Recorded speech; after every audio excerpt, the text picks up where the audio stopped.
Chapter 1. The Aircraft Disaster.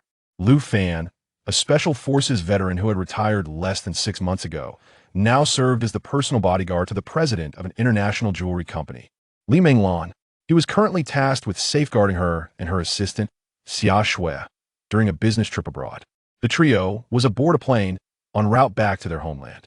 Lu Fan, devoted to his duty of closely protecting his enchanting employer, occupied a seat in the spacious and comfortable business class, gazing out at the endless expanse of the ocean below. Memories of his fallen comrades began to resurface, each moment from their shared missions replaying in his mind, invoking a sense of melancholy within him. Suddenly, the aircraft was rocked by violent turbulence, accompanied by a frantic alarm. "May I have your attention, please? Attention all passengers. The aircraft is experiencing a system failure and is about to crash. Please don your life vests, fasten your seatbelts, and put on your oxygen masks immediately." In the midst of the escalating alarms, panic ensued for Lu Fan and Li Menglan. They hurriedly followed the directives, securing their seatbelts, donning life vests, and stowing away their belongings while fitting their oxygen masks. With a resounding thud, the plane plummeted into the ocean within mere minutes. Thankfully, Lu Fan and Li Menglan emerged unscathed. It was a stroke of luck that the aircraft had made a water landing, where their lives would surely have been at stake. The plane now floated precariously on the surface of the water, with seawater seeping into the cockpit through the door, while the tail sank perilously low. The number of passengers in business class was limited, allowing Lu Fan to swiftly unbuckle his seatbelt and retrieve the emergency kit from beneath his seat. In a state of distress, Li Menglan exclaimed, "Lu Fan, Xia Shui is still in economy class. What should we do? The cockpit door must have shattered. We can surely escape. You try to open the door while I go find her." Lu Fan quickly rose and dashed toward the economy class. Xia Shui's seat was conveniently located towards the front, and fortunately, she seemed relatively unharmed, bewildered like most others around her. Lu Fan approached her, grasping her life vest. "Hurry, come with me." Upon seeing Lu Fan, Xia Shui clung to him as if he were a lifeline, following closely behind. The two hastily returned to business class, where they found two middle-aged men striking the cockpit door, but it was locked from the inside. The flight attendant, in a state of agitation, shouted, "Captain, please open the door." Yet, there was no response from within. Meanwhile, the rear of the aircraft was submerged, with water rapidly filling the cabin. Chaos and cries of terror filled the aircraft. Lu Fan maneuvered through the panicked crowd back to business class. The flight attendant retrieved a fire axe, and a man was attempting to break down the cockpit door. "Let me have a go," Lu Fan shouted. The man, exhausted, handed the axe to Lu Fan. He seized it, and with a mighty swing, he cleaved a small hole in the door. Peering inside, he observed that the crew had long since abandoned their posts. Indeed, the large cockpit window was shattered. Without hesitation, he began to chop vigorously at the door. The opening grew larger, and I reached in to switch the door open. "Everyone, we can escape from here. Quickly, let's go." Lu Fan shouted towards the rear cabin. Not caring whether they understood Mandarin fortune favored those who took action. The passengers in the business class swiftly exited the aircraft, soon floating upon the surface of the sea. Turning back, I noticed the plane had already begun its rapid descent, while several more passengers drifted up behind us. Regrettably, a majority remained stranded, and Lu Fan felt helpless. He pushed aside his concerns and quickly sought out Li Menglan and Xia Shui. At that moment, the two were tightly embracing one another. It was summer, and the afternoon sea temperature was relatively warm. Lu Fan spotted a small island in the distance. "Manager Li, look over there. There's an island. Let's swim over quickly. Staying adrift in the sea poses great danger." Chapter 2. Survival on the island. Lu Fan secured the fire axe at his waist, and the first aid kit was strapped to his life jacket. He couldn't bear to part with these valuable items. Li Menglan was naturally a capable swimmer, but Xia Shui, unfortunately, could not swim. Li Menglan had to pull her along, which was quite exhausting. Lu Fan hurried over to lend assistance. After much effort, the trio finally reached the shore, collapsing onto the shallow water and gasping for breath. "You nearly exhausted me, you stubborn girl. Once we return, you must learn to swim, or I shall deduct your year-end bonus," Li Menglan said, panting heavily. "Ah, all right, Sister Menglan, I will certainly strive to learn," Xia Shui replied. Although they held a superior-subordinate relationship, They shared a close friendship behind the scenes, allowing for casual conversation. Lu Fan's fire axe was quite a glaring sight.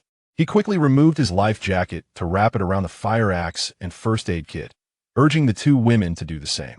Once secured, they crawled onto the beach to survey their surroundings. The island was quite expansive, with a vast forest stretching as far as the eye could see. "Manager Lee, what should our next step be?"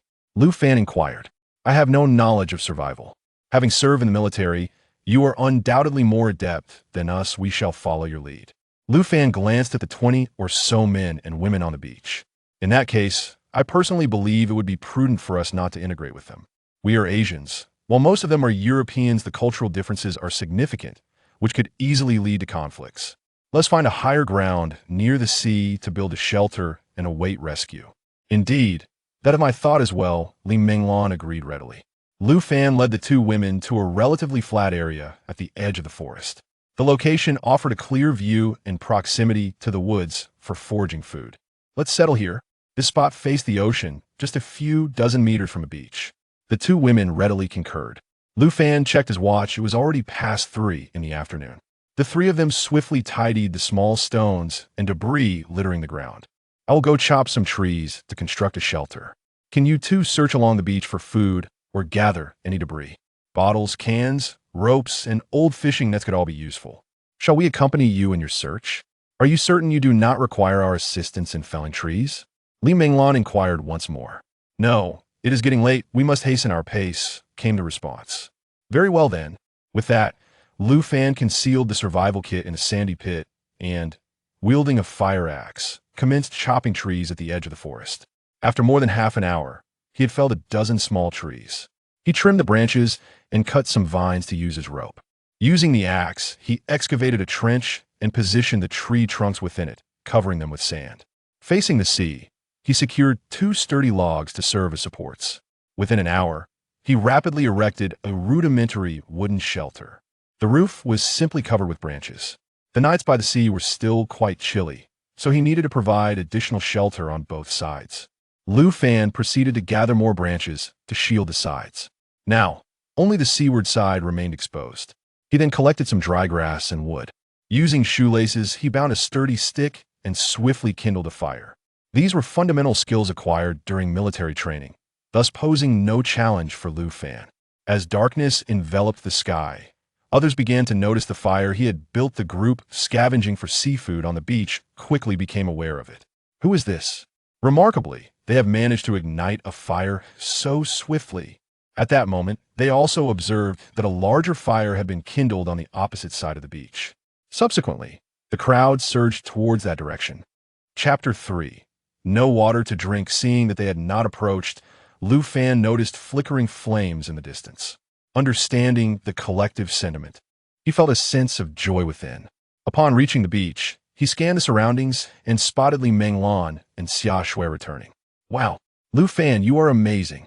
You set up the shelter and even started a fire so quickly," exclaimed Xia Shui, her face beaming with excitement. "I knew I wasn't mistaken about you. Look, we found some seashells and 2 bottles of mineral water. The rest of the items have all been taken." Li Menglan said glumly, "It's all right. I'll explore the jungle tomorrow." Fearing that the sea breeze might scatter the embers, Lu Fan gathered some larger stones and formed a circle around the fire. Lacking cooking utensils, he placed the seashells on the stones near the fire to roast. The 3 of them managed to eat 7 or 8 seashells each.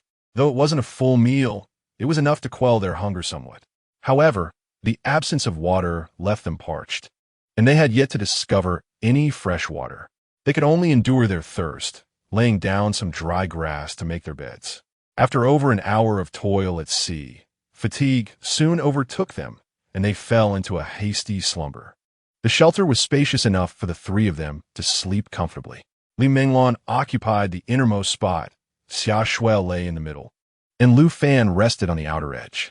Xia Shui, being a few years younger than Li Menglan, may not have been as beautiful, but her figure was striking, particularly her ample curves, which caught the attention of all the male colleagues at the company, creating a fan club around her. Lu Fan remained vigilant over the fire, drifting into sleep only in the latter half of the night. As dawn broke, the fire had died down. Xia Shui, unable to bear the cold any longer. Instinctively burrowed into Lu Fan's embrace, finding warmth akin to a large furnace. Li Menglan, quickly awakened by the chill, was startled to see Xia Shui nestled against Lu Fan, looking utterly content. In a moment of mischief, she pinched Xia Shui's rear. Ouch! Xia Shui yelped in pain, stirring Lu Fan from his slumber, his hand inadvertently resting on Xia Shui's sensitive area, leading to an awkward embarrassment. Fortunately, Xia Shui's back was turned to Li Menglan, who remained oblivious to Lu Fan's indiscretion. Xia Shui, aware of the situation, felt her cheeks flush crimson. Lu Fan hastily retracted his hand, feeling quite sheepish. You both should gather some dry twigs nearby, while I search the jungle for food, he suggested, eager to escape the awkward moment.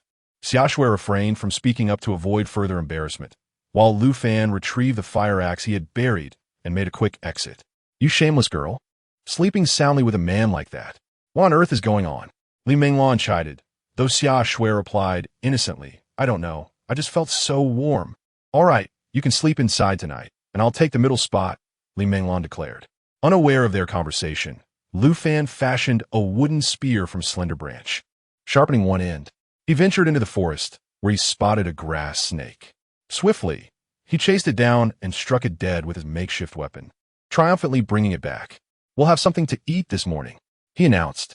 Li Menglan and Xia Shui, busy gathering firewood, were taken aback when they saw Lu Fan returning with a large snake.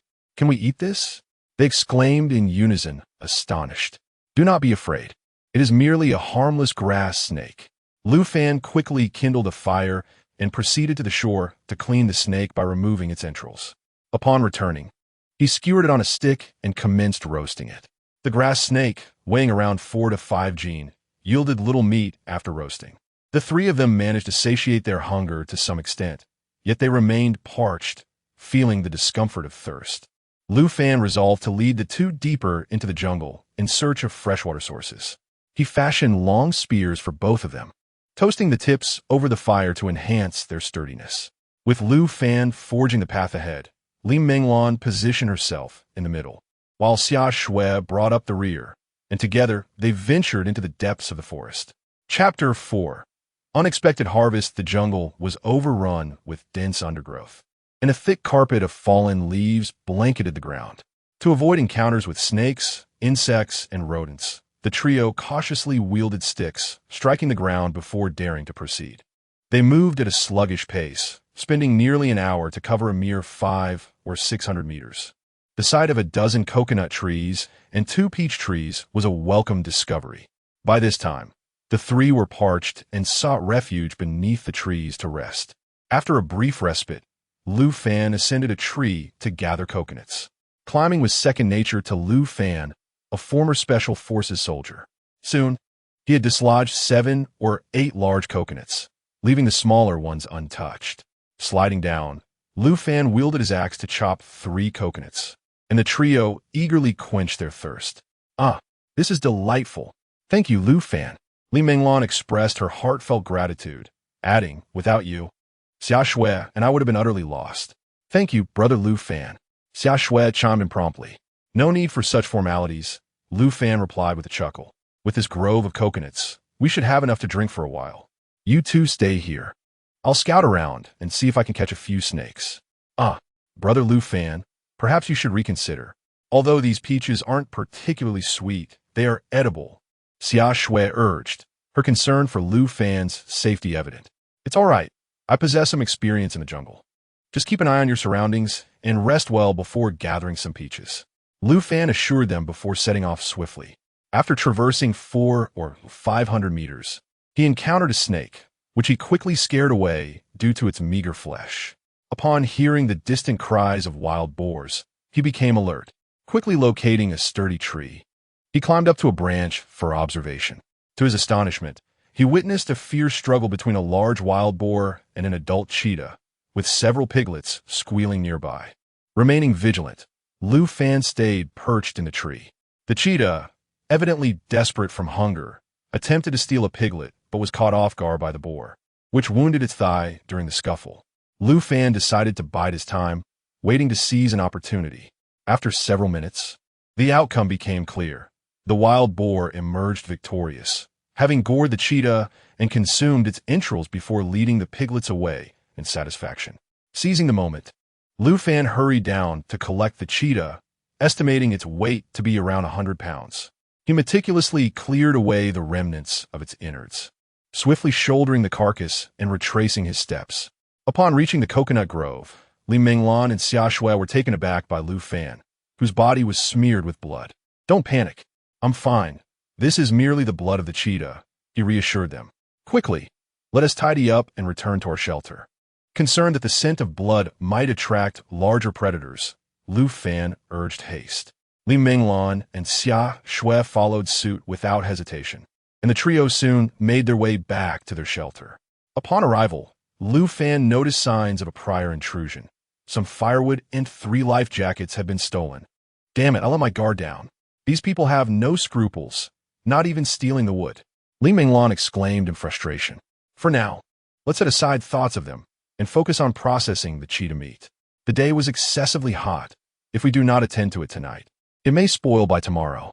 I shall head to the seaside to take care of it. Would anyone like to join me in gathering some sea salt for curing meat?" "I will go," Xia Shui volunteered eagerly. The two made their way to the shore, where Lu Fan meticulously cleaned the cheetah and began to skin it with an axe.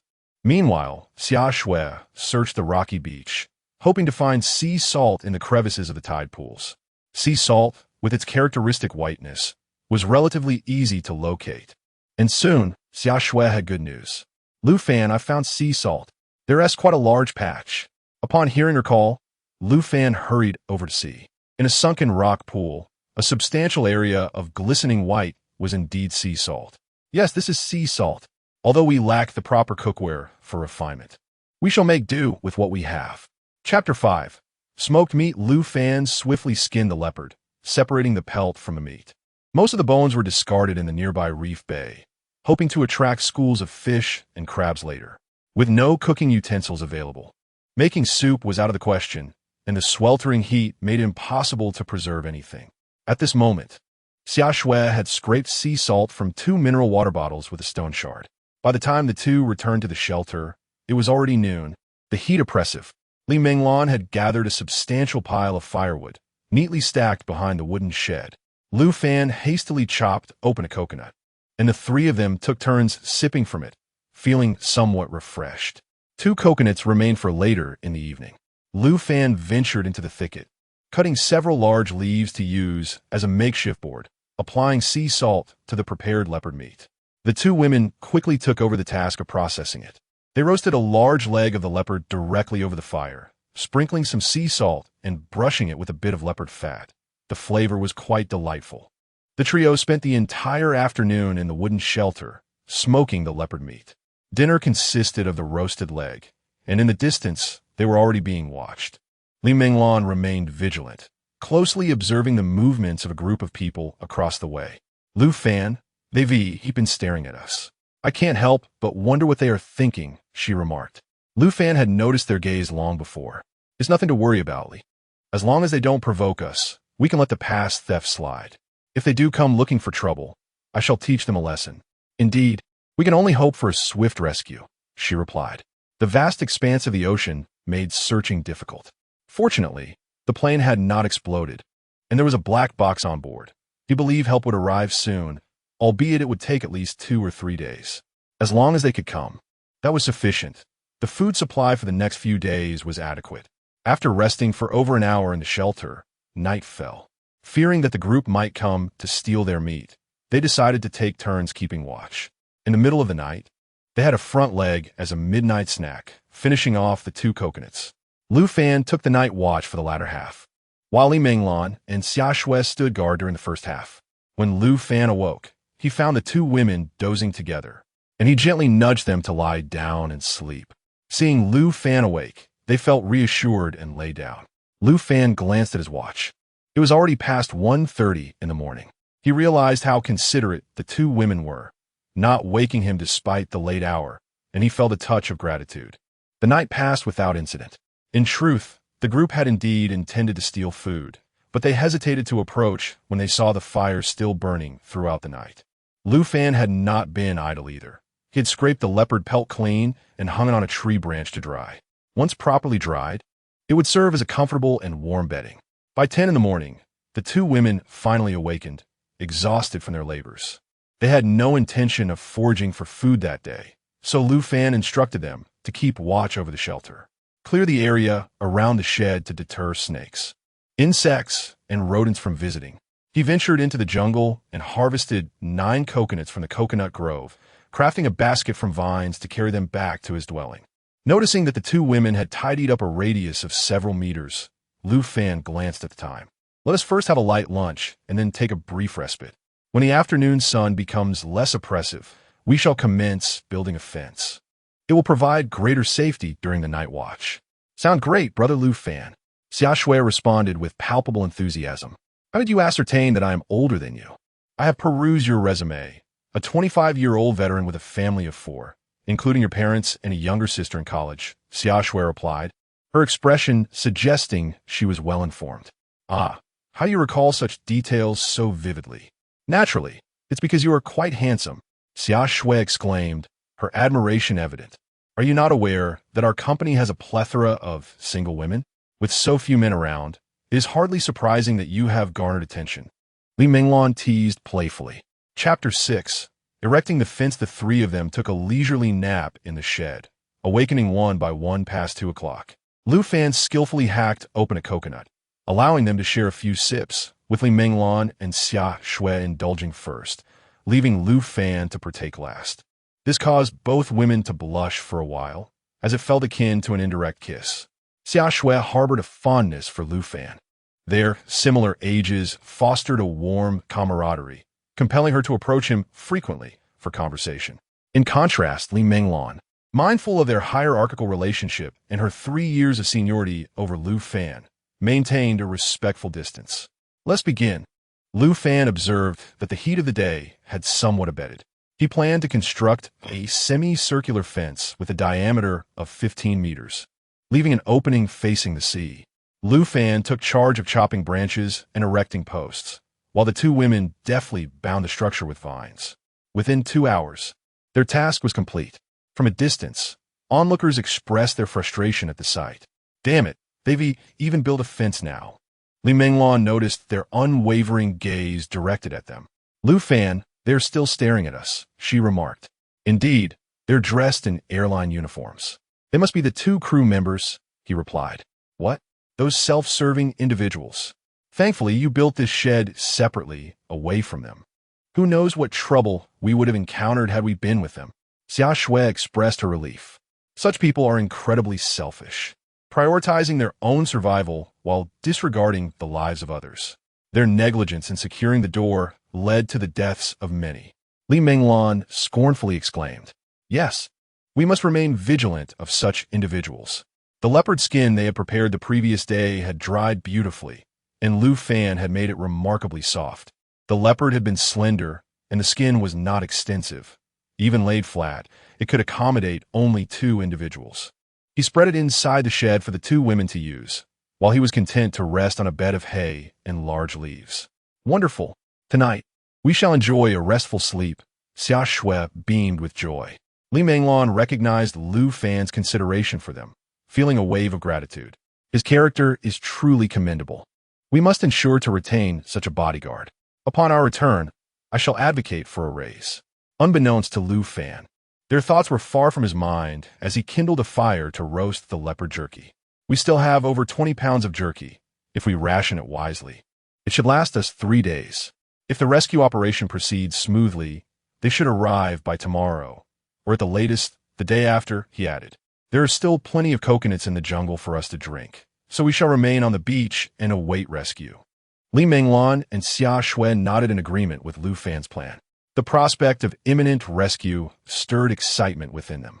Lu Fan, do you truly believe rescue will come? Xia Shui inquired, her voice tinged with concern. Under normal circumstances, it should arrive. There are over 100 people on that plane. With it being an international flight involving personnel from several countries, they should prioritize our situation.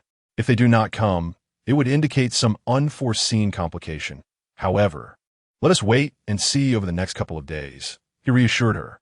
Lu Fan, at present, is reluctant to dampen the spirits of the two individuals. On the opposite end of the beach, a group of over 20 people, now quite famished, is contemplating a forceful approach. A handful of foreign men, robust and formidable, should not pose a threat to a single Chinese man. The captain remarked, "Unless unforeseen circumstances arise, we should expect rescue to arrive by tomorrow. Let us be patient. We certainly do not wish to become a laughingstock in the international news. This evening, let us gather more seaweed and shellfish and endure just a little longer." The conditions on their side are not significantly inferior to those of Lu Fan and his companions. They have managed to procure an iron barrel, which, once cleaned, facilitates the production of distilled water. However, the individuals here display a marked degree of selfishness for the majority of the distilled water, crafted under the leadership of the captain and a few other young men, is consumed by them. The remaining individuals can only receive a meager portion daily, barely enough for 2 sips of water. Chapter 7. The Rescue Has Not Yet Arrived, Part 1. With the enclosure and leopard skin. The two women slumbered soundly throughout the night. Lu Fan did not require them to keep watch, as their physical constitution was rather frail. It was better for him to take the night watch alone. As dawn broke, Lu Fan finally felt secure enough to drift into sleep. This time, it was Xia Shui who nestled in the middle. The chill of the early morning was palpable, compounded by the absence of blankets and her scant attire. Not half an hour after Lu Fan had succumbed to slumber, Xia Shui sought warmth and instinctively nestled against Lu Fan's broad chest, falling into a blissful sleep. Lu Fan, too, was weary and briefly thought he was dreaming. Oblivious to any danger, he remained undisturbed, his hand resting naturally upon Xia Shui's figure. Within less than half an hour after the sun had risen, Li Menglan awoke. Accustomed to early mornings filled with yoga and preparing for work, she was startled to see Xia Shui and Lu Fan entwined, with Lu Fan's hand in a rather compromising position. A wave of embarrassment washed over her. This pair was indeed peculiar, but considering they were both single, it was not entirely surprising. Li Menglan, however, was exceedingly reserved. Despite being in her 20s and engaged, she remained a virgin, allowing only the most fleeting peck on the cheek. Lu Fan, a novice in matters of romance, had spent years in military training, culminating in his selection for a special forces unit. After 5 or 6 years, he was still utterly inexperienced, having never engaged in romantic relations, let alone any intimate experiences. His actions were merely a reflection of his male nature. Li Menglan refrained from waking them, opting instead to observe the activity on the other side of the beach. As she sat in silent contemplation, a sudden shriek jolted her from her thoughts. Xia Shui had just awakened, feeling an unusual warmth, only to realize she was once more in Lu Fan's embrace, particularly noting his hand. Lu Fan, startled by her outburst, awoke as well. Li Menglan turned her gaze towards them, and the three of them shared an awkward moment. Lu Fan hastily rose, feigning ignorance as he made his way to the shore to wash his face. Xia Shui found it utterly perplexing that he had taken such liberties. Xia Shui, now more bewildered than ever, thought to herself, how could he be so forward? After Lu Fan finished washing his face and attending to nature's call, he returned. The two women had ventured into the woods, but had just returned to see Lu Fan. They then proceeded to the shore to wash their faces. Upon his return, Lu Fan had already hacked open coconuts, having cut 3 to avoid any awkwardness, 1 for each of them. After all, rescue should be forthcoming, so there was no need to be overly frugal.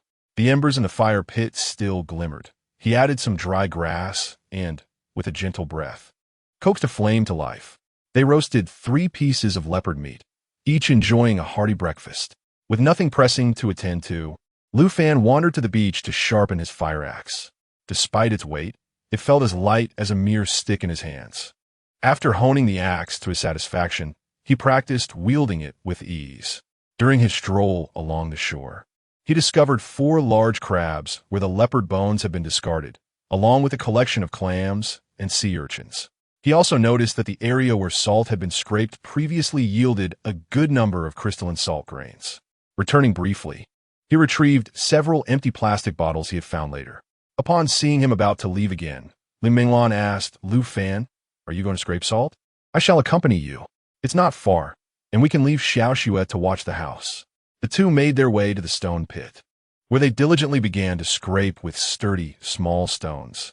If only they had a pot, they could directly boil seawater to produce sea salt. Afterwards, by diluting and filtering it with fresh water, they could dry it to obtain refined salt.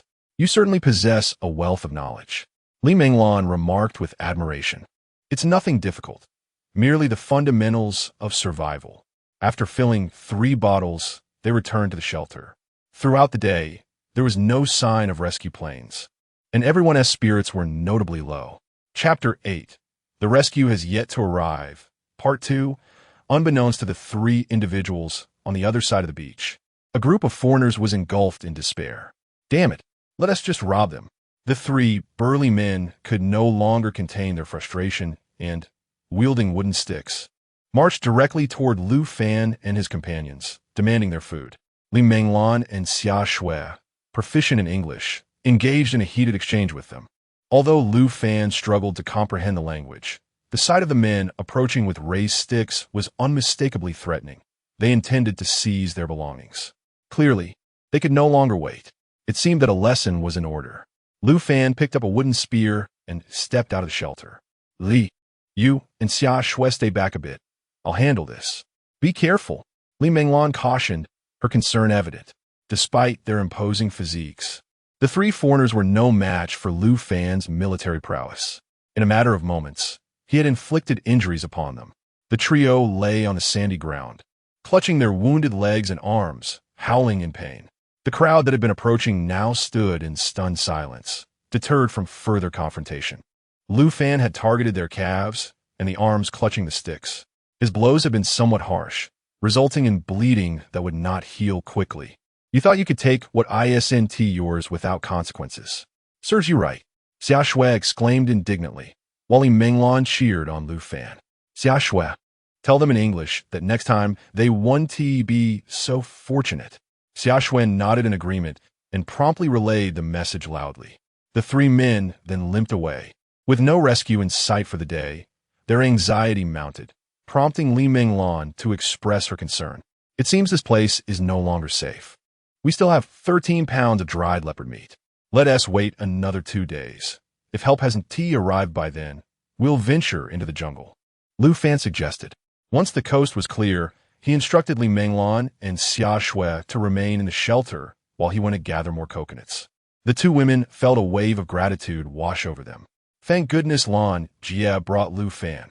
Who knows what would have happened if we had someone else? Despite her ample figure, Xia Shui was quite astute. Indeed, we owe much to him. He is undeniably a survival expert, Li Menglan acknowledged with admiration. We can only rely on him now. To make things easier for him, let us follow his lead. Agreed. I'll gather some firewood. You keep an eye on that side. Li Menglan instructa Xia Shui. I'll go collect the firewood instead. You focus on watching them. All right. Let us take turns gathering. Xia Shui replied. Lu Fan ventured alone to the coconut trees, climbing the tallest one laden with fruit, and deftly cut down several coconuts. Finding a shaded spot, he cracked one open and drank deeply to quench his thirst. Not daring to linger, he fashioned a larger carrying basket from thin vines and made his way back.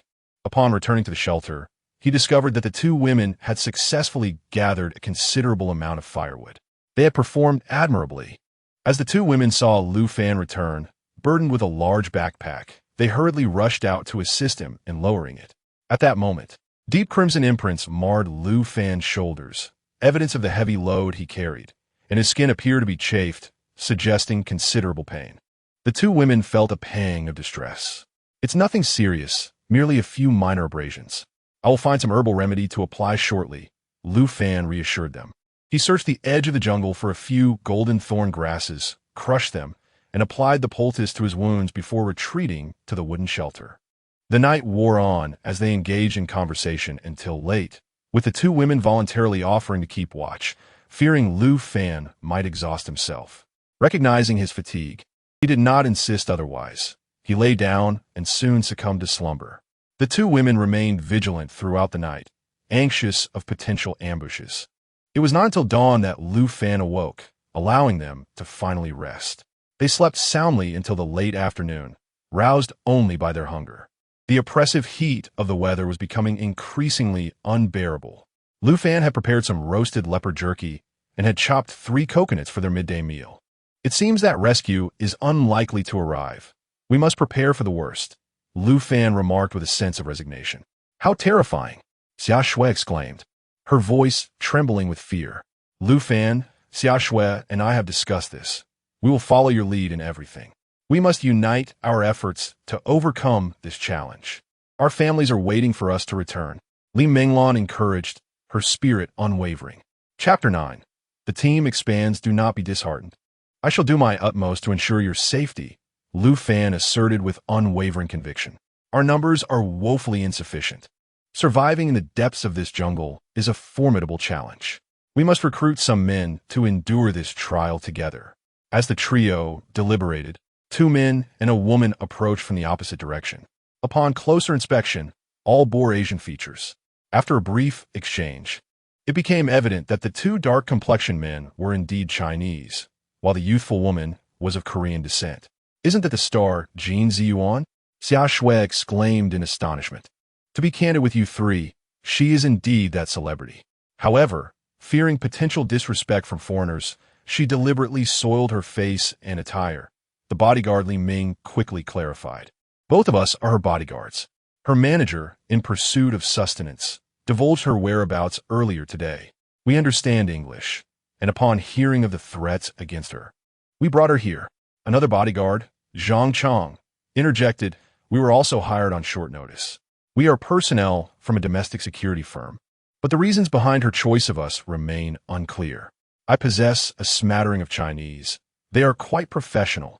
Jin Ziyuan commented with her halting pronunciation. We can offer you refuge, but let me be clear.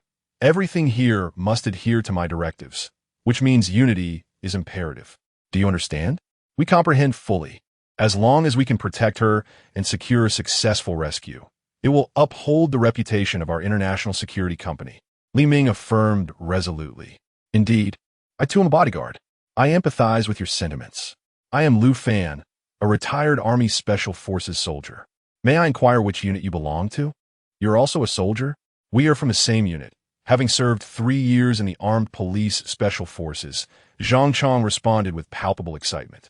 Huh, you are both commendable men, even at this juncture, still focused on the mission. Lu Fan thought to himself, secretly pleased, despite the added burden of their presence. Having these 2 allies felt as if one was worth 3. The 2 men, upon hearing this, expressed their delight and greeted Lu Fan as squad leader. All right, you must be quite famished, Lu Fan announced as he chopped open 3 coconuts and produced 3 pounds of leopard meat for them to share. Squad leader, you are truly remarkable. You have slain a leopard, Li Ming praised while eating. Not entirely my doing. I merely happened upon it battling a wild boar and seized the opportunity, Lu Fan modestly replied. Henceforth, let us be friends. Do not call me squad leader. Simply refer to me as Lu Fan. Understood, Brother Lu. They chorused in unison. The young star savored her meal with such relish that she scarcely had time to speak, merely nodding occasionally in agreement. Inwardly, I felt a sense of relief, grateful for my decision to employ them. Otherwise, I would have found myself in dire straits. That scoundrel song, he could have led to my demise. Appa, you are truly amazing, Jin Ziyuan exclaimed with an expression of admiration. This compliment was somewhat pleasing to Lu Fan, yet the other 2 women were less than enthusiastic. The way she spoke, so affected, was utterly distasteful. How shameless! With such a brazen demeanor. After finishing the leopard jerky, they made sure to consume the coconut flesh, not allowing anything to go to waste. The remaining jerky barely sufficed for a single meal. They dared not eat again that evening, leaving the 3 women to guard the camp. The 3 men ventured to the seaside in search of food, armed with sharpened wooden spears. They shed their clothing and swam to a rocky outcrop approximately 70 to 80 meters into the sea. Together, they captured over a dozen crabs weighing more than half a kilogram each, gathered a few sea cucumbers, and collected 7 or 8 large abalones. The entire beach area had been thoroughly scoured. That evening, the 6 of them enjoyed a sumptuous seafood feast. Chapter 10. Discovering the wreckage of the aircraft that night. The three women settled into the wooden shed for sleep, while Lu Fan and his companions gathered some hay to rest beside the fire. They managed to endure the night, though the latter part and early morning were chilly. Lu Fan rose to add more wood to the fire, seeking warmth before getting up. To survive well, one must possess suitable tools. Reflecting on the aircraft crash site, which was not far from their current location, Lu Fan contemplated the possibility that the wreckage might not be deeply submerged. Thus, he decided to investigate. Soon, the others began to awaken, their rest having been fitful. The three women, accustomed to a life of comfort, found the abrupt change of environment quite jarring. Everyone is awake. We have 6 pieces of jerky remaining. Let us divide them, so each of us has one for today's rations.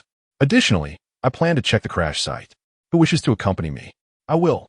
I was the swimming champion of our team, Li Ming quickly replied. I'll join as well. I can swim too, Zhang Chong chimed in eagerly. We must leave one of us here to protect the ladies. Your responsibilities are significant, Lu Fan remarked to Zhang Chong, who nodded in agreement. We'll swim over to investigate, while you gather wild peaches and collect firewood, Lu Fan instructed. However, be cautious in the jungle. Each of you should carry a wooden spear for protection. He handed a fire axe to Zhang Chong. Indeed, be careful, Li Minglan encouraged. They still had 6 coconuts, which they decided to open. Everyone had a bit of leopard meat for breakfast, as Lu Fan was concerned for the safety of the women. Without food, threats would diminish. The 3 women each consumed half a piece of leopard meat. Lu Fan and his companions, having hearty appetites and needing energy for the long swim ahead, finished off the leopard meat and devoured the coconut flesh. Stripping off their clothes, they buried them in a sand pit, leaving only their shorts. Lu Fan had prepared 2 wooden spears for defense, and each took one before they readied themselves for the water, heading toward the crash site. After swimming for over 10 nautical miles in the crystal-clear sea, they spotted a white glimmer far below. Ah, splendid, Lu Fan exclaimed, as they discovered the aircraft lodged in the underwater ridge. Upon reaching the wreck, Lu Fan signaled downwards. They steadied themselves, took deep breaths, and dove beneath the surface. The wreckage lay nearly 20 meters beneath the waves. Holding their breath, they descended, relieved to find several emergency oxygen tanks. Each found a tank, inhaled deeply, and began their swift search for useful supplies. Entering the cockpit, Lu Fan was met with a grim sight. Numerous bodies were bloated, with crabs, fish, and shrimp feasting upon them. Both he and his companion felt a wave of nausea, but their military training helped them regain composure after a while. Lu Fan gestured, indicating that one would gather supplies while the other stood guard, vigilant against potential assaults from sea snakes or other aggressive marine creatures. Lu Fan took on the task of scouring for resources, while Li Chong maintained a watchful eye. At the tail of the aircraft, Lu Fan discovered a dozen pieces of luggage and an intact survival raft package. After considerable effort, they managed to hoist the raft to the surface of the water. The 2 inhaled deeply, savoring the fresh air, taking a moment to regain their composure. Lu Fan swiftly yanked the emergency pull cord on the raft, and it rapidly expanded upon contact with the ocean. This raft, circular in shape, measured nearly 3 square meters, capable of accommodating 5 or 6 individuals comfortably. The 2 climbed aboard and rested for a while. On the raft was a small emergency pack. Upon opening the waterproof bag, Lu Fan found only 2 tablets of purifying water, a fire starter, and scraper. Ah, with this fire starter, igniting a fire will be considerably easier in the future, he mused. Indeed, finding the wreckage of the plane is a stroke of fortune amidst our misfortune, Li Ming remarked with deep sentiment. We must ensure that one of us remains on the raft to prevent it from drifting away with the tide. You see this raft? I will descend to retrieve those pieces of luggage, Lu Fan stated thoughtfully. Li Chong nodded in agreement. Chapter 11. The discovery of the flight attendant's handgun. Lu Fan submerged himself and grasped the recently uncovered backpacks, making his way upstream before swiftly resurfacing. Clambering onto the lifeboat, Li Ming resumed his search beneath the water. Lu Fan ultimately retrieved 3 backpacks. Upon opening one, he discovered several articles of clothing, an unopened package of men's underwear, 2 pairs of swim trunks, a shaving kit, a pair of sunglasses, 5 chocolate bars, and a passport. He promptly donned the swim trunks. finding them more conducive to smooth and effortless movement in the water. He opened the other two bags. One was a men's backpack, the other a women's.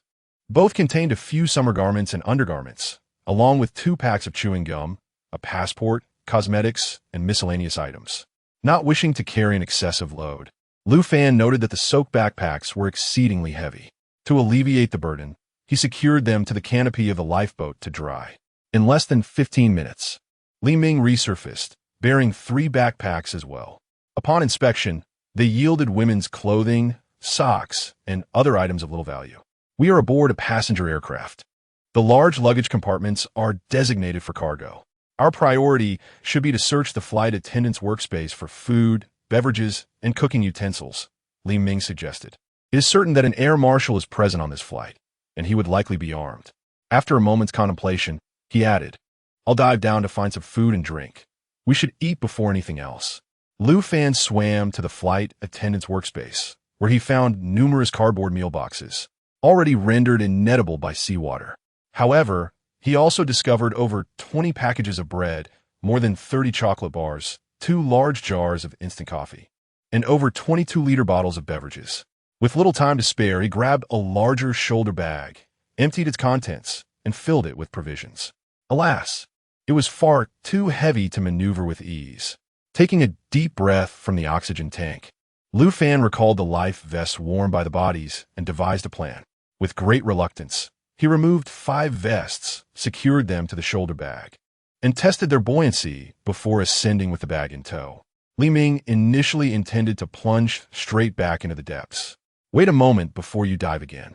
Let us first replenish our energy, Lu Fan cautioned. Do not underestimate the 20-meter distance. It is exceedingly taxing on one's stamina. Most individuals could not swim that far. The two shared some chocolate and a few bread rolls, each consuming half a bottle of the 2-liter drinks, primarily to quench their thirst, and rested for half an hour. They subsequently descended again on 2 occasions. In the flight attendant's workspace, Lu Fan found a small knife intended for cutting fruit and a stainless steel container, presumably for serving chilled red wine. He also discovered several sealed packs of disposable plastic cups, which remained dry and usable. It was fortunate that this was an international flight.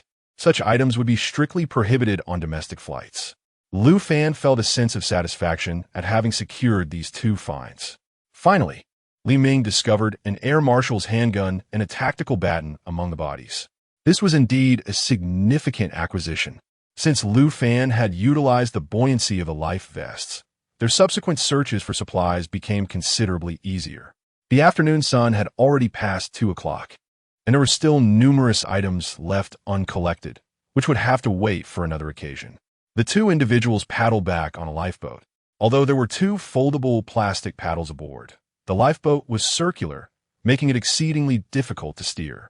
A 3-meter-long rope was attached to the boat, and Lu Fan tied it around his waist before plunging into the water, swimming while pulling.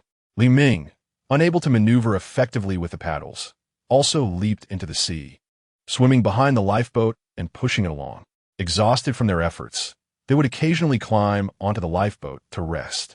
After a half-hour break to replenish their energy, they resumed their journey, managing to return just before the tide receded. Zhang Chong was chopping wood at the edge of the jungle, intending to construct a wooden shelter.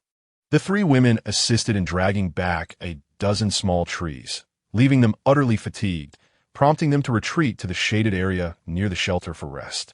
Li Minglan remained vigilant, attentively observing the movements on the sea, and was the first to spot the lifeboat. They had returned. Everyone hurried to the shore to await Lu Fan and his companion. Without waiting for them to reach the shore, Zhang Chong swiftly removed his clothing and swam over to assist in dragging the lifeboat onto the beach.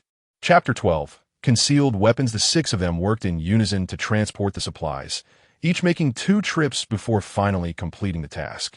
They then returned to the beach to lift the lifeboat. Their adversaries had long been aware of their actions. Remarkably, they found the lifeboat, along with a considerable amount of supplies. Exclaimed a foreign girl, "Let us sneak over tonight and retrieve some. Let us assess the situation later this evening." Thanks to the collective efforts of the 6, Lu Fan and his companions managed to carry the lifeboat back to the wooden shed. Since the inflatable pump was single-use and they dared not release the air, inflating such a large lifeboat would require significant effort. So they had no choice but to carry it back as it was. Li Ming produced disposable paper cups, and they shared a large bottle of cola. Burp. Huh.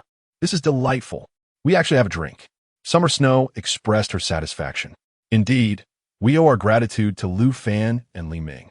You both have worked hard, Li Minglan said gratefully. It's nothing. We all contributed together. No need for thanks, Li Ming replied hastily. This time, we made quite a commotion. I'm certain the people over there noticed us. They might come over soon looking for food, Lu Fan remarked with concern. Let us eat quickly then. Indeed, with many mouths to feed, they consumed a quarter of the bread in less than half an hour and finished 3 large bottles of drinks. Li Minglan picked up a stainless steel basin, boiled a pot of mineral water, and prepared a large batch of coffee. She poured a cup for everyone. And although there was no sugar, each received a piece of chocolate, which complemented the coffee nicely. That evening, Lu Fan inquired about the duty roster with Li Ming and Zhang Chang. They unanimously decided that the 3 would take turns on watch. Among the 3 girls, 2 were employers, while the 3rd was a rather delicate girl lacking the fortitude to stand guard, making it impractical for her to do so. After a long day, Lu Fan and Li Ming were exhausted. Zhang Chang volunteered to keep watch alone, and after much insistence, the 2 agreed. The night passed peacefully, and at dawn, Lu Fan awoke to find Zhang Chang still tending to the fire. He urged him to sleep in the shed. Checking his watch, he saw it was just past 5. He retrieved the Glock pistol, inspecting it to find it in good condition and free of rust. After cleaning it, he wrapped it in a dry cloth, placed it in a plastic bag, and secured it tightly. Seizing the opportunity while everyone else was still asleep, Lu Fan ventured into the jungle, seeking a concealed spot to hide the weapon. Though it was not needed at the moment, keeping it nearby posed a danger, and its concealment would benefit everyone. By 7 o'clock, the others gradually awoke, leaving only Zhang Chang, who had pulled an all-nighter, still in slumber. They were reluctant to disturb him. The group went to the girls' shed, enjoying a simple breakfast. The girls, wary of the chill, heated some water in a stainless steel pot to brew coffee. The coffee canister was indeed a valuable item, with its iron lid sealing effectively. Once the coffee was consumed, it could be repurposed for storing animal fat or sea salt. They waited all morning, yet the group on the opposite beach did not come seeking assistance. It was truly peculiar. Zhang Chang has also awakened, savoring the coffee brewed by Li Minglan, a packet of bread in hand, nibbling as he speaks. Fango, last night I heard some commotion from their side, but in the darkness I could see nothing. I feared they might be employing a ruse, so I refrained from investigating. It certainly seems that some unforeseen event has transpired. Lu Fan, glancing across the table, noticed that half of the group was missing. Could they be orchestrating a scheme of discord? Li Minglan, perceptive and contemplative, pondered. It is not beyond possibility. Sometimes the foreigners can be rather cunning. For now, let us remain observant and see how things unfold. We can investigate this afternoon or tomorrow if they do not return. Chapter 13. Mending the fishing net after a midday slumber. The group remained undisturbed until twilight approached, when 2 men and 2 women finally arrived. Upon their arrival, the women immediately demanded food, provoking an outburst from the 3rd woman. Who do you think you are, coming here to demand food without an ounce of courtesy? Exclaimed Xia Shui, hands on her hips, as Jinji Yuan mirrored her stance, glaring at the newcomers. If you want food, go find it yourself. We will not indulge your entitlement. Leave at once. Li Minglan added, anger evident in her voice. The 3 women understood English, and their frustration was palpable. The 3 men, while only grasping the gist of the conversation, were equally incensed by the audacity of the demands. Xia Shui, ask them if they can trade something for food, Lu Fan urged hastily. Understanding Lu Fan's intent to procure the frayed fishing net, Xia Shui inquired in English, stipulating the necessity of rope. Without a moment's hesitation, the 4 darted back, untying the fishing net and returning with it, fully aware that the prospect of food outweighed the value of the tattered net. Lu Fan offered them 4 coconuts and 2 loaves of bread, which he deemed a fair exchange. He paid no mind to how they divided the spoils. The 4 devoured the bread on the spot, disregarding any intention to share, and requested Lu Fan to help them crack open the coconuts, indulging in a feast on ground. Once they finished the bread and the coconut flesh, they departed, once more empty-handed, back to their camp. From a distance, they could hear the commotion at the opposite site, but the plane's captain and his first officer were conspicuously absent. Lu Fan found this curious, but with the rope now in his possession, he chose not to dwell on it.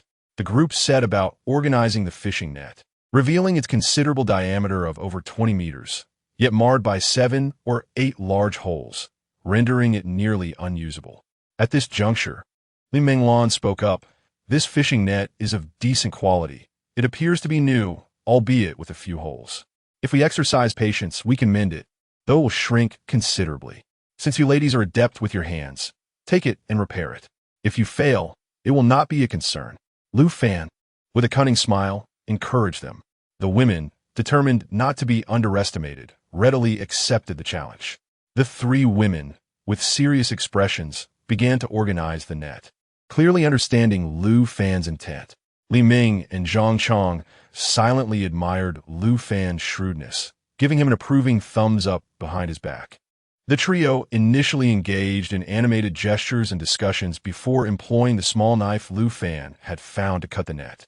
They fashioned a needle from a small branch with a fork, using the excess netting as thread, stitching, and conversing in tandem. It was remarkable to note that through this collaboration, the 2 women's perceptions of the exceptionally capable celebrity, Jin Ji Yuan, shifted significantly. The camaraderie among the 3 deepened, as they found mutual respect in their shared endeavor. After more than 2 hours of diligent effort, the 3 women successfully mended the fishing net. Lu Fan inspected their work.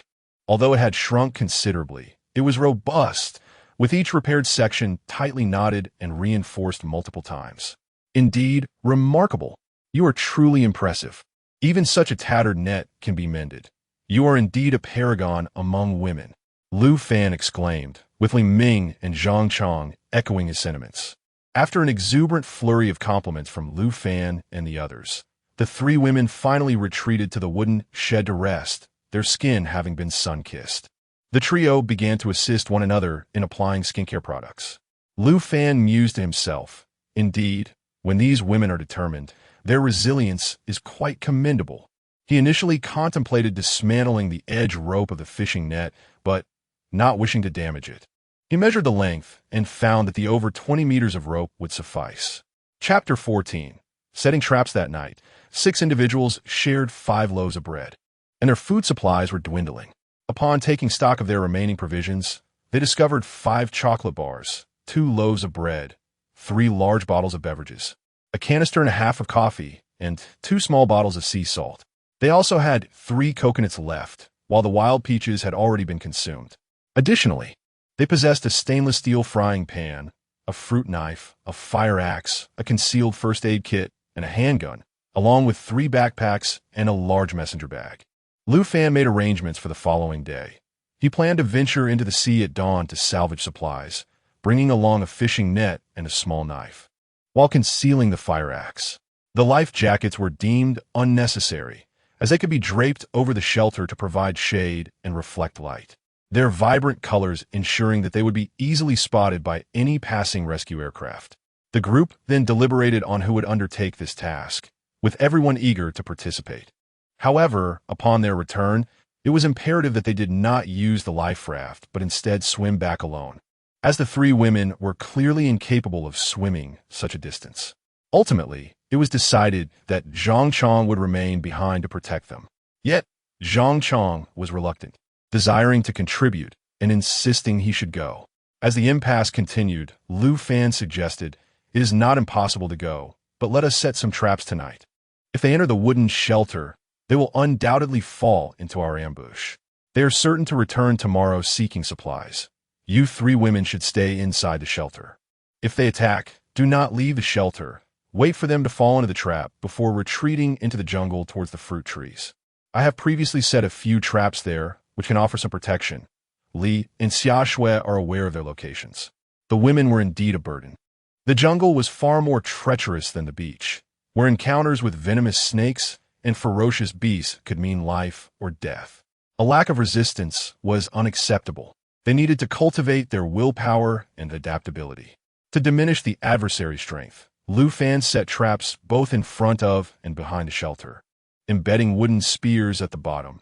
Anyone caught in the trap would either suffer severe injury or face death. If they refrained from forcibly taking supplies, there would be no issue. But should malicious intent arise, it would be a fight to the death.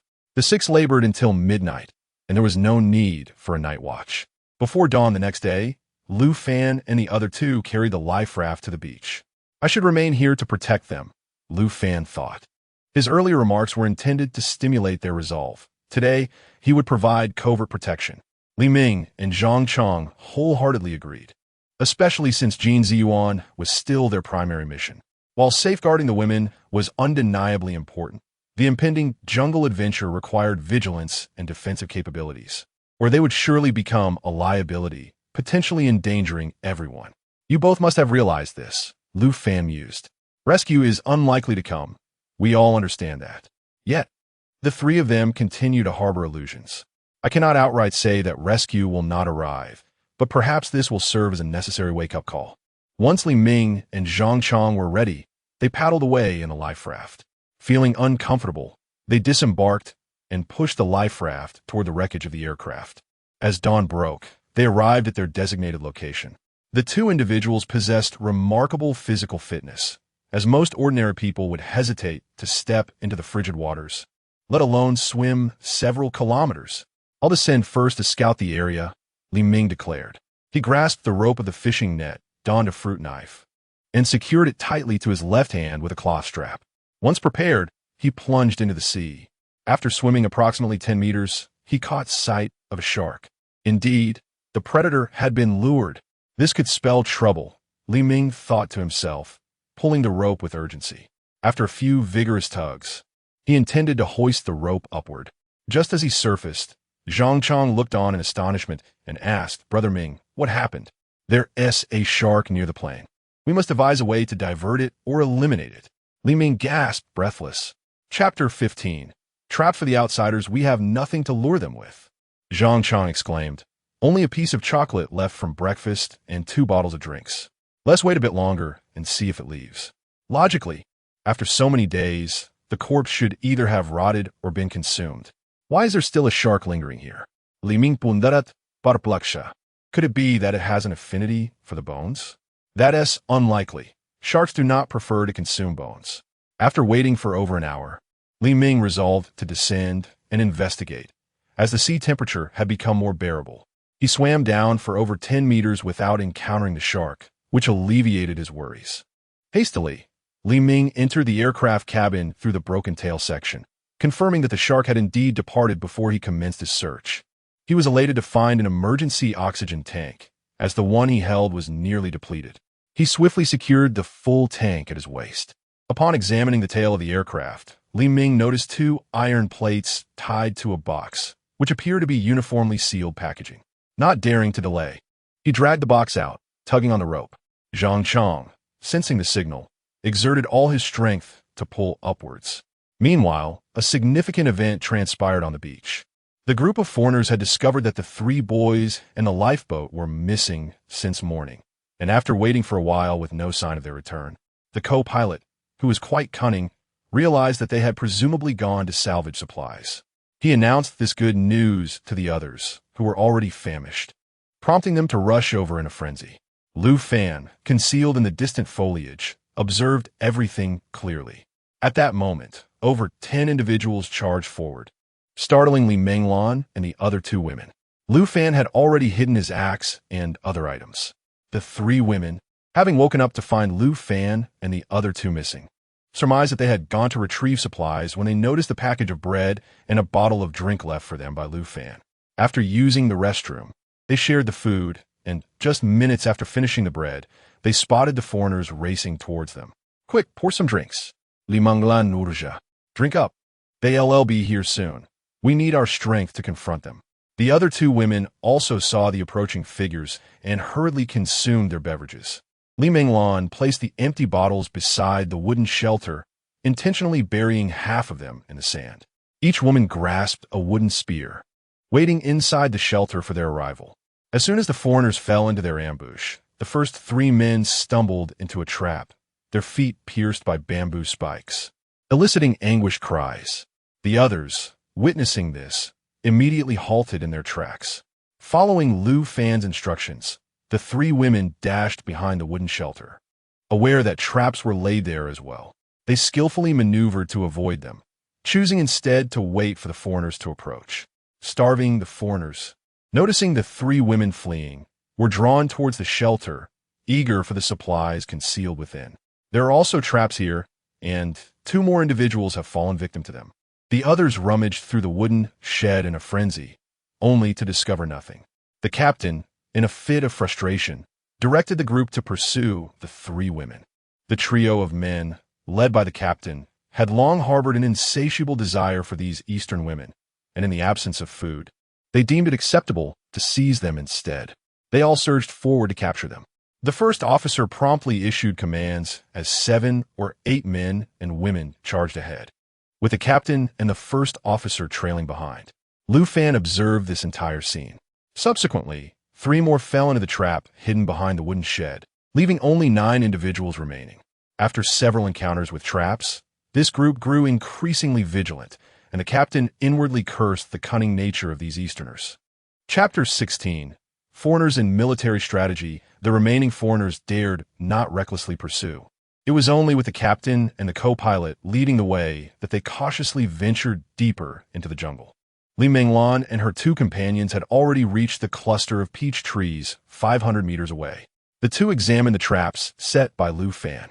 Relieved to find them intact, they still had 9 members and 3 traps remained. Even if they fell into a trap again, they would still have to contend with at least 6 adversaries.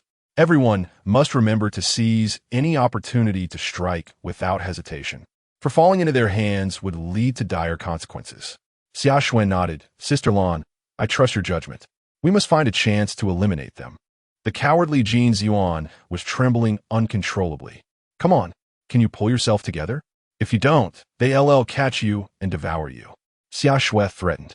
No, I want to go home. Jin Zhuan whimpered as urine trickled down her legs.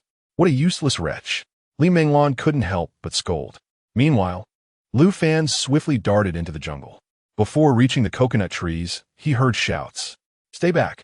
My bodyguard will arrive shortly, and none of you will escape. Li Menglan shouted in English. Recognizing her voice, Lu Fan hurriedly approached with stealth, concealed by the foliage, rendering him unseen. Before him stood 5 men and 4 women, with the leading man being the captain. The 8 surrounded Li Menglan and her companions, 1 foreign middle-aged man already ensnared in a trap. The others, wary of potential traps, hesitated to draw closer. Seizing the moment, Lu Fan hurled a wooden spear at the captain, striking him in the right arm, albeit slightly off target. Upon seeing Lu Fan, the captain exclaimed, Damn it, he est back. A wave of trepidation washed over the group, but upon realizing it was merely Lu Fan, their courage returned, and they began to jeer. Lu Fan, wielding a short wooden spear in his left hand, swung it with precision, swiftly taking down one adversary and then another. In the ensuing chaos, the co-pilot attempted to flee. Li Menglan seized the opportunity and thrust her spear into the co-pilot's thigh. The man howled in agony, clutching his leg as he bolted away, disregarding the terrain. Xia Xue and Jin Zhuan watched in horror, paralyzed by the sight of blood. Lu Fan did not pursue, but instead charged towards the captain. Realizing escape was futile, the captain fell to his knees, pleading for mercy. In the meantime, another man and 2 women scattered in different directions. Lu Fan swiftly slit the captain's throat and dealt a finishing blow to the 2 previously incapacitated individuals, as well as the 1 ensnared in the trap. He had killed 4 men without so much as a blink, leaving Li Menglan and her companions too frightened to breathe. Searching through the captain's pockets, Lu Fan discovered a windproof lighter, while the others yielded only a nail clipper and an ear cleaner, with nothing of real value remaining. Let's go back for now, he said. Lu Fan paid no heed to the pace at which the others departed, hastening back to the wooden shed alone. Upon arrival, he discovered that all 8 individuals trapped within had succumbed to their demise. A brief examination revealed they had met their end by wooden spears, presumably at the hands of Li Ming and Zhang Chong. Excellent. Such decisive slaughter is essential for survival. Lu Fan refrained from disturbing the bodies and noticed that Zhang Chong and his companion were in the process of transporting items toward him. He approached them, and the three convened for a brief exchange. Indeed, the captain and his co-pilot were cunning, attempting to employ military strategy against me. Such an endeavor is tantamount to courting death. Ha. Lu Fan chuckled. These individuals are truly deceitful, seizing the opportunity to pilfer while we were absent. Upon my inspection, I discovered they had resorted to cannibalism. Zhang Chong exclaimed in indignation. Lu Fan responded promptly, "No wonder those 4 individuals vanished yesterday. So this is the truth of the matter." Chapter 17. The Wilderness Survival Principles. After more than half an hour, the 3 women finally returned. Upon witnessing the 8 lifeless bodies and the blood-soaked ground, a wave of nausea and revulsion washed over them. Do not be afraid. This is the harsh reality. Clinging to the fantasy of rescue is futile. Since the golden hour for rescue had passed, I sensed the impending danger, and I am certain the pilot felt it too. They have already resorted to cannibalism. Lu Fan explained patiently. Among the 3 women, Li Minglan maintained a semblance of composure, while the other 2 were utterly unable to bear the sight, their pants dampening once more. What a predicament, Lu Fan thought to himself, feeling a headache brewing. He had intended to teach them a lesson, yet he had not anticipated such a large number of adversaries. It was a miscalculation on his part. He had hoped to provide them with some valuable experience, but it had turned into this dire situation. Li Ming and Zhang Chong arrived and were equally taken aback by the scene, lamenting the awkwardness of it all. Soon enough, they would have to venture into the jungle for supplies. If they perished, they could blame no one but themselves. "You should wash up quickly. We still need to move the supplies," Lu Fan urged, a hint of exasperation in his voice. Li Minglan, still relatively composed, led the 2 women to the shore to cleanse themselves. Upon their return, Lu Fan and the others had already transported the supplies to the wooden shelter.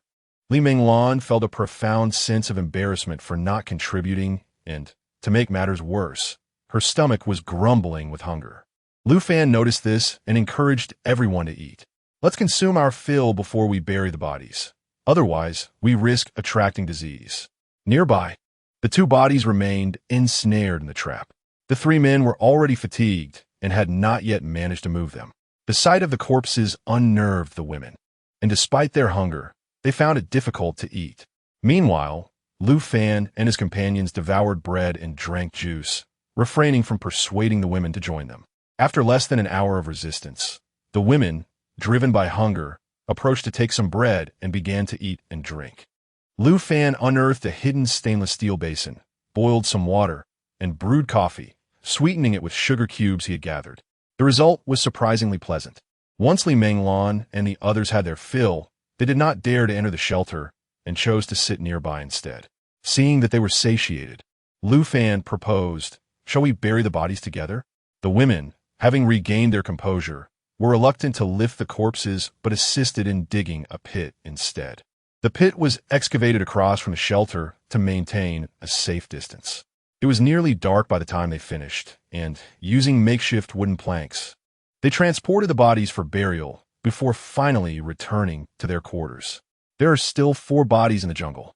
I killed the pilot. The co-pilot was struck by one of Li Minglan's spears and fled, leaving a significant trail of blood. He is likely in dire straits. 3 others have also escaped, but they pose no substantial threat. I shall return to their camp tomorrow to investigate further, Li Ming stated. Certainly, but exercise caution for traps or ambushes. There were likely more than just our 2 groups that made it to the island. There must be others skilled in swimming. During our initial flight, and while gathering supplies, I noticed several empty seats. Lu Fan and his companions were fatigued and retired for the night. Will you not keep watch tonight? Li Minglan inquired. There is no need to discuss it further. We are already quite fatigued and require rest.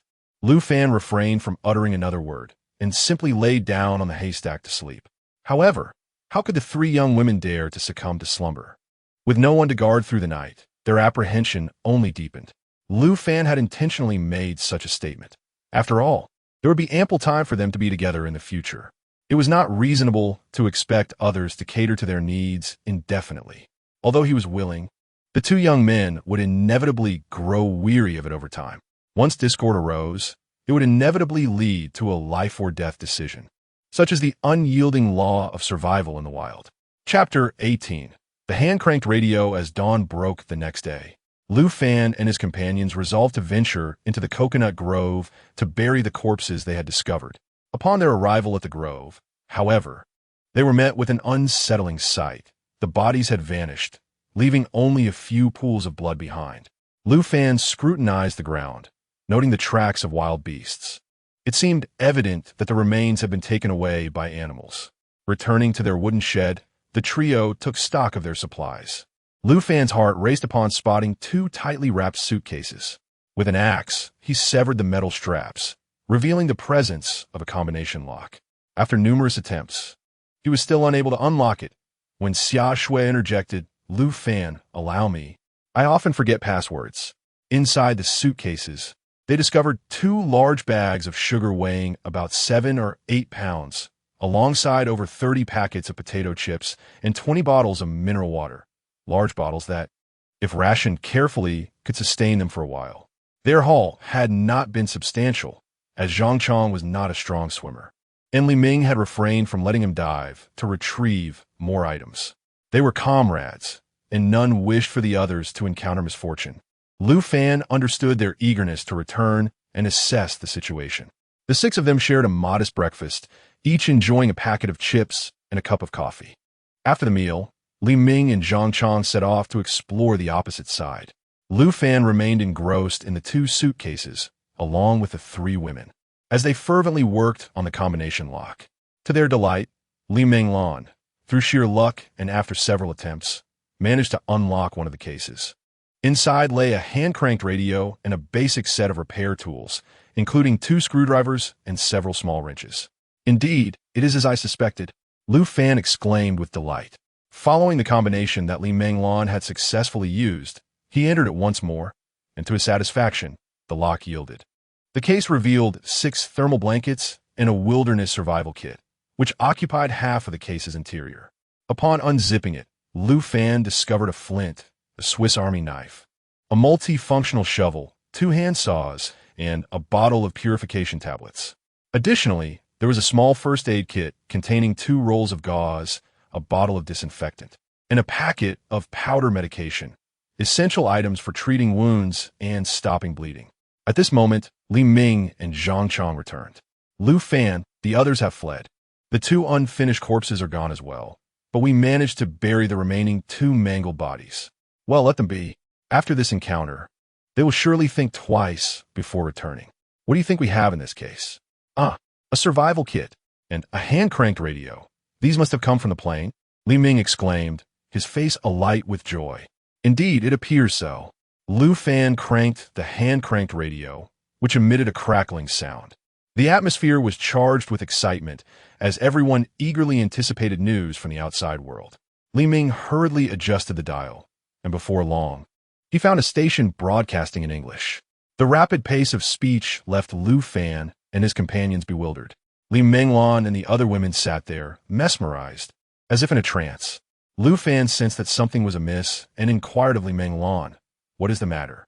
Li Minglan was momentarily stunned as the broadcast announced that the rescue aircraft had encountered unknown turbulence, resulting in the loss of many lives. Furthermore, foreign experts had concluded that there were no survivors aboard and had ceased the search. No wonder the rescue had been so delayed. How could there be unknown turbulence? Could it be that this location is a secret base of some organization? Lu Fan's mind raced with apprehension. This was utterly disastrous. It seemed we would be stranded on this island for a considerable time. Zhang Chong, with his impulsive nature, exclaimed loudly. The 3 women were also engulfed in sorrow. Would they truly never return? What were they to do? "My car loan, my mortgage." Xia Shui lamented. "Everyone, do not panic. This is not the end of the world. They will come to rescue us eventually. Our primary focus now must be on facing reality and addressing our survival needs before contemplating anything else," Lu Fan patiently advised. "Brother Fan is right. We must prioritize our survival before devising a plan to return," Li Ming encouraged. Chapter 19. Thorough scavenging in order to survive more effectively on this desolate island. It was imperative to retrieve some metal from the wreckage of the airplane, along with any other essential supplies. At the break of dawn the following day, the three young men set out in a lifeboat, spending 2 arduous hours to reach the site of the aircraft's remains. After a brief respite, Lu Fan, in relatively good shape, was the first to plunge into the water while instructing the others to hold the rope. Unbeknownst to Lu Fan, sharks and other aggressive marine creatures lurked nearby. He merely caught sight of a small sea snake, which he approached with caution as he searched the workspace for any usable materials. Lu Fan discovered a larger backpack filled with supplies and unearthed a stainless steel cutting board, which he deemed quite valuable. He also located some tissues and a collection of stainless steel spoons. Further rummaging beneath the seats, he stumbled upon a pack of sanitary supplies and a substantial emergency medical kit, considerably larger than the previous small one he had found, which was quite fortunate. Observing 2 smaller fragments of the aircraft's tail, he swiftly packed them away. However, Lu Fan had spent an extended period underwater, leading to a significant drop in his body temperature. He quickly tugged on the rope, and his companions above had already been waiting for quite some time. They hoisted him back onto the lifeboat, where Lu Fan, now chilled to the bone, clutched a piece of aircraft debris. By this time, the sun had ascended high into the sky, raising the temperature considerably, and Lu Fan soon regained his senses. Although the luggage was lost, there were still items in the flight attendant's workspace that had not yet been collected, which they planned to pack into their backpacks shortly. Lu Fan also handed a knife to Li Ming, who secured it and, equipped with an oxygen tank, descended into the depths once more. Li Ming retrieva a substantial faul, including towels, a watch, and a blanket, all of which were stuffed into a large backpack. The weight of these items proved to be quite burdensome, leaving Lu Fan and Zhang Chong perspiring profusely.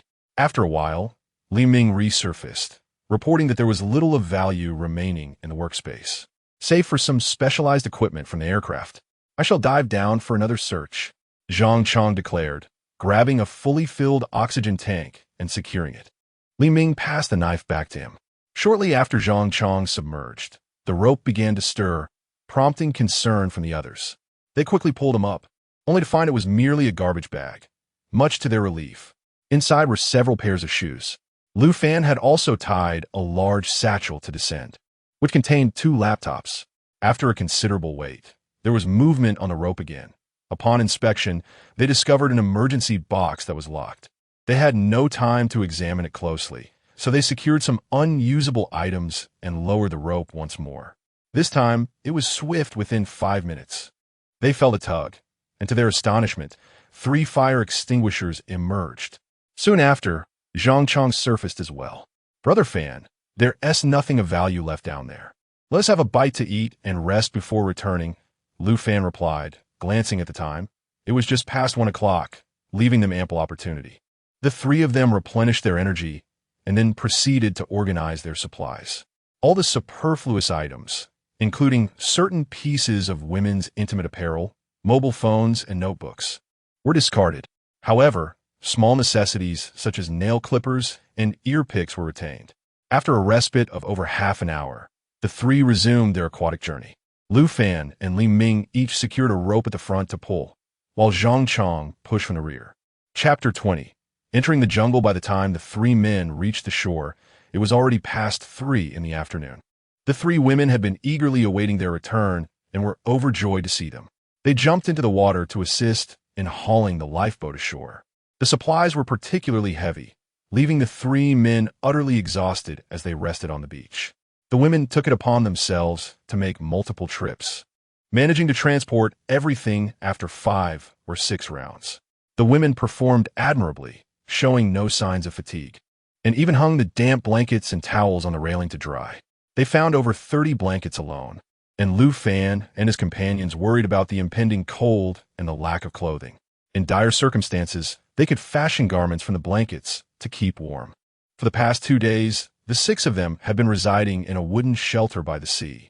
The 3 men each took a fragment of aircraft debris to fashion into usable weapons.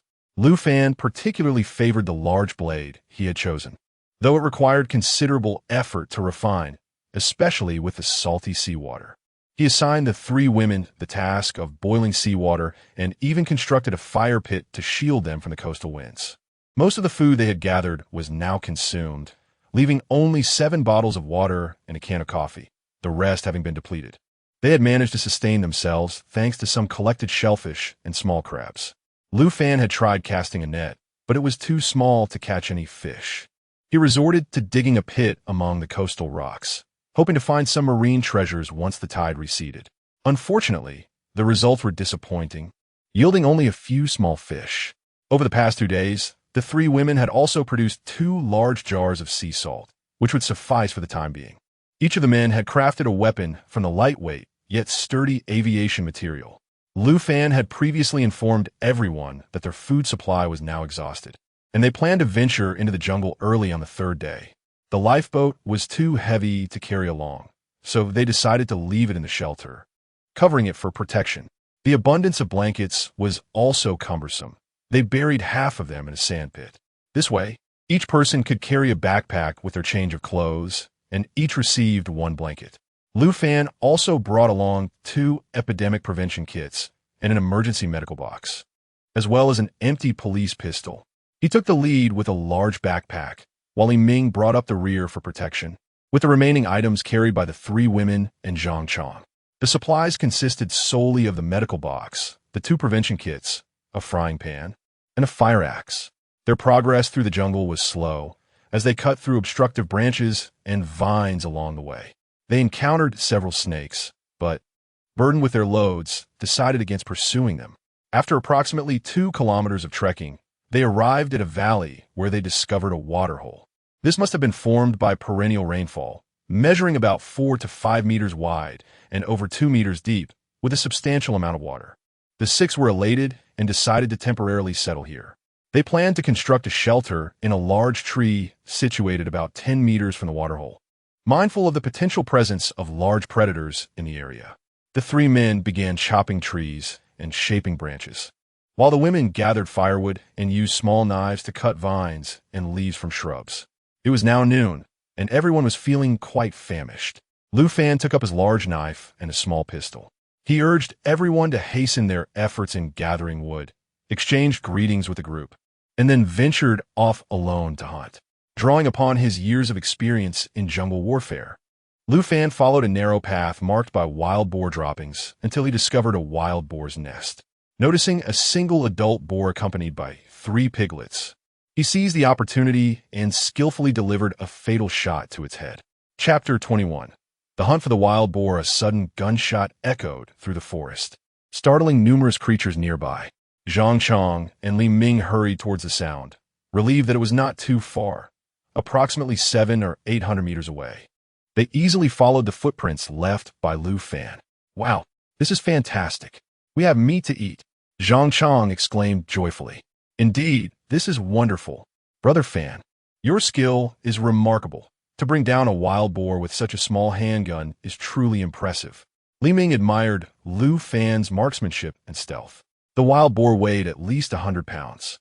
The 3 quickly processed the boar's innards, and Lu Fan constructed a wooden frame. They took turns carrying it back to the valley. As the day was drawing to a close, Lu Fan remarked, "It seems we won't have enough time to build a wooden cabin tonight. We shall sleep beneath the great tree instead. Ladies, please cut the meat in half. Wash it thoroughly with water, and then rub it with sea salt for preservation. The gentlemen will construct a protective barrier around the tree." Everyone understood that sleeping in the jungle at night was no trivial matter and swiftly set to work. Fortunately, they had a multi-functional shovel, which made digging easier. When faced with stones, they resorted to using a Swiss Army knife to meticulously pry them out. After over an hour of labor, they dug 9 deep holes and secured wooden stakes, binding them with vines and slender branches, creating a sturdy fence. They even fashioned a wooden door on one side, adjacent to the water pit, completing the enclosure.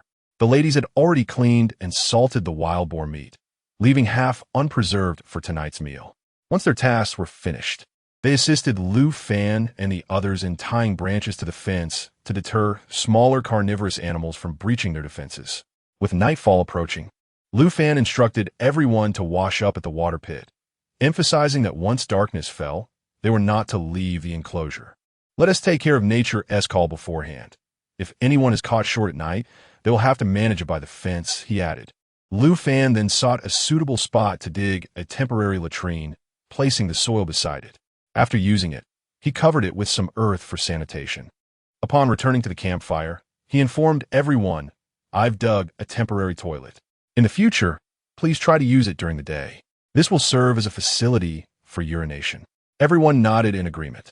Lu Fan felt that the day had been quite exhausting. With so many people, managing everything became cumbersome. Thus, it would be wise to convene and assign tasks. Everyone had hardly eaten throughout the day and was quite hungry, so they roasted and enjoyed the wild boar meat, slicing and grilling it as they feasted. Lu Fan also discussed the division of labor, which everyone deemed necessary. Xia Shui, having experience in nursing, would take charge of cooking and maintaining cleanliness.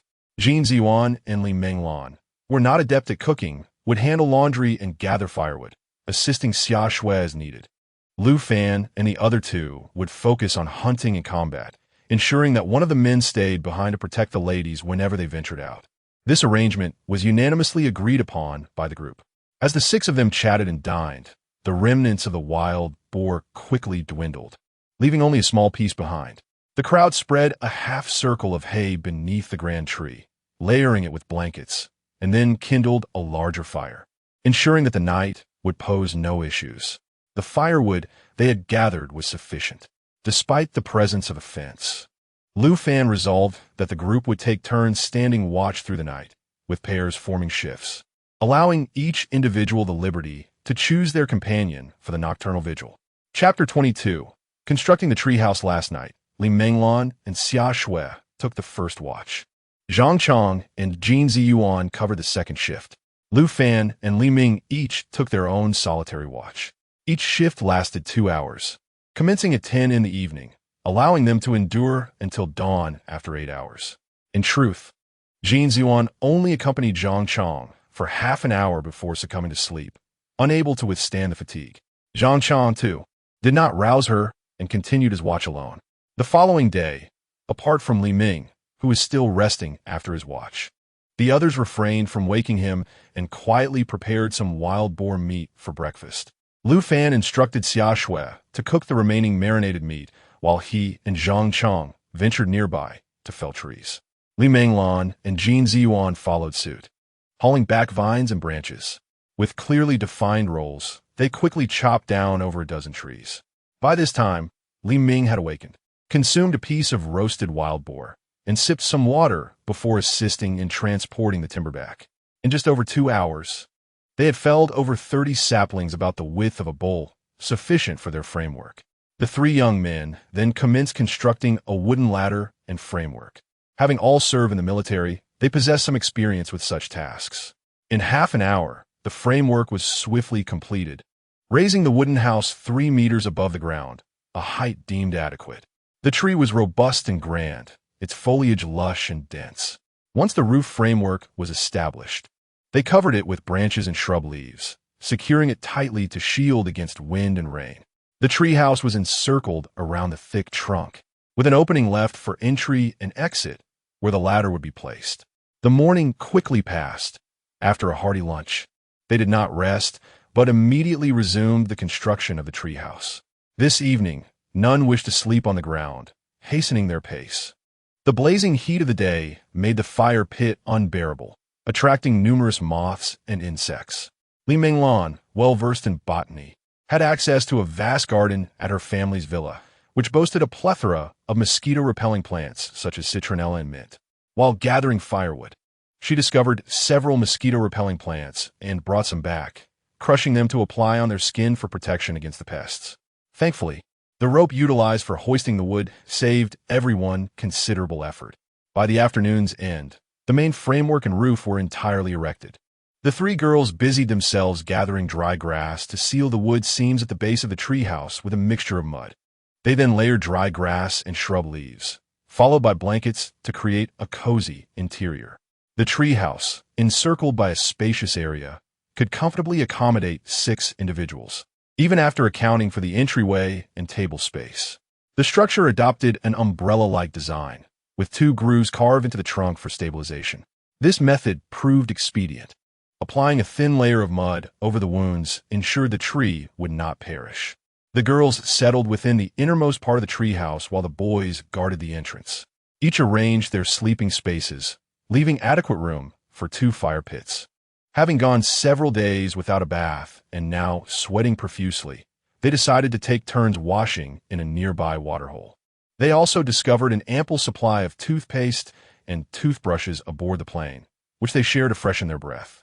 After bathing and brushing their teeth, they felt rejuvenated and revitalized. Lu Fan and his companions mixed some mud and collected additional stones to construct a rudimentary fire pit at the entrance. By nightfall, they lit a fire, which illuminated the area.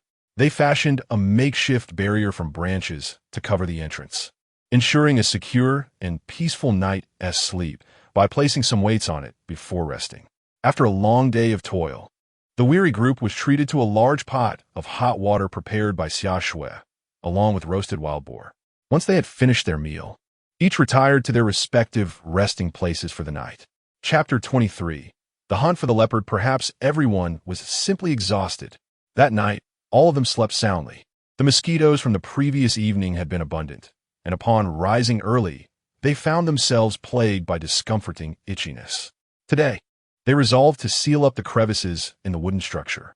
The supply of wild boar meat at home was dwindling, prompting Lu Fan and Li Ming to embark on a hunting expedition.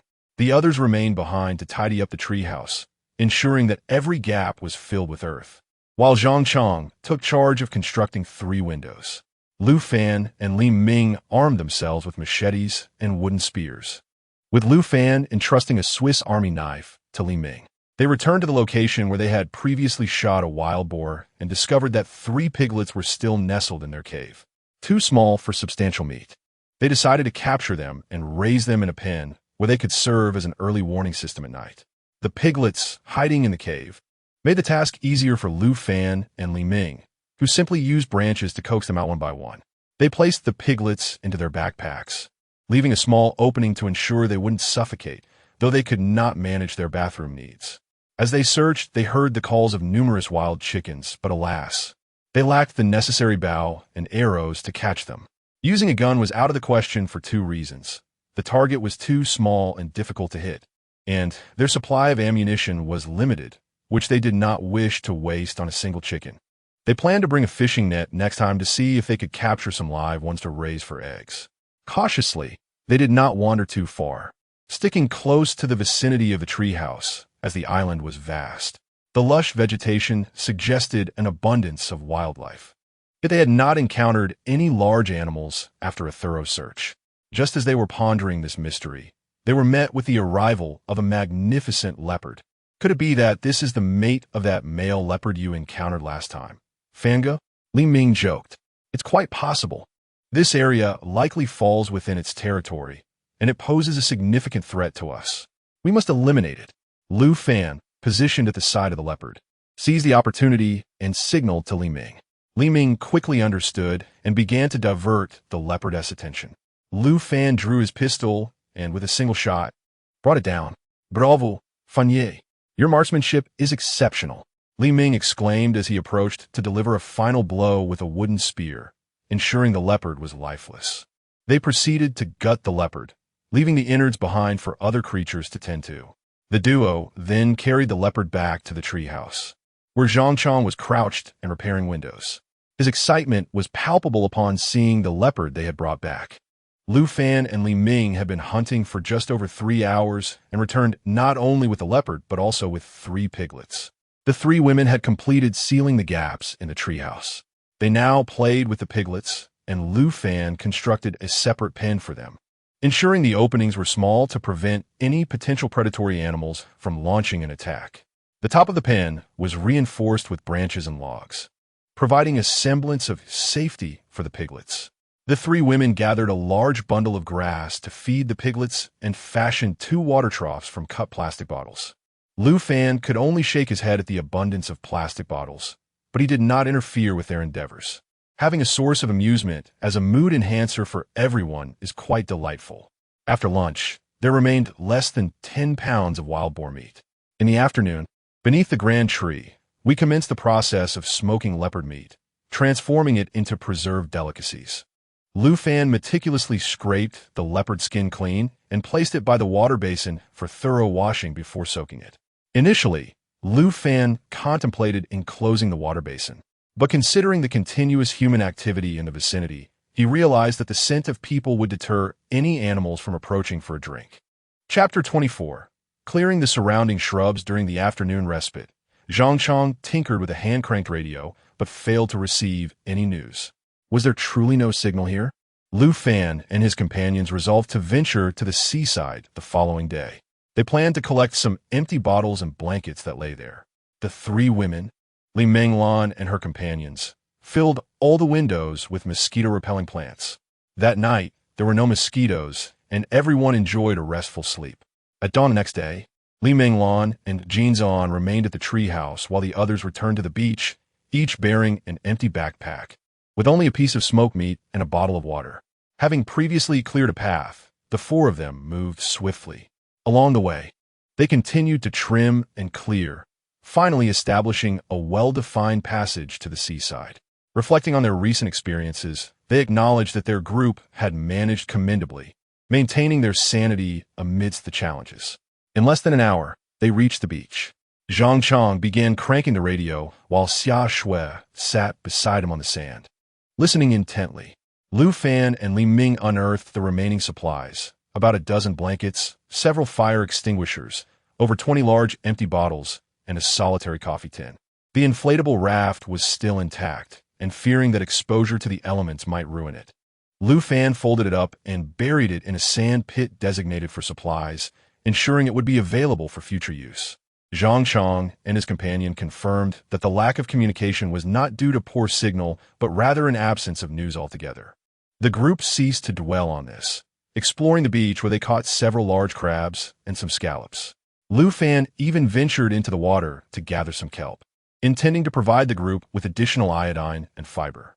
Zhang Chong investigated the opposite side, but found that the remaining members had yet to return. After lunch, the four began their journey back. Passing by the coconut trees, they harvested over 20 coconuts, and the remaining peaches were ripe for picking, so they gathered those as well. Upon returning to the treehouse, Li Menglan and Jin Zuan felt relieved and rushed out to assist with the supplies. The group took turns bathing, and Lu Fan contemplated the necessity of creating a small pool and building a wooden shelter to serve as a bathing area, thus distinguishing the bathing space for men and women. Considering the fire extinguishers they had retrieved, he opened the valves to release the powder, then disassembled them for cleaning. After rinsing them thoroughly, he filled them with water and hung them in the bathing area, effectively repurposing them into showers. This way, there was no need to excavate a pool, simplifying their efforts. He planned to construct the bathing area a distance from the water source to avoid contamination. In the wreckage of the plane, they had also collected some hand soap and small packets of shampoo and conditioner, which would suffice for a while. For ease of maintenance and to keep cool, the three men shaved their heads clean with a razor, while the three women used scissors from the first aid kit to trim and thin their hair. With everyone looking fresh and tidy, there was no room for mockery. Comfort was the priority. Lu Fan hung the leopard skin to dry and rendered the fat in a stainless steel basin, storing it in the coffee tin for future use in cooking when they discovered wild vegetables. In the afternoon, everyone undertook a thorough clearing of the trees and shrubs within a 50-meter radius to preempt any potential ambush by large predators. Lu Fan also discovered bamboo in the woods, crafting a dozen rudimentary spring traps from the bamboo strips, and broke branches to serve as markers. He returned to inform everyone of the appearance of the trap markers, advising them to exercise caution and steer clear. Thus, the area surrounding the pond was transformed into their private domain. Chapter 25. Reinforcing the treehouse today was yet another bustling day, with dinner prepared by Li Menglan and Jin Ziyuan. It was at best palatable. After the six of them finished their meal and attended to their personal needs, they retreated to the treehouse to rest. All remaining supplies were brought inside, including 2 fire extinguishers, which could serve as a precaution against potential fires in critical moments. The following morning, Lu Fan rose early and descended the wooden ladder to check on the wild boars. After 2 days of feeding and care, their demeanor had stabilized. They were now curled up in a pile of hay, sound asleep.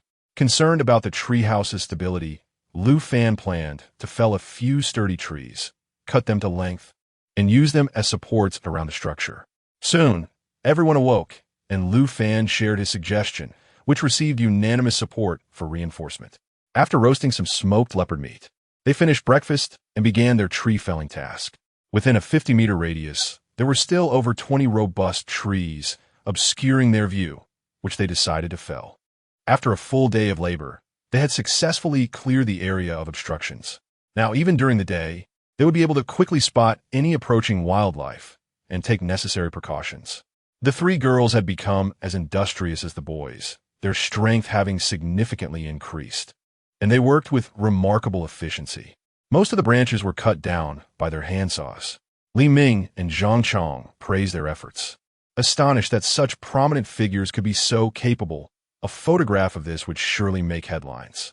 Together, the six of them transported the logs back to the treehouse using rolling techniques, then gradually hoisted them up with ropes to establish them at the base of the treehouse. They erected a total of 16 posts, rendering the treehouse exceedingly sturdy. Over the past few nights, the traps Lu Fan had set around the perimeter had successfully captured a couple of wild goats that had come to drink at night, one male and one female, the latter of which was notably pregnant. While the group agreed to raise them, the male goat proved to be quite uncooperative, bleeding incessantly throughout the night. Consequently, it was slaughtered the following day for meat, its hide carefully removed and scraped clean, a fine piece of pelt that would serve to keep warm during the colder nights ahead. In recent days, they had managed to salvage a dozen intact mobile phones. Lu Fan's phone, however, was of poor quality and had become water-damaged. So he extracted the SIM card and transferred it to a functioning device. Upon powering it on, he discovered it still had over half a battery charge, albeit without signal. Nevertheless, he could view previously stored photos and videos for entertainment. It would be delightful to have a few solar panels to occasionally play games on the phone, alleviating some of the monotony. The three girls, in addition to cutting grass to feed the wild boars, were also responsible for gathering firewood. They found a few wild, prickly ash trees and returned to inform Lu Fan about them, but they did not dare to dig them up, fearing they might perish. Instead, they simply harvested the peppercorns. Lu Fan scattered some of these peppercorns in a fertile patch of soil and watered them, leaving the outcome to fate. In recent days, everyone has had ample food and has been living quite comfortably. They decided to till the fertile patches of land, which amounted to over 30 square meters. Lu Fan and his companions discovered a dozen wild scallions and several handfuls of wild chives, which they carefully planted, intending to cultivate seeds for future mass planting. It feels somewhat like home, Zhang Chong remarked with a smile. Indeed, after more than a month on this deserted island, I never anticipated we would reach such a situation, Li Ming expressed with a sense of nostalgia. Chapter 26. The cannibals. Lu Fan contemplated for a moment before speaking. Let us not lose heart. Once life stabilizes, we shall certainly explore this small island and seek a way back to the mainland. We must not succumb to despair. Rather, we should uplift our spirits. Li Menglan encouraged. Indeed, I still have to return to my acting career, Jin Ziyuan declared with unwavering determination. Over the past few days, Jin Ziyuan's command of Chinese had improved significantly, and her speech had become much more fluent.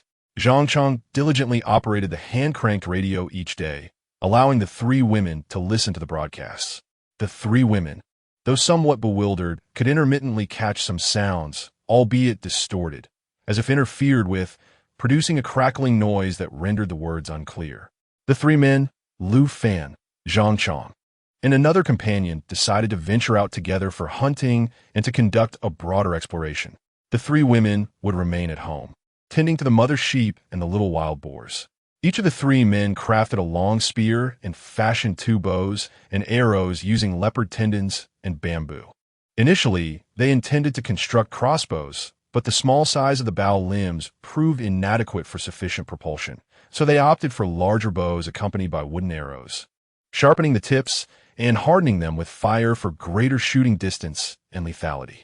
During the past days, Lu Fan and his companions had set traps with fishing nets, catching a few wild chickens and over a dozen sizable tree snakes, which could be consumed after removing their heads and tails.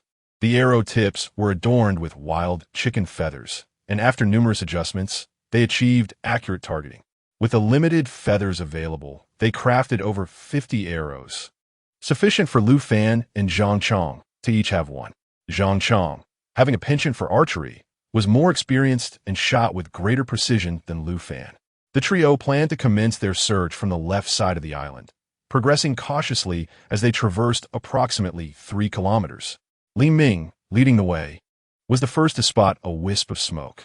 The 3 men stealthily approached, discovering a cluster of mud huts constructed from clay and straw. "Goodness, primitive people!" Zhang Chong exclaimed in astonishment. "Keep your voice down. They have keen ears." Li Ming whispered, "Urujinkotiun. I suspect that the bodies we found near the coconut grove may have been taken back by them for a meal. Upon reflection, it seems unlikely that wild beasts could have carried away all 4 corpses at once." Lu Fan had keenly observed a human skull near the entrance of one of the mud huts. "Those foreigners have likely been consumed by them," Li Ming murmured. "Given our residence in the valley, they will eventually discover us. We must return quickly to prepare.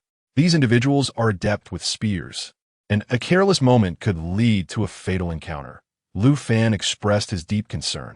The 3 men concealed themselves in the shadows, observing the tribe, which comprised over 20 wild individuals.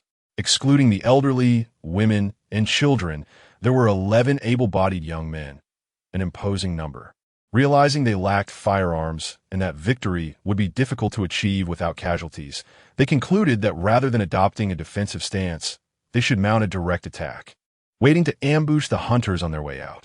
After a wait of several hours, nearing noon, 5 wild men armed with wooden spears and stone axes emerged, ready to set out.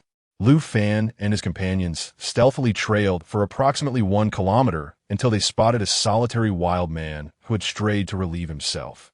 Lu Fan cautiously nocked an arrow, and with a swift motion, it flew forth. Thud! The arrow struck the wild man directly in the heart, eliciting a desperate cry.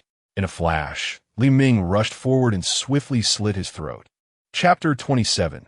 The hunt for the savages. Upon hearing the agonizing cries of their companion, 4 additional savages hastened to the scene. Zhang Chong was the first to draw his bow, striking one down with a lethal shot, followed closely by Lu Fan, who injured another, though it remained writhing on the ground. The remaining 2 savages hurled wooden spears at them, but Lu Fan and his companions deftly evaded the projectiles. Realizing their aim had failed, the 2 savages attempted to flee. However, Lu Fan and his companions were determined not to allow them to return with news, and they swiftly loosed another arrow, hitting one, while the other managed to escape. Lu Fan, sensing the urgency, urged his companions to eliminate the remaining threats. They initially planned to withdraw quickly, but upon reflection, they concluded that the savages would require some time to return and could potentially follow their trail to the treehouse, leading to possible casualties. Thus, they decided to set traps as a precaution before departing. After sharing their thoughts, Li Ming and Zhang Chong wholeheartedly agreed. They knew that even if the savages returned without locating them, they could follow the path they had taken, resulting in dire consequences. The trio quickly gathered bamboo in the vicinity and fashioned a dozen spring traps. With ample time at their disposal, they refrained from creating more, as doing so could heighten the savages' wariness without yielding significant advantage. Having consumed a modest amount of smoked meat and sipped from their canteens, they rested for less than 10 minutes before the sound of shouting reached their ears. The savages had arrived. They dispersed cautiously, wary of the savages' stone axes and spears. Lu Fan warned his companions to remain vigilant. The band of savages, numbering over 10, included several elders. The faster, more robust savages fell victim to their ambush, resulting in 3 casualties. The remaining savages learned from this misfortune and proceeded with caution, spreading out as they advanced. Seizing the opportunity, Lu Fan and Zhang Chong shot down 2 more savages before concealing themselves once again.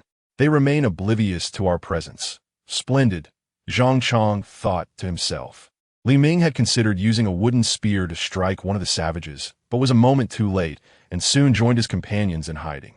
The remaining savages, exhibiting a lack of intelligence, became increasingly frantic after losing 2 of their own. They swung their stone axes wildly, and 2 more fell victim to the traps, pierced fatally by bamboo spikes. The remaining 4 savages, now in a state of panic, found themselves the targets of Lu Fan and Zhang Chong's onslaught. Zhang Chong successfully struck one, while Lu Fan's arrow went awry due to the distance. However, Li Ming seized a moment and launched a spear, hitting his target successfully. The last 2 savages, both elderly, knelt on the ground with their stone axes raised, surrendering any notion of resistance. Lu Fan and his companions swiftly approached and disarmed them. The 2 savages chattered in a language incomprehensible to the trio. Observing their frail condition, Lu Fan chose not to execute them, allowing them to return. Perhaps there were women and children left in their tribe, and he deemed it best to let them fend for themselves. The 3 then finished off the wounded savage and searched the bodies for anything of value, though they found little. The wooden spears they discovered were robustly crafted and would prove useful upon their return. Lu Fan discovered a bayonet behind a wild man, and fortunately, it was Lu Fan who turned him over. Otherwise, this treasure would have been overlooked. "You two, come quickly and see what I found," Lu Fan exclaimed with excitement. As they rushed over to take a look, one of them remarked, "Ah, isn't this the bayonet from an AK-47? How could they possess such a thing? We must venture to their tribe and inquire," Li Ming responded enthusiastically. "Indeed, judging by the wear and tear, it is likely a remnant left by pirates or military forces." Lu Fan added. Chapter 28. Discovery of firearms. The trio discarded their wooden spears and hastened after the 2 wild men, managing to catch up as they neared the wild men's settlement.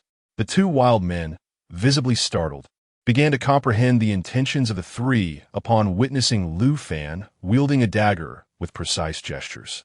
They led the trio back to their village, where 5 women, armed with wooden spears and stone axes, listened attentively as the 2 wild men animatedly spoke, ultimately setting down their weapons. 2 elderly wild men guided the group to a large pit where they disposed of bones. Lu Fan's eyes immediately fell upon an AK semi-automatic rifle. Li Ming descended to retrieve it. Although the stock showed signs of rust, the chamber had been inspected and seemed to have been coated with oil, indicating it had not been fired and was not corroded. Huh! These wild men possess valuable items, yet they lack the knowledge to use them. They haven't even disengaged the safety, Li Ming exclaimed with delight. Removing the magazine, he discovered it was fully loaded. He took off his shirt to use as a cloth, meticulously disassembling the firearm and cleaning it before reassembling it. After firing a test shot, the weapon discharged with a satisfying bang. "Ha, it still works. Splendid. I shall apply some leopard oil for maintenance later," Lu Fan remarked, equally pleased.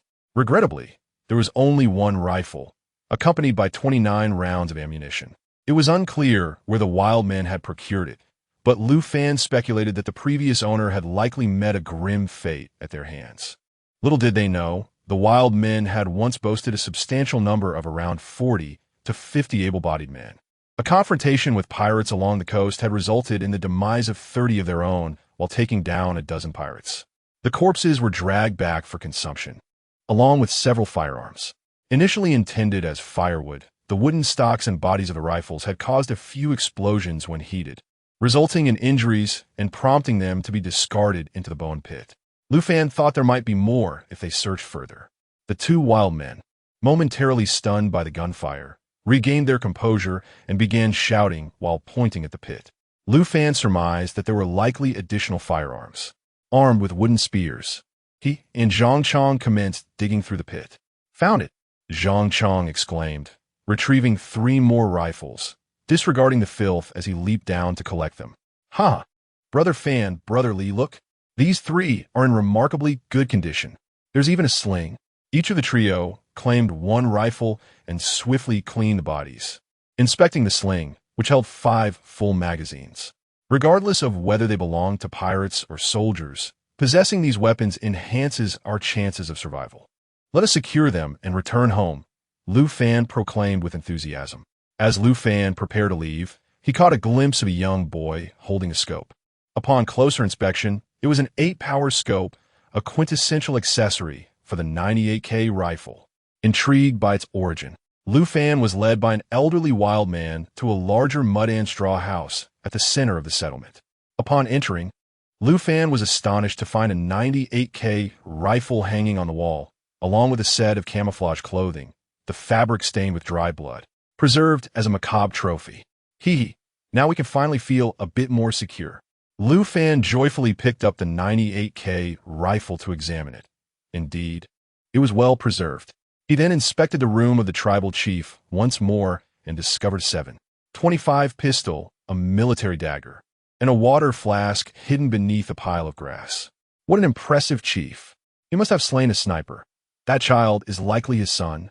Fortunately, you spotted it, or we would have missed out, Zhang Chong exclaimed with excitement. Subsequently, he and Li Ming searched the other mud huts and indeed found several daggers and some golden-hued bullets, presumably used as toys by the children. Chapter 29. Discovery of a cave. Lu Fan left 2 daggers for the wild women before departing. The trio returned to the treehouse, filled with exuberance. Upon seeing the firearms in their hands, the 3 women gasped in astonishment. You actually acquired guns? How terrifying! Li Minglan couldn't help but inquire. Is there a military presence on this island? Not that we've discovered so far. These weapons were found in the cannibal tribe's territory. Ah, cannibals! The 3 women exclaimed in unison. There's nothing to fear. We've nearly decimated them. Only a few elderly, women, and children remain, posing no real threat. Zhang Chong bluntly stated. Oh, the 3 women felt relieved, secretly acknowledging the prowess of these 3 men. Their survival in this place seemed reliant on them. Through their interactions over the past days, Xia Shui had developed a fondness for Zhang Chong. He often assisted her with cooking, and given their shared age and hometown, a mutual affection blossomed, albeit unspoken. Unbeknownst to Lu Fan, who was preoccupied with dismantling firearms and cleaning them with cotton cloth, the 98K rifle was in pristine condition, and the 7.25 pistol was well preserved, complete with a silencer. Among the 4 AK-47s, one was severely rusted, making it unsafe to use. Fortunately, the bolt remained functional and was oiled and stored away. The bullets salvaged by the little wildlings filled 2.5 magazines. Thus, each AK could be equipped with 2 magazines, while the remaining rounds were reserved for the 98K. The 7.25 pistol would be entrusted to Li Minglan, ensuring the 3 men had protection while the women stayed at home. Xia Shui brewed a pot of coffee, pouring herself a generous cup, sweetened with sugar cubes. While enjoying smoked meat, her spirits soared. The Yu was nearing the time to give birth, so Lu Fan had constructed a separate pen for her, and the 3 women had laid plenty of dry hay to facilitate a smooth delivery. The following morning, Lu Fan addressed the group. Listen closely, everyone. This island is not secure. We must set additional traps around the perimeter. You 3 women should accompany us to observe the traps and memorize their appearances to avoid falling victim to ambushes. After an entire day's labor, they had constructed over 30 traps of various sizes, allowing the group to return to the treehouse with a sense of security. Having rested for a day, and with food supplies dwindling, they planned to venture out for hunting once again. This time, Zhang Chong would remain behind, while Lu Fan and Li Ming set out together. Although Li Minglan wished to join them, she hesitated, fearing that her slower pace would hinder the others, and thus refrained from speaking up.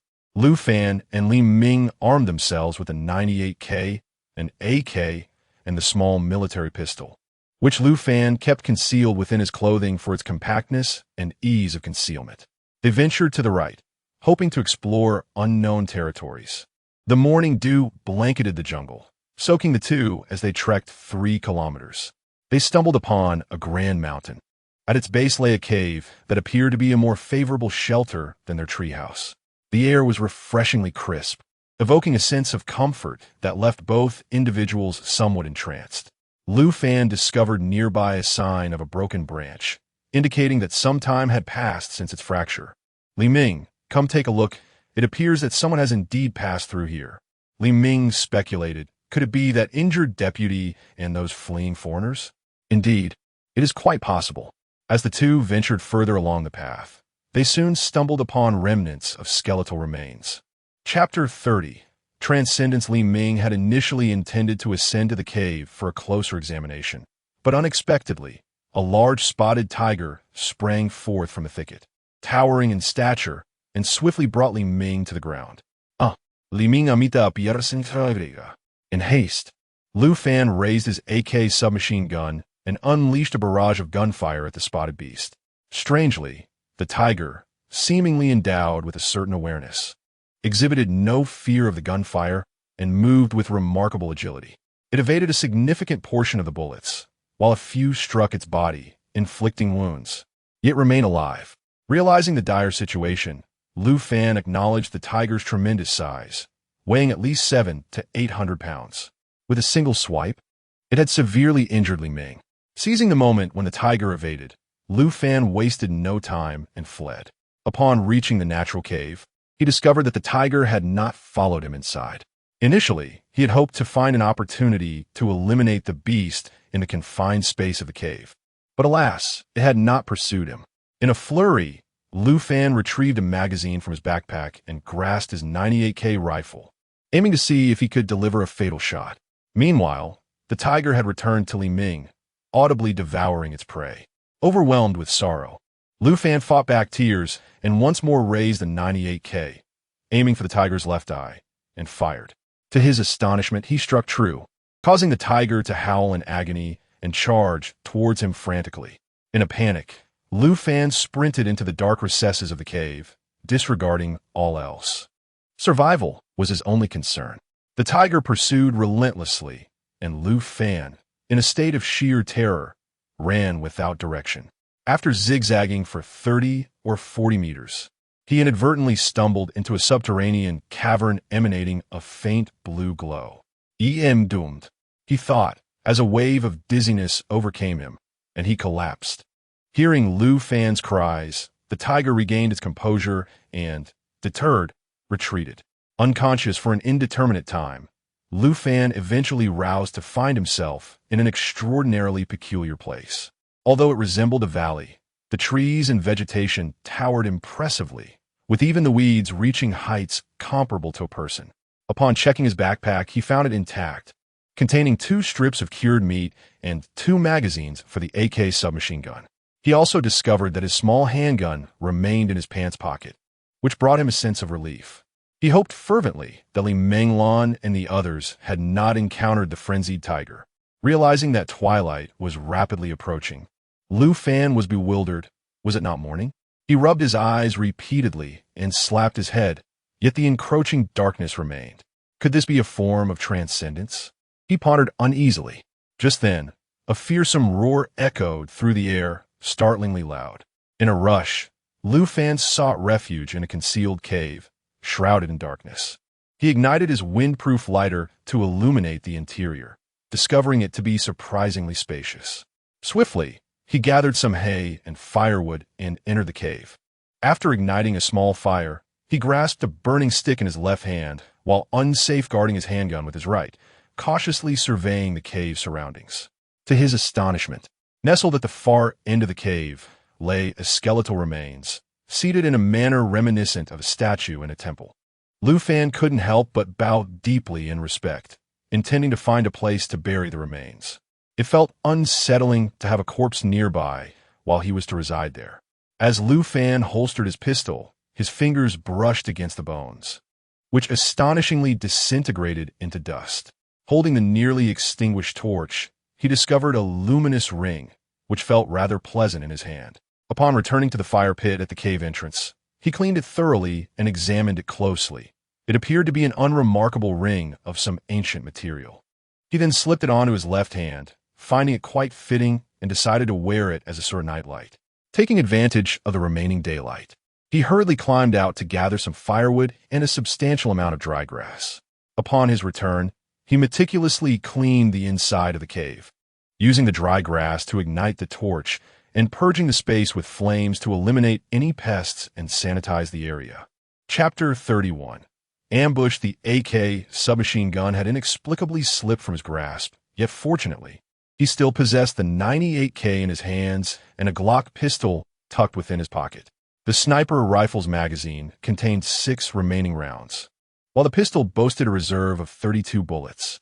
Lu Fan shifted several large stones to seal the cave entrance, which allowed him to breathe a sigh of relief. He relocated the firewood to the innermost part of the cave, This peculiar cavern featured a winding S-shaped passage, rendering the flickering flames invisible from the outside, thus serving as a decent refuge. Reclining upon the haystack, Lu Fan reflected on the day's harrowing events and the tragic demise of Li Ming, which weighed heavily upon his heart. This recollection conjured memories of his fallen comrades.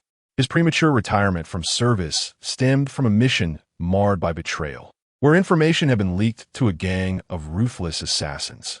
Their entire special operations team had succumbed to an ambush, suffering grievous losses. Although Lu Fan and a handful of remaining teammates managed to eliminate the assassins, the traitor responsible for the leak remained elusive. Consequently, the survivors faced over a month of isolation and scrutiny. To prove their innocence, Lu Fan and his comrades were compelled to voluntarily retire and return home. A restless night ensued, filled with countless thoughts that continued to torment him. He vowed that upon his return, he would unearth the identity of the traitor who had led to his comrades' deaths. He would exact vengeance upon that betrayer, as well as the shadowy crime lord behind it all. They both deserved to perish. After a night of turmoil, he finally succumbed to a deep slumber.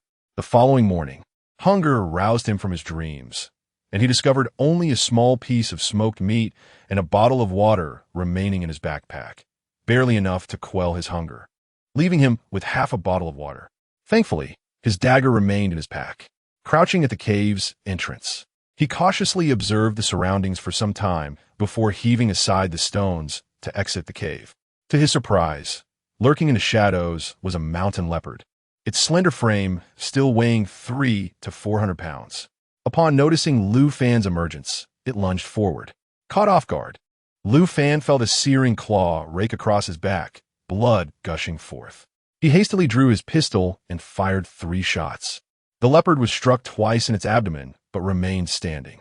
Lu Fan pressed forward, delivering a final shot to its head, causing it to collapse. Ignoring the agonizing pain in his back, he removed his shirt and used the clean side to dab at the wound. His hands were now smeared with blood when the ring on his left hand unexpectedly reacted, emitting a green glow that absorbed a considerable amount of his blood for several minutes before fading away, leaving behind an ordinary ring. With little time to ponder this phenomenon, he feared the scent of blood would attract more predators. Swiftly, he employed his dagger to dissect the leopard's belly, extracting its entrails and dragging the carcass back toward the cave. The entrance was merely a short distance away, and he hastily pulled the leopard inside, then returned to cover the trail of blood with dirt. On his way back, he uprooted an enormous mountain thorn herb before sealing the cave entrance once more with the stones. In the cave, there exists a stone table and stone stools. He crushed the herbs upon the stone surface and applied them to the wound on his back. Fortunately, his quick thinking had allowed him to evade a severe blow. Otherwise, he would have been gravely injured. At this moment, Lu Fan was also famished, so he rekindled the fire. He severed a substantial hind leg and began to roast it. Once cooked, he devoured it voraciously. The meat was extraordinarily delicious. Lu Fan found it puzzling that he had not added any seasoning, yet the flavor was remarkably delightful. One front leg weighed as much as 10 pounds, and he managed to consume the entirety. After finishing his meal, he wiped his mouth and lay down on the pile of hay, waiting for his wound to heal. Chapter 32. The spatial ring. Lu Fan lay down for less than 5 minutes when his entire body began to swell and heat up, causing him immense discomfort. Therefore, he sat up, closed his eyes, and forced himself to endure.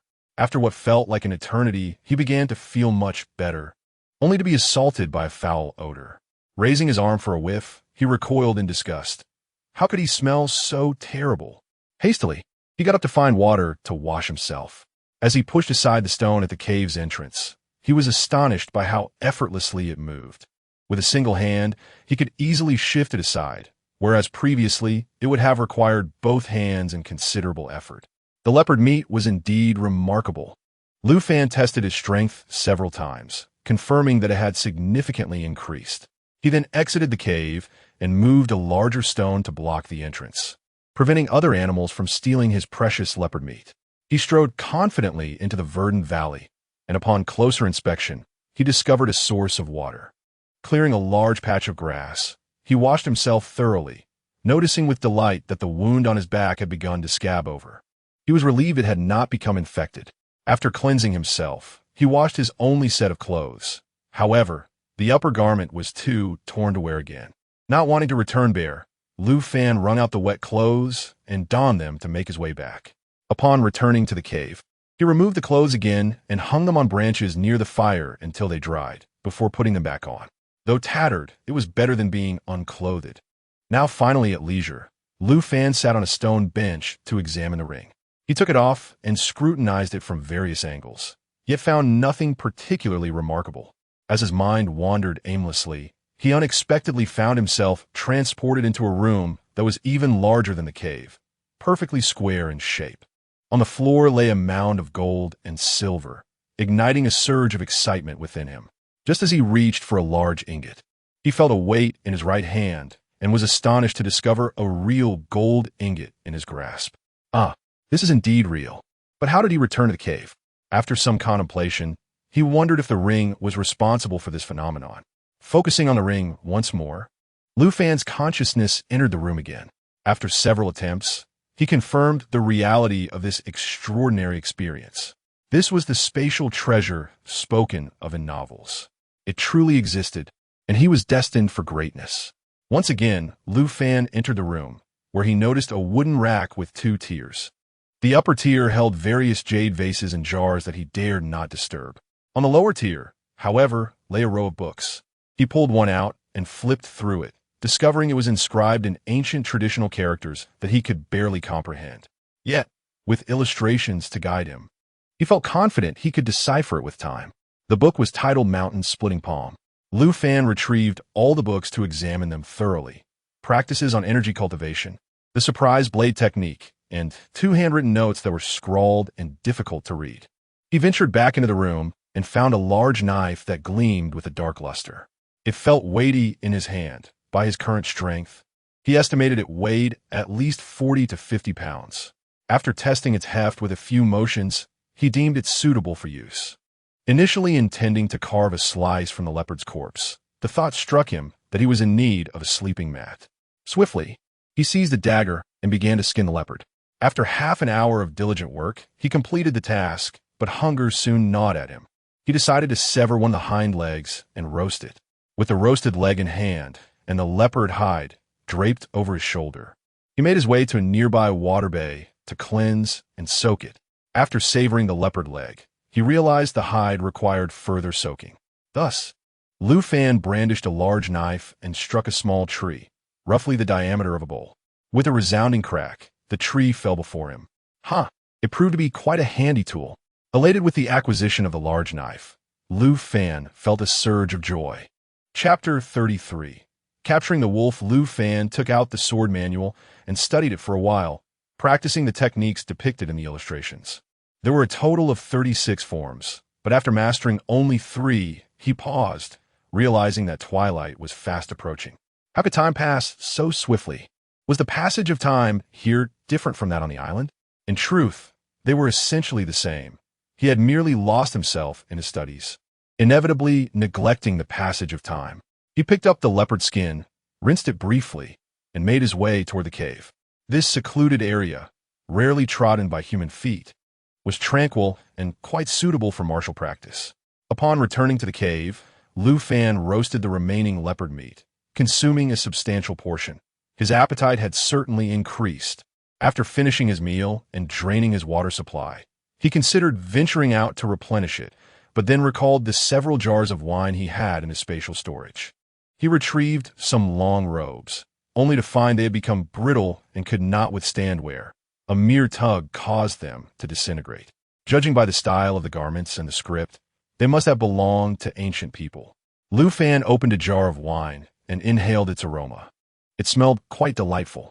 After cleaning a large sea bowl, he poured himself a cup and took a small sip. This wine was indeed enjoyable, reminiscent of a light rice wine, a refreshing beverage akin to water. Lu Fan drank 2 large bowls until he felt satiated. With his thirst quenched, he took out the Qi refining manual and perused the illustration of the acupoints. Burp! The wine surprisingly had a lingering effect, prompting him to sit cross-legged. As he contemplated the acupoint diagram, he sensed a current of energy coursing through his body, rendering him quite comfortable. Following the guidance of the diagram, he meticulously directed the energy flow and felt as if his body were weightless.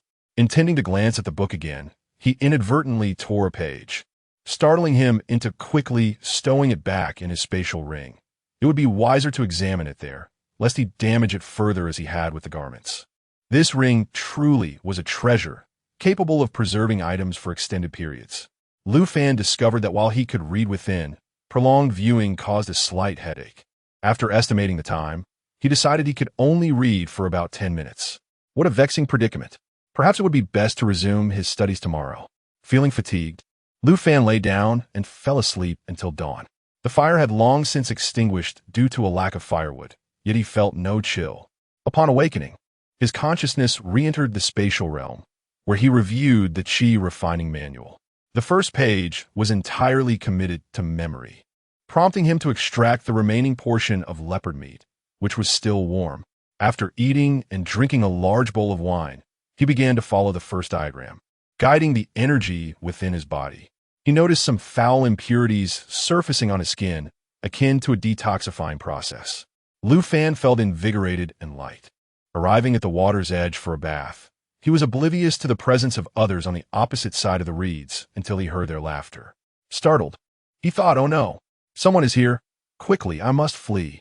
Just then, a girl resembling a maid, brandishing a large blade, rushed toward him, shouting fervently, "Halt, rogue! How dare you covet my lady's virtue?" Lu Fan immediately halted his steps and said, "My dear young lady, you must clarify your misunderstanding. I, too, sought the solace of a bath and was unaware that others were bathing nearby. Upon hearing the commotion, I fled to avoid any potential misinterpretation. Despite your outward appearance. How deftly you wield your tongue." The maid, with a look of disbelief, regarded him skeptically.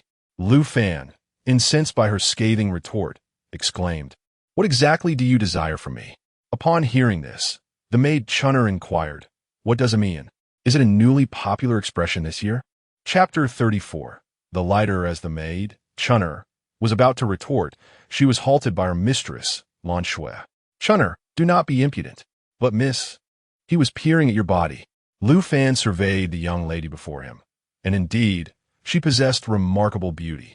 Despite the veil obscuring her face and the plain garment she wore, her enchanting figure remained evident, and her large, dark eyes sparkled enticingly. "I must confess, I did not intentionally gaze upon you. There's no need for you to fret." Lu Fan, lacking romantic experience, found himself stumbling over his words, inadvertently making the situation more awkward. "What do you mean by I must confess? It is clear he has seen you." Chunner interjected with a look of disdain. "Enough. I have just observed that from this position, it is impossible to see." "You may verify it for yourself," Lan Shui instructed Chunner. Naturally, Chunner was skeptical, but upon inspecting the area where Lu Fan had bathed, she indeed found it impossible to view anything, and thus returned, reassured. Consider yourself fortunate." Lu Fan, feeling a mix of embarrassment and exasperation, was damp and uncomfortable. "Well, since the misunderstanding is resolved, I shall take my leave," he declared, turning to depart. "Wait, I notice your attire is quite distinct. Could you share where you acquired your garments?" Lan Shui inquired. Lu Fan thought to himself that this woman was rather bothersome. He quickly gathered some dry grass and wood, igniting them with his lighter to dry his clothes. "You should join me in warming up. Do not catch a cold." Both women, intrigued by the lighter they had never seen before, approached with curiosity. "Mister, may I see that object of yours?" Lu Fan silently lamented. How bold are women of this era? Just as he was deliberating whether to show it, Chunner chimed in. "Isn't it just a fire-starting tool? What is so remarkable about it?" To his dismay, Lu Fan realized she was referring to the lighter. Feeling somewhat embarrassed, he handed it to Lan Shui. She examined the lighter, noting its intricate design, and found it rather appealing. Lu Fan mused. Indeed, this is a different era. The women's hairstyles, clothing, and manner of speaking, as well as their reaction to the lighter, confirmed his suspicions. Lan Shui, enamored with the lighter, noticed Lu Fan standing there in silence. "Would you be willing to sell this to me?" Snapping back to reality, Lu Fan immediately refused. No, I need it for cooking. I will offer you a fire-starting tool along with 100 taels of silver. Would that suffice? Lan Shui pressed once more. That won't work. I wouldn't know how to use your fire-starting tool. Besides, the convenience of my lighter is undeniable. Lu Fan replied. He had plenty of silver in his spatial ring, primarily because he had no place to spend it, and he certainly did not lack a few taels. What would it take for you to part with it? Lan Su Po Si. Please, do not address me as Mr. It sounds rather odd. Just call me Lu Fan. If you truly desire it, I shall gift it to you. Lu Fan said, slightly impatient. Thank you, Lu Gongzi. Lan Shui exclaimed, joyfully removing her veil in gratitude. Lu Fan was utterly mesmerized. The woman's smile was truly enchanting, reminiscent of the vibrant beauty of a wisteria flower, instantly uplifting his spirits.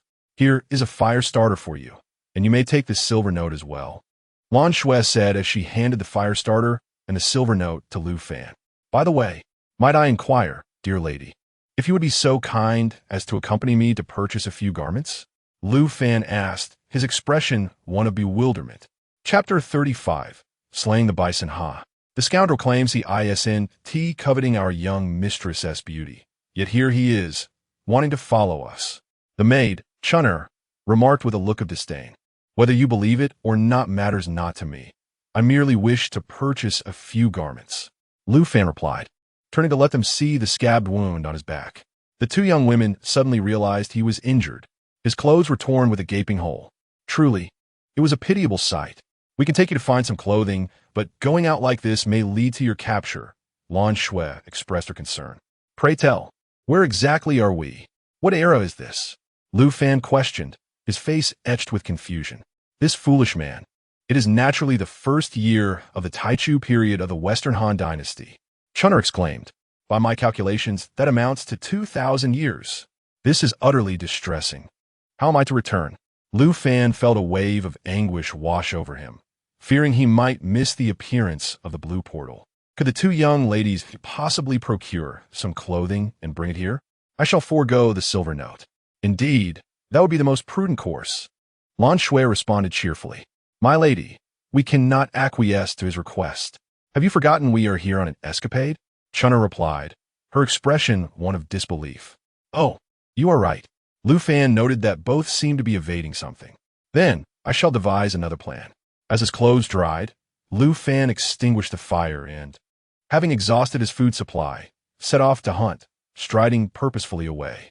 The two women were left bewildered by his sudden departure, only regaining their senses once he had walked quite a distance. Lu Fan traversed the woods, seeking prey while collecting firewood to store in his spatial ring for convenience. He had measured it. The spatial ring contained an ample 50 square meters, with a height of over 3 meters. Even this quantity of firewood was trivial to store. After walking over a mile, he discovered several bison grazing leisurely. Observing them for some time, he noted they did not flee at his presence. Seizing the moment, he drew his large knife and charged forward, but the bison, far from docile, lowered its head and charged at him. Ha! These creatures are quite foolish. I feared they would escape, yet here they come charging at me. Lu Fan thought, as he leaped and struck the bison's back. Damn it, I missed. The bison, enraged by the attack, became even more ferocious. Lu Fan deftly dodged its multiple charges, seizing the opportunity to deliver another blow, this time striking its neck. The bison collapsed, kicking its legs in its final throes. Lu Fan approached and delivered the finishing blow, slicing open its belly to retrieve the entrails, swiftly storing everything in his spatial ring. The entire process took less than 10 minutes. The remaining bison, intimidated, stood at a distance, bellowing. Lu Fan paid them no mind and strode back, intending to wash off the blood at the water bay before returning to the cave to prepare a meal. Upon reaching the water bay, he was surprised to find the two young women had not yet departed. Have you truly run away from home? He inquired. Yes, Lan Shui replied, her face flushed with embarrassment. This place is perilous. Please wait for me over there while I indulge in a bath. The two girls appeared somewhat bewildered, questioning whether he had not just bathed moments ago. However, what is that blood on his hands? Lu Fan, disinterested in providing an explanation, made his way to the water bay alone. After ensuring the girls had distanced themselves, he shed his clothing and meticulously cleansed the stains from his body. He ventured a bit further to rinse the entire cow before returning to wash his clothes thoroughly, which he then donned. Upon rejoining the two young women, he curiously inquired, "How peculiar! Why did you two not flee upon seeing my bloodied hands?" Chapter 36. The enchanting guests Lu Fan guided the two women back to the cave. "This is my abode. If you have nowhere else to stay, you may rest here for the night." Upon entering the cave, the two women were astonished to discover its hidden grandeur. "Thank you, young Master Lu. We shall stay here for the night." Lan Shui expressed her gratitude with a beaming smile. "Very well, since you do not fear that I am a villain.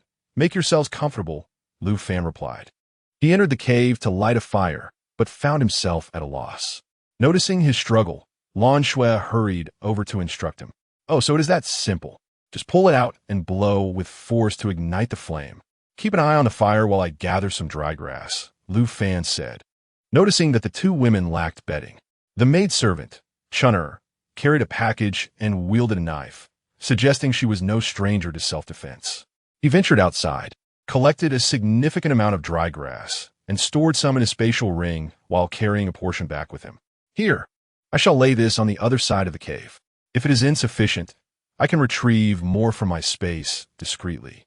"Thank you, young Master Lu." Lu Fan appreciated the company, finding solace in their conversation. However, retrieving items from a spatial ring proved somewhat cumbersome. Fortunately, the cave had a corner, allowing him to step outside once more.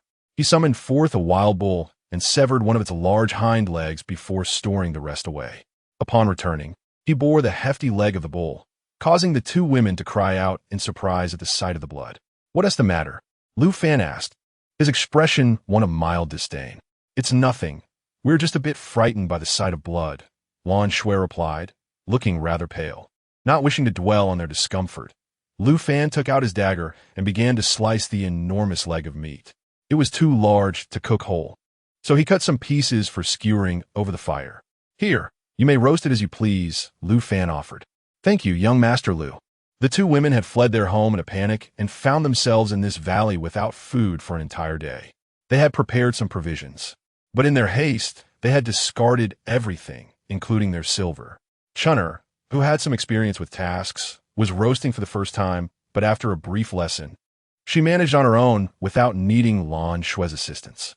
As Lu Fan cut and prepared the meat at the stone table, he joined in the roasting, fashioning a spit with two wooden forks to turn the bull's leg over the fire. After some time, the two women let their skewers cool before taking a bite.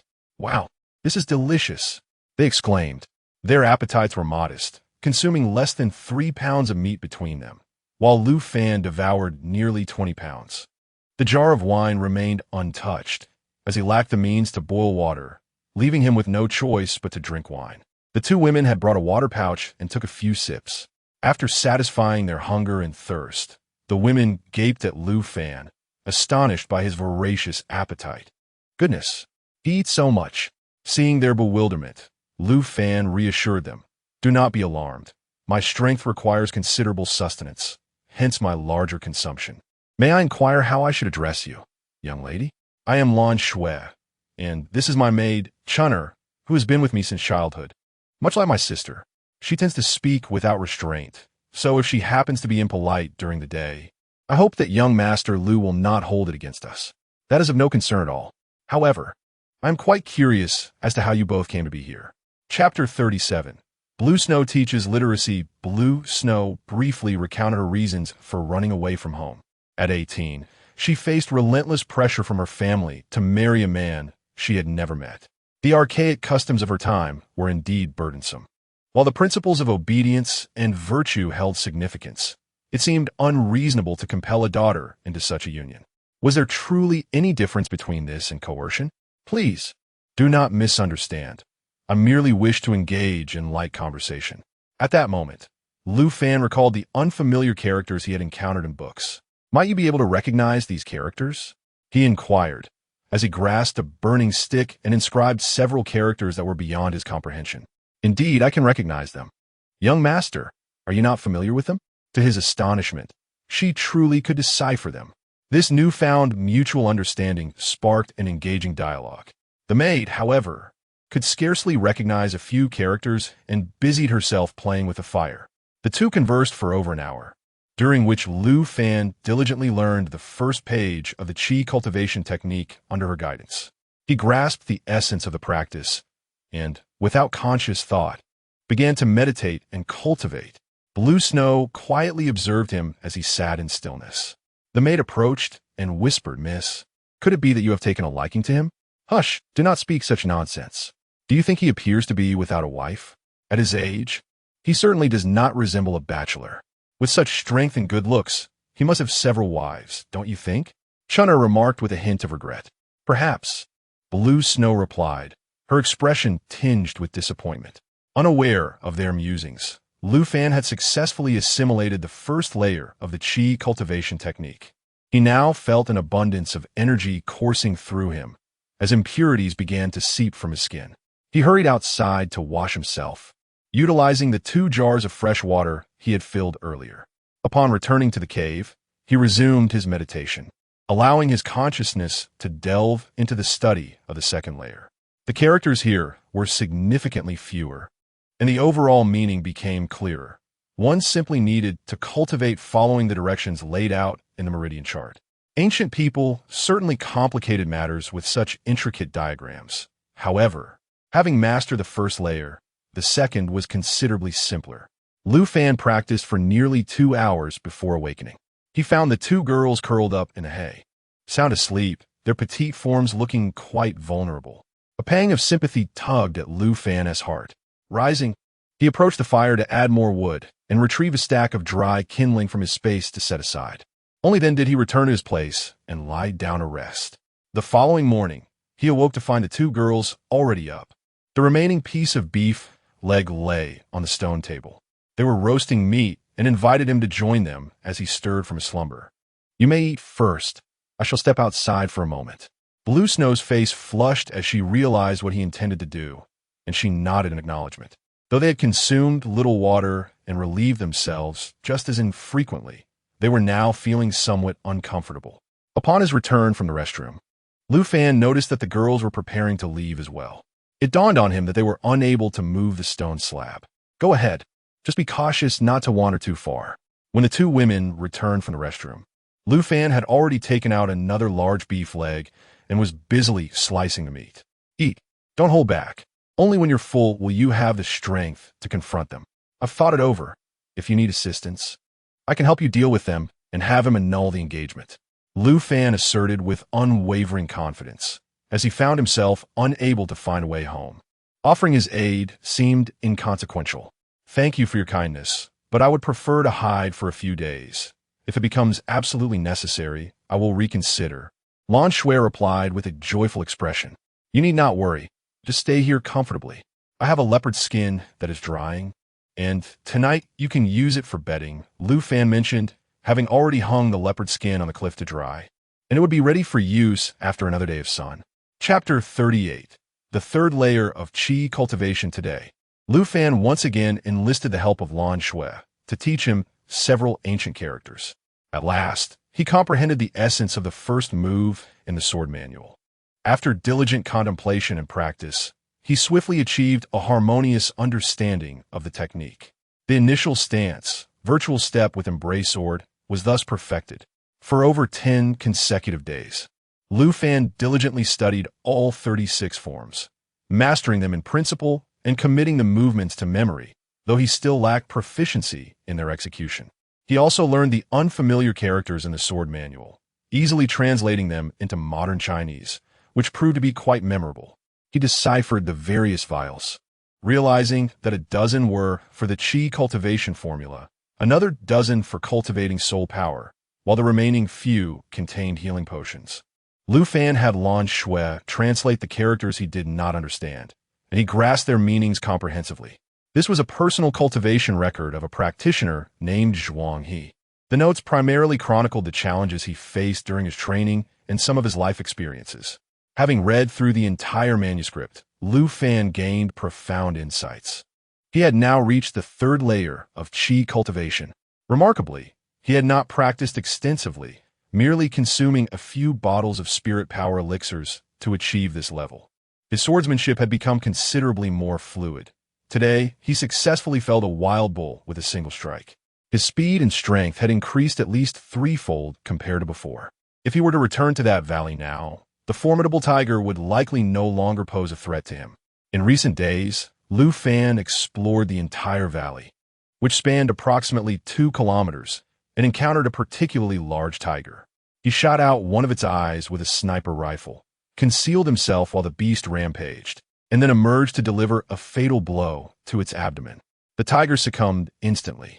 He chuckled to himself, admiring the quality of the tiger's pelt, contemplating its use as a splendid bedding. Lu Fan first bled the tiger, collecting 5 large jars of its blood before meticulously skinning it. Finally, he sliced open its belly, cleaned out the entrails, and buried them, storing the rest in his storage ring. Upon returning to the cave, he found the 2 women already preparing a meal.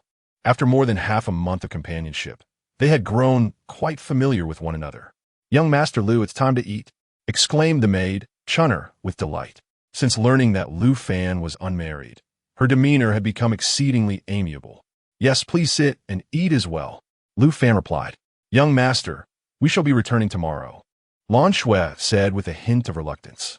Since discovering that Lu Fan had no wife, her feelings for him had deepened, though she was too shy to voice them. "Must we really leave?" Lu Fan asked, looking disheartened. "I fear my mother will be heartbroken if she cannot find me," Lan Shui expressed, concern etched on her face. I see. How about I escort you back?" "It would be unwise to face any dangers on the road alone," Lu Fan proposed. "Really? You would do that?" Lan Shui's face lit up with joy. "Of course. You 2 delicate young ladies would inevitably encounter misfortune along the way. I could never rest easy allowing you to travel unaccompanied. How dare you take advantage of us with your words?" Chunner said, rolling her eyes in mock disdain. "Indeed, it is simply the truth." Lu Fan chuckled. "Do the men here truly not appreciate beauty?" Lu Fan inquired innocently. The girl, upon hearing him refer to her as beautiful, was naturally elated, though she found it difficult to express her delight. In recent days, the 2 girls had been sleeping comfortably on a large leopard skin, enjoying delectable meals and restful slumbers. Lu Fan found pleasure in watching Lan Shui as she slept, a sight that brought him immense tranquility. Initially plagued by fear due to his inability to find a way home, all his worries dissipated in the presence of Lan Shui. This was, indeed, the primary reason he could focus on his cultivation in recent times. He could scarcely fathom the sleepless nights he would endure were she to leave his side. Chapter 39. Mapletown at the break of dawn the following day. Lu Fan and his 2 companions prepared to set off. He instructed the 2 women to wait outside the cave momentarily while he ventured inside to stow the leopard skin into his spatial ring. Once he emerged, he lifted a massive stone to block the cave entrance, ensuring that no wild beast could intrude as he intended to return. It was the first time the 2 women witnessed Lu Fan's raw strength, leaving them in utter astonishment. Spring, in particular, was wide-eyed with shock at his display. As Lu Fan glanced back, he noticed the 2 women gazing at him with starry eyes. "Don't idolize me too much," he jested. Though the 2 women did not fully grasp the concept of admiration, they understood his tone, interpreting it as a form of playful arrogance. "You really know how to bask in your own glory," Lan Shui remarked with a hint of skepticism. "All right, let's be on our way." With that, the trio retraced their steps, guided by Lan Shui's memory, and soon discovered a cave located approximately 500 meters away. Lu Fan ignited a torch and traversed further, only to uncover a source of illumination. Upon closer inspection, he found an opening more than 1 meter wide and over 2 meters high from the ground. He moved several stones to elevate himself, crawling out first before assisting the 2 women. However, Lan Shui lost her footing and inadvertently toppled on a Lu Fan, creating an exceedingly awkward moment. Fortunately, Spring remained inside the cave. With a flushed face, Lan Shui quickly regained her balance, while Lu Fan remained unfazed, as if nothing had transpired. Meanwhile, Spring, feeling frightened alone in the cave, called out for help, prompting Lu Fan to swiftly pull her up as well. Outside, they found themselves amidst a thicket of trees, the cave's entrance cleverly concealed within a dense cluster of shrubs, making it difficult to discern its presence. Lu Fan covered the cave entrance with some branches and marked a few nearby trees before proceeding with the two women. As they walked, Lan Shui explained that the area was known as Maple Town, a settlement that had long been abandoned due to frequent sightings of giant wolves in the vicinity, leaving few daring enough to venture there. "How did you two find yourselves here?" Lu Fan inquired. "We arrived in a horse-drawn carriage, but accidentally took a wrong turn," Spring replied, her expression filled with regret. It was she who had driven the carriage, and the memory weighed heavily on her heart. With many riders in pursuit, she had panicked, leading them into the woods to evade their pursuers. Their carriage had become ensnared by trees, and upon hearing the wolves' howls, they abandoned it in haste, ultimately falling into the cave, dirty and disheveled, until they encountered Lu Fan. "Well, it appears you two are quite fortunate. Encountering even a single wolf could have meant dire consequences, let alone a pack." After walking about 100 meters through the woods, they indeed stumbled upon the abandoned carriage, though the horses were nowhere to be seen, with only some dried bloodstains marking the ground. "It seems your horses fell victim to the wolves. How far is your home from here?" Lu Fan asked. "Quite far, at least 20 to 30 miles away," Spring replied, her face a picture of despondency. "Fear not. Since the wolves have taken your horses, we shall capture a few and have them pull you back home," Lu Fan assured them. The two women were acutely aware of their own strength. They could even slay a tiger or a leopard, let alone a mere pack of wolves. "You two, tidy up the carriage and remain inside. I shall take a stroll nearby. Should you encounter any danger, do not hesitate to call for me." Indeed, the two women had consumed a considerable amount of the flesh from these wild beasts in recent days. Thus their strength had markedly increased, instilling them with a sense of confidence. The meat they had ingested possessed spiritual energy. Although their intake had been modest, it had undoubtedly enhanced their vigor, rendering them more robust than the average man. Once the women had meticulously cleaned the carriage, ensuring that the curtain, cushions, and whip were all in place, they settled down to await Lu Fan's return. Lu Fan ventured a short distance, cautious not to stray too far, and called out a few times. As expected, his cries attracted the attention of the wolf pack. "Ah, how unfortunate for you."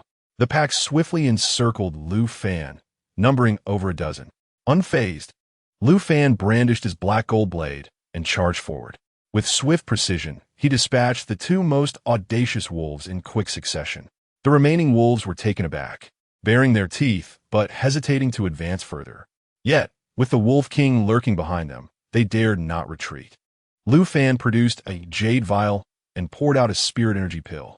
The Wolf King, enticed by the fragrant aroma of the pill, fixated its gaze on Lu Fan, its eyes gleaming with anticipation as it wagged its tail like an eager pup. Lu Fan beckoned it over, and the Wolf King dashed toward him, tail wagging enthusiastically. Chapter 40. Returning Blue Snow home. How much better it would have been if this had been done sooner, instead of forcing my hand. As he spoke, Lu Fan struck a nearby sapling with considerable force, snapping the tree with a resounding crack. At this moment, the Wolf King began to comprehend the formidable strength of this human. Submitting to Lu Fan, he lowered himself to the ground and cautiously approached. "Well, you do possess some semblance of reason," Lu Fan remarked. "Regardless of whether you can understand me, you must accompany me at once." He gestured towards the carriage. True to his word, the Wolf King led the remaining 9 wolves to the carriage, seizing the rare opportunity to assert himself in front of the young women. Lu Fan began to admonish them. "I demand that you take responsibility for consuming this horse. You must pull the carriage and return them safely.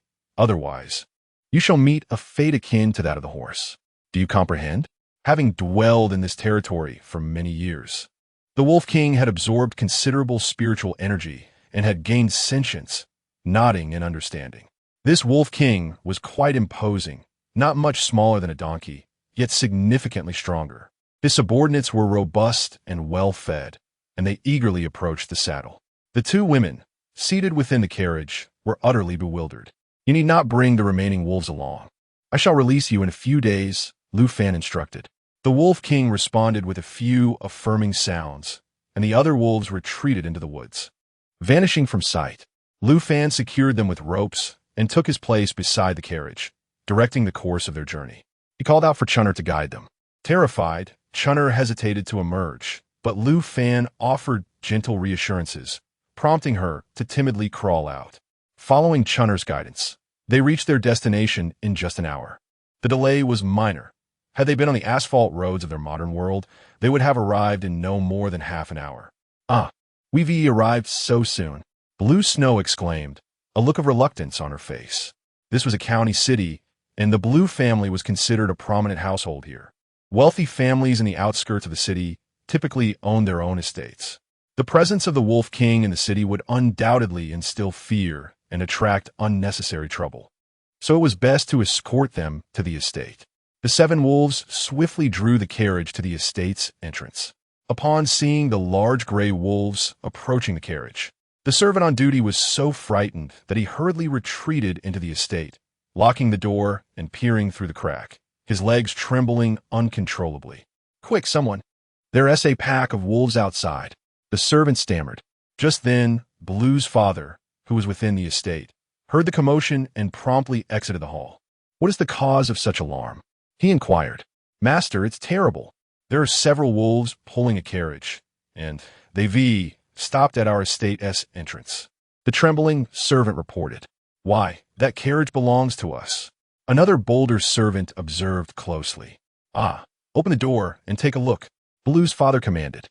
The servant dared not disobey the master's orders and, trembling, opened the grand door, revealing Chunner, who stood at the driver's seat with an air of defiance, hands on her hips and glaring. "Impudent canine servant, why do you present yourself in such a manner before the young lady? Is that not Sister Chunner? How dare you? How dare you?" The servant hastily apologized. Lu Fan silently mused. Indeed, the people of ancient times adhere strictly to hierarchy. Even trivial matters can be exaggerated into significant issues. "Where's your young lady, Chunner?" Mr. Lon called out. "Greetings, my lord. The young lady is in the carriage." At this moment, Lu Fan had already jumped down from the carriage and embraced Chunner, who was overjoyed, as it was her first experience being held by a man. Lu Fan then lifted the blushing Lan Shui, who had just exited the carriage, into his arms as well. Her face flushed a deep crimson, and she shyly covered her face, too bashful to meet anyone's gaze. Lu Fan felt no discomfort at all. "You all wait outside for a moment," Lu Fan instructed the Wolf King. He stepped forward to untie the ropes, primarily concerned that someone might take advantage of their bindings. Freeing them would allow for self-defense. The Wolf King immediately understood, leading his companions to a corner where they lay down to rest. As the 3 of them entered the courtyard, the household servants bowed in greeting. "Father." Mr. Lon intended to admonish, what kind of decorum is it to be held by a grown man? Yet sensing that this individual was far from ordinary, he refrained from provoking him further, standing there with a sullen expression, seething in silence. Chapter 41. I shall marry her. Upon witnessing the awkwardness of the situation, Lu Fan suggested they retreat indoors to discuss matters further. Mr. Lon had no objections, and the 4 of them entered the house. Mr. Lon promptly dismissed the servants. Lu Fan, disinclined to engage in unnecessary chatter, got straight to the point.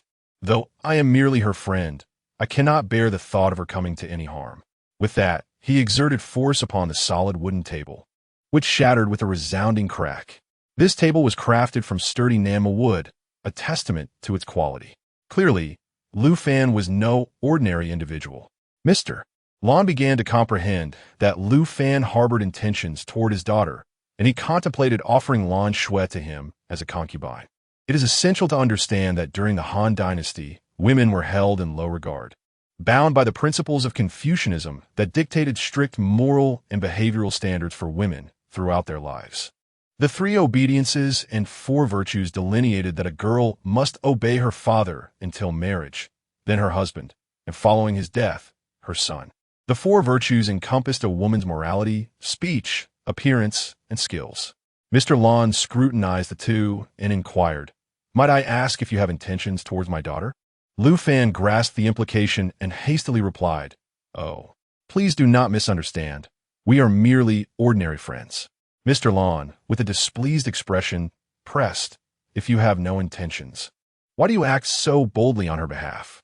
Furthermore, you have already embraced her in front of others, fulfilling several of the four virtues. How will she ever marry in the future? As the head of the family, Mr. Land's insight was astute, while Lu Fan, being young and inexperienced, found himself at a loss for words. Although he was indeed willing to marry Lan Shui, his heart longed to return to that deserted island. He could not remain here indefinitely. Earth was his true home, filled with family, friends, and unresolved vendettas against his comrades' adversaries. Lan Shui, noticing his silence, was deeply saddened, tears cascading down her cheeks unabated. Unable to bear her sorrow, Lu Fan quickly stood and apologized. I must return home. Will you come with me? Lan Shui nodded earnestly, declaring, I can and I wish to follow you. Ah, then I shall marry you, Lu Fan exclaimed, reluctant to part from her. He had managed to endure these days solely due to her companionship, and he would allow her to decide her fate once he found his way back. So it is settled. You two, in love, shall choose a date for your union. Mr. Lan, prioritizing his own interests, was eager to draw Lu Fan closer. It was known that his daughter had run away from home, offending a prominent family, and having Lu Fan, this brash young man, would greatly simplify matters. Unbeknownst to Lu Fan, Mr. Land's thoughts were far from transparent, as he so casually offered his daughter to him. However, with no better alternatives at hand, marrying her seemed the only viable option to keep her by his side. Feigning a return to the carriage, Lu Fan secretly retrieved a large tiger skin from his spatial storage and flung it onto the hall floor. Esteemed father-in-law, consider this my betrothal gift. Mr. Lan, having lived over 40 years, had never encountered such a sizable tiger skin.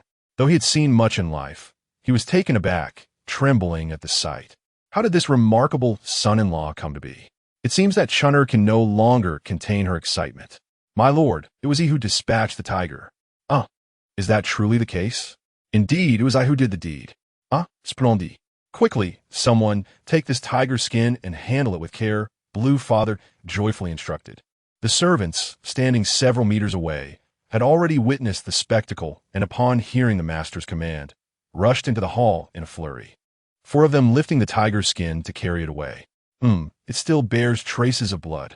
This tiger skin is rather enormous. I assenti it. The tiger must have been even larger. This son-in-law is not to be trifled with. Did you not notice how the master spoke in such a subdued manner? Indeed, we should hasten to deal with the tiger skin.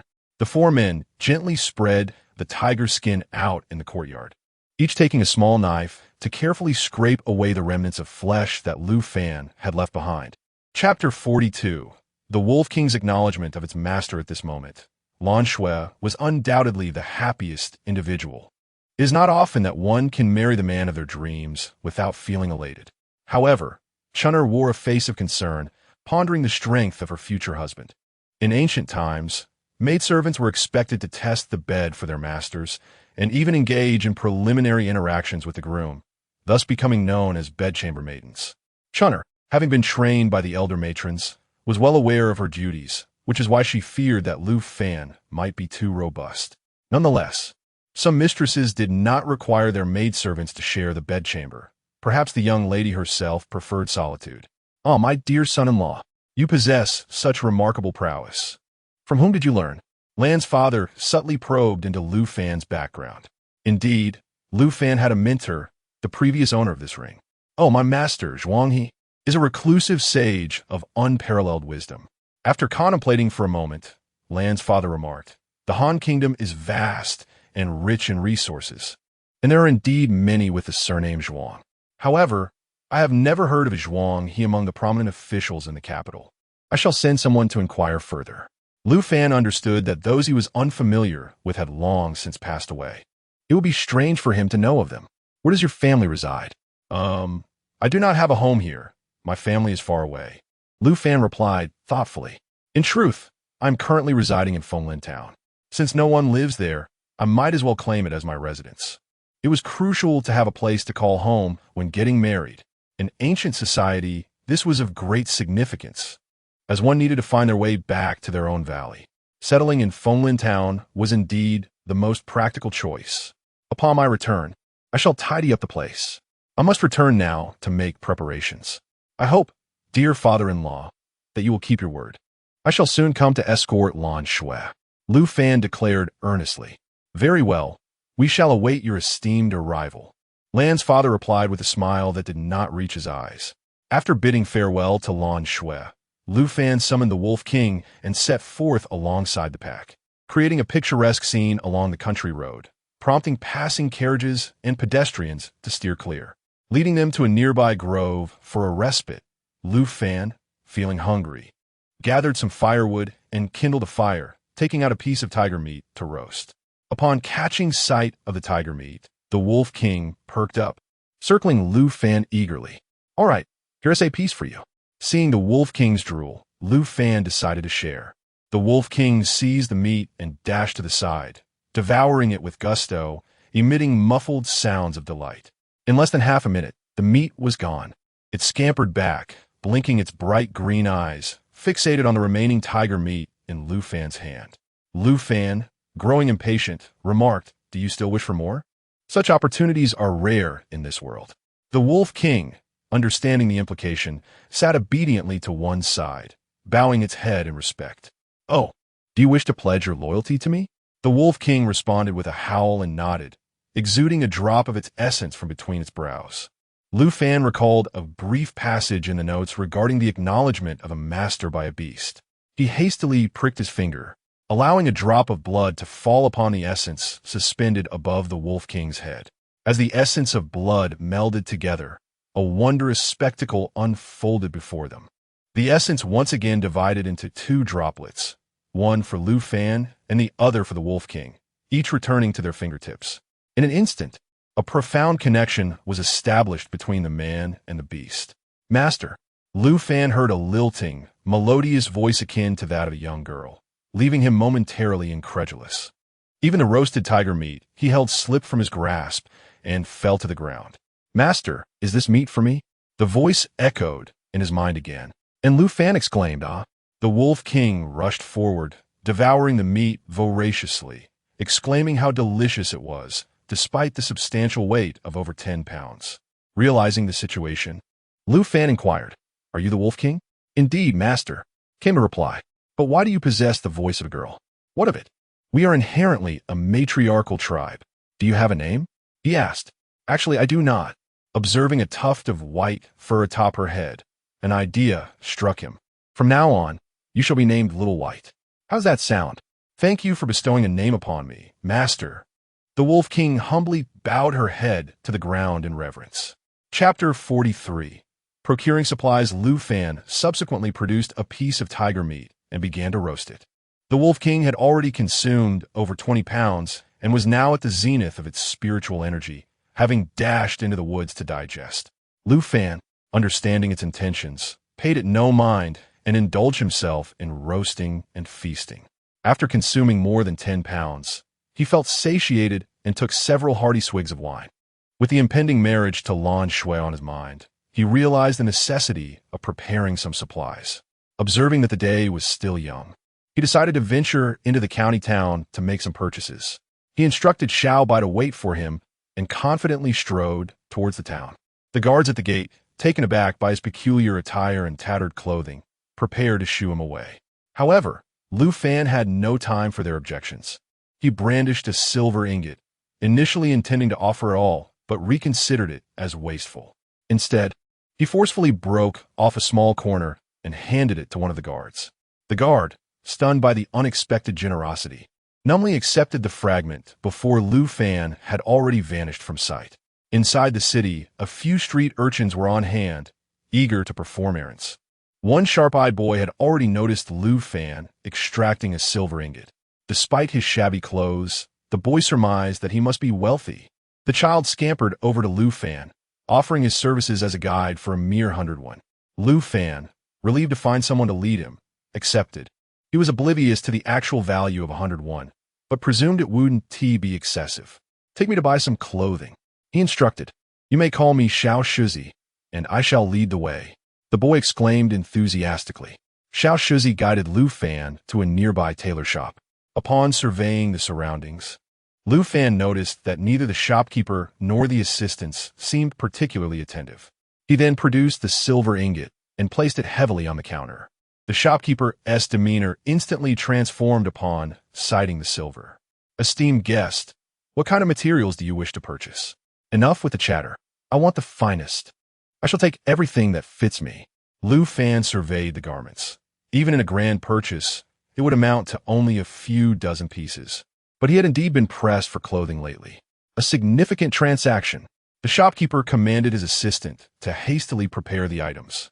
Lu Fan tried on a light blue scholar's robe, which fit reasonably well, reminiscent of attire from period drama. This will suffice. He also found a ready-made, exquisite crimson wedding garment, intricately adorned with gold thread, though it came at a steep price of 30 taels of gold. Not wishing to appear too frugal, he decided to purchase it. Ultimately, he acquired over 20 pieces, including a few loose-fitting garments to serve as sleepwear. He selected several bolts of fabric, totaling nearly 40 taels of gold. Without hesitation, Lu Fan presented a 50-tael gold ingot to the shopkeeper, who, beaming with joy, returned him 110 taels of silver.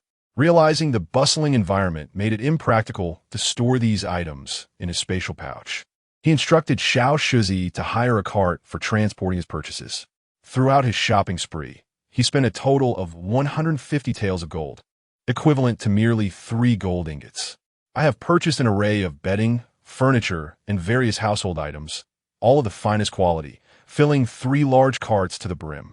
How delightful it is to find such affordable goods here. The cooking utensils they use are quite peculiar, resembling a water ladle, crafted from cast iron, complete with a thick iron lid reminiscent of modern medicine jars." Lu Fan, previously deterred by the lack of cookware for preparing soups, has now acquired 10 complete sets. There is no need for further purchases. I shall let Lan Shui and others procure the rest in due time, including the carriage Lu Fan is seated in. There are a total of 4 vehicles.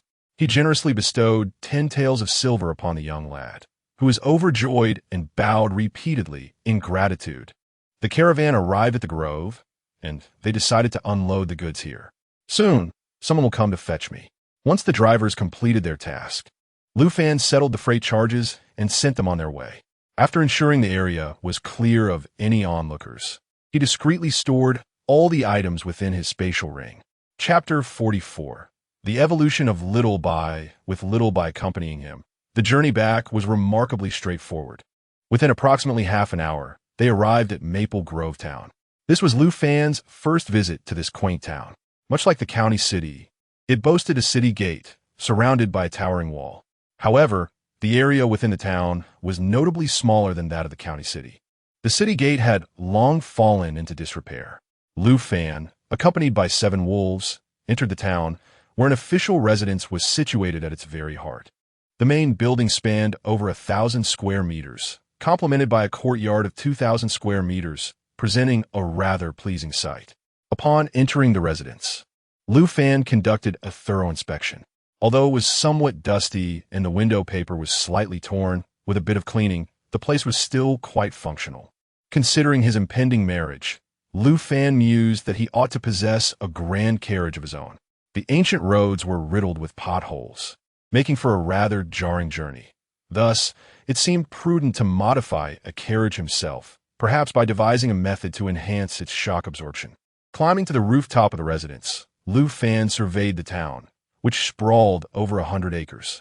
There was a bustling street of shops extending over 100 meters, alongside the official residence. Behind it lay a vast expanse of residential houses and 3 affluent families, with only the grand entrance at the front. It was not without charm, though it lacked vibrancy. In hindsight, he should have hired some servants back in the county city. Lu Fan instructed Little Bai and the wolves to keep watch over the premises to avoid any unforeseen complications. He then ventured back into the valley to inspect the surroundings. Everything remained as it had been. There were no luminous auras to be found. He returned to the cave to meditate and pass the time. After a night of cultivation, he felt invigorated and consumed 3 spirit power pills to replenish his internal energy. The final meridian point of the 4th layer was on the verge of being unlocked. The following morning, after consuming another spirit power pill, he summoned his resolve and successfully broke through the last barrier of the fourth layer. Lu Fan's physical prowess had significantly enhanced, at least doubling his previous capabilities. Ecstatic, he dashed out of the cave. Running through the valley felt effortless, and his speed had markedly improved. His hearing had also sharpened, enabling him to detect faint cries emanating from a cave several dozen meters away. Following the sound, he parted the undergrowth at the cave's entrance and discovered a small white tiger on the brink of death. Upon closer inspection, he realized it was a female. What a remarkable coincidence. Could this be the offspring of that tiger? Lu Fan pondered the possibility. Being so young, it likely held no grudges. He offered the little creature some beef strips, but it only nibbled a few before refusing more, indicating it had not yet been weaned. He brought it to a nearby water source for a drink, but its odor was overwhelming, prompting him to give it a bath under the sun before returning to the town with the little tiger in tow. The distance to Maple Grove was less than 500 meters, allowing them to arrive swiftly. The Wolf King sensed Lu Fan's approach and gathered the pack to greet him at the entrance. Lu Fan led them on a tour around the town, and soon they came across a large household where a dust-covered grand carriage sat in the courtyard. Upon approaching for closer inspection, it became evident that this was crafted from Namma wood, well preserved with a coat of wood oil, and notably sturdy. Quite commendable, indeed. However, the fabric curtains in the carriage had faded significantly from sun exposure.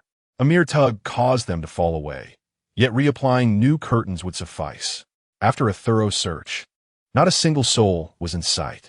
Thus, Lu Fan resolved to journey to the county city to employ a few servants. The Wolf King suggested he ride upon its back for swifter travel. It was then that Lu Fan took note of Xiaobai. Since consuming the tiger meat the previous day, the tuft of white fur upon its head had grown to the size of a palm, and its physique had notably expanded. Lu Fan, shedding his pretensions, gracefully leaped onto the wolf's back.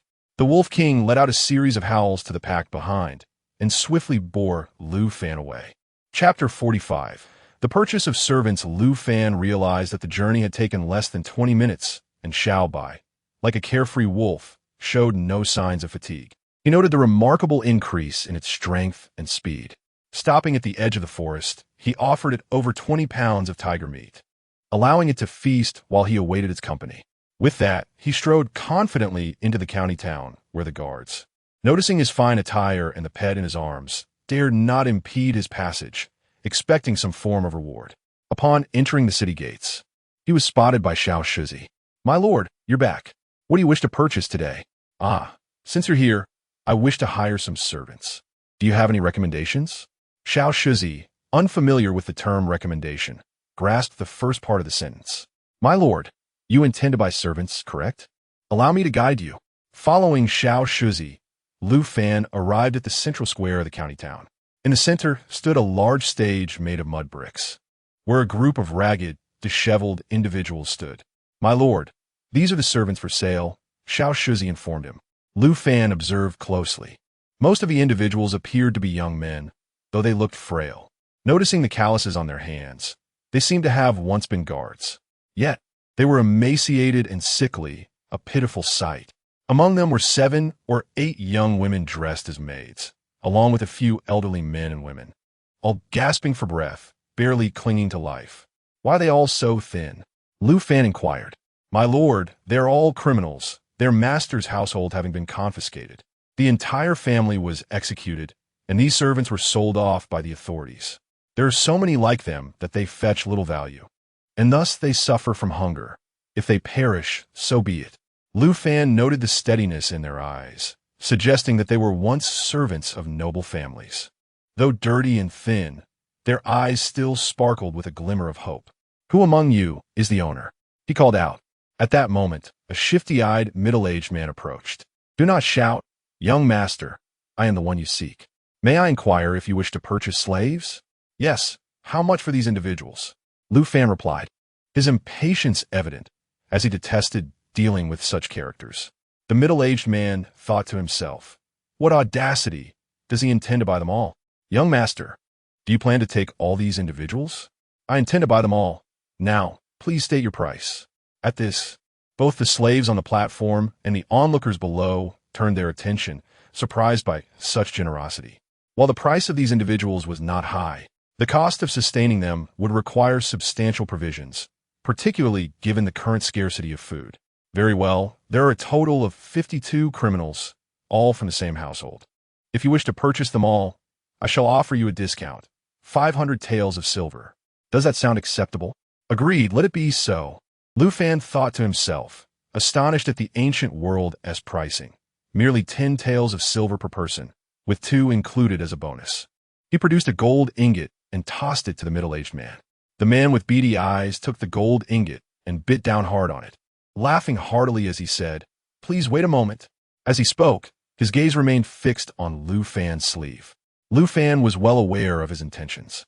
Deliberately, he reached into his sleeve, retrieving 2 gold ingots from his spatial ring, feigning a misplacement and letting them fall to the ground. The beady-eyed man's eyes sparkled at the sight of the gold ingots. I hope luck is on your side today." Little Shuzi promptly picked them up, and Lu Fan took them back, tucking them into his embrace. "Lead the way to where they sell carriages," he urged. "Certainly, my lord. There's a shop just a few hundred meters across the street." The two arrived at the carriage dealership, where they spent 100 taels of silver to purchase 3 carriages. The carriages were not as grand as the one Lu Fan had seen at the wealthy household in Fenglin town. They were rather simple, yet sufficient to seat 10 or 8 people. The horses to pull the carriages would require additional expenditure. The price was 30 taels each, but Lu Fan did not quibble over the costs. He acquired 6 fine horses along with saddles, totaling over 230 taels of silver.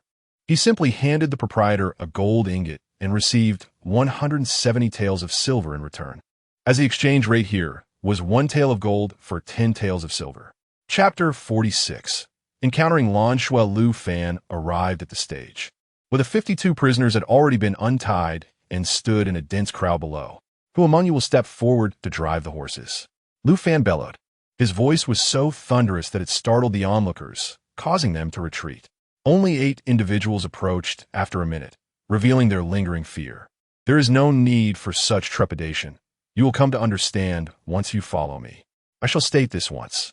I favor those who are honest and obedient, and I disdain the cunning and deceitful. Remember this well. I have purchased you not to make you slaves, but to allow you to live as men. Once you enter my home, you are under my protection. Should anyone dare to mistreat you, I will not let them go unpunished." Lu Fan delivered his impassioned speech. The prisoners were deeply moved by his words, and one by one, they knelt before him, bowing in reverence. "Rise, all of you. Henceforth, no more kneeling without cause. A true man aspires to greatness. How can he bow at a whim? All of you, get on the carriage and return home with me." At his command, the crowd rose and boarded the carriage, though it quickly became apparent that there was not enough space for everyone, leaving some to walk behind. Lu Fan had intended this. He noticed that those who remained were the guards, a group of young men among the strongest. This pleased him greatly. He then led them to an inn to have a meal and bathe. He called upon the tailor to procure some coarse cloth for new garments, providing each person with a set, which took considerable time and cost him 150 taels of silver. After they had eaten well, bathed, and donned clean clothes, their spirits naturally lifted. Observing their refreshed demeanor, Lu Fan felt a sense of joy in being able to assist them. However, he also realized that many mouths needed feeding, and it would be prudent to purchase more grain. At that moment, someone called out to him. "Young master, is that you?" "Ah, that is Chanu's voice." Lu Fan turned to see her, as the crowd parted to grant her passage. "What brings you here? Is Lan Shui well?" "She is quite well. I came out to buy rouge for her and heard others discussing, so I rushed over to see if it was you." "Chanu est chic flèche dat charming aux yeux." "That is good to hear. I was just about to procure some grain. Our estate has plenty. Then I shall go and buy some." "Oh no, there is no need to purchase anything. Wait for me to return, and I will fetch Miss Lan Shui. We can discuss it then. You may take the carriage back with her." Lu Fan gestured to a coachman on one of the carriages. The coachman, visibly excited, quickly dismounted and assisted Chunner into the carriage, skillfully taking the reins and driving off. Lu Fan led the others to wait outside the county gates for their return. The guards recognized Lu Fan and were once again taken aback. "Good heavens, how many people has he purchased? He must be quite wealthy. Fortunately, we did not offend him last time." In just over 10 minutes, Lan Shui and Chun'er arrived. Upon meeting, they shared heartfelt exchanges, leaving everyone in awe. "So, this is the matriarch," she dared not call out, standing silently to the side with her head bowed. This was the first time Lan Shui had seen Lu Fan dressed in ancient attire, exuding a scholarly charm that was indeed quite appealing. "What brings you here? And why have you brought so many servants?" Lan Shui inquired with a look of surprise. "Ah, it's all for the purpose of marrying you. We cannot possibly live in a cave forever, can we?" Lu Fan replied, a sense of urgency etched on his face. "Well, it's getting late, and I still need to return after purchasing the provisions to tidy up the house." "Ha. Seeing you in such a hurry makes me feel I want to be going anywhere," Lan Shui said, blushing. "I feel quite unsettled when I don't see you for a day. Would it be all right if we were to marry tomorrow?" Lu Fan felt a turmoil within him. He could not find his way home and was engulfed by fear and restlessness, unable to sleep well throughout the night. Only in Lan Shui's presence could he momentarily forget his troubles. "Yes, my mother mentioned that the day after tomorrow is an auspicious one, so let us plan for then," Lan Shui said, her cheeks flushed. "Then it shall be the day after tomorrow. What is that delightful creature in your arms? It's so adorable. This is not merely a cat. It's a little tiger. If you like it, it's yours.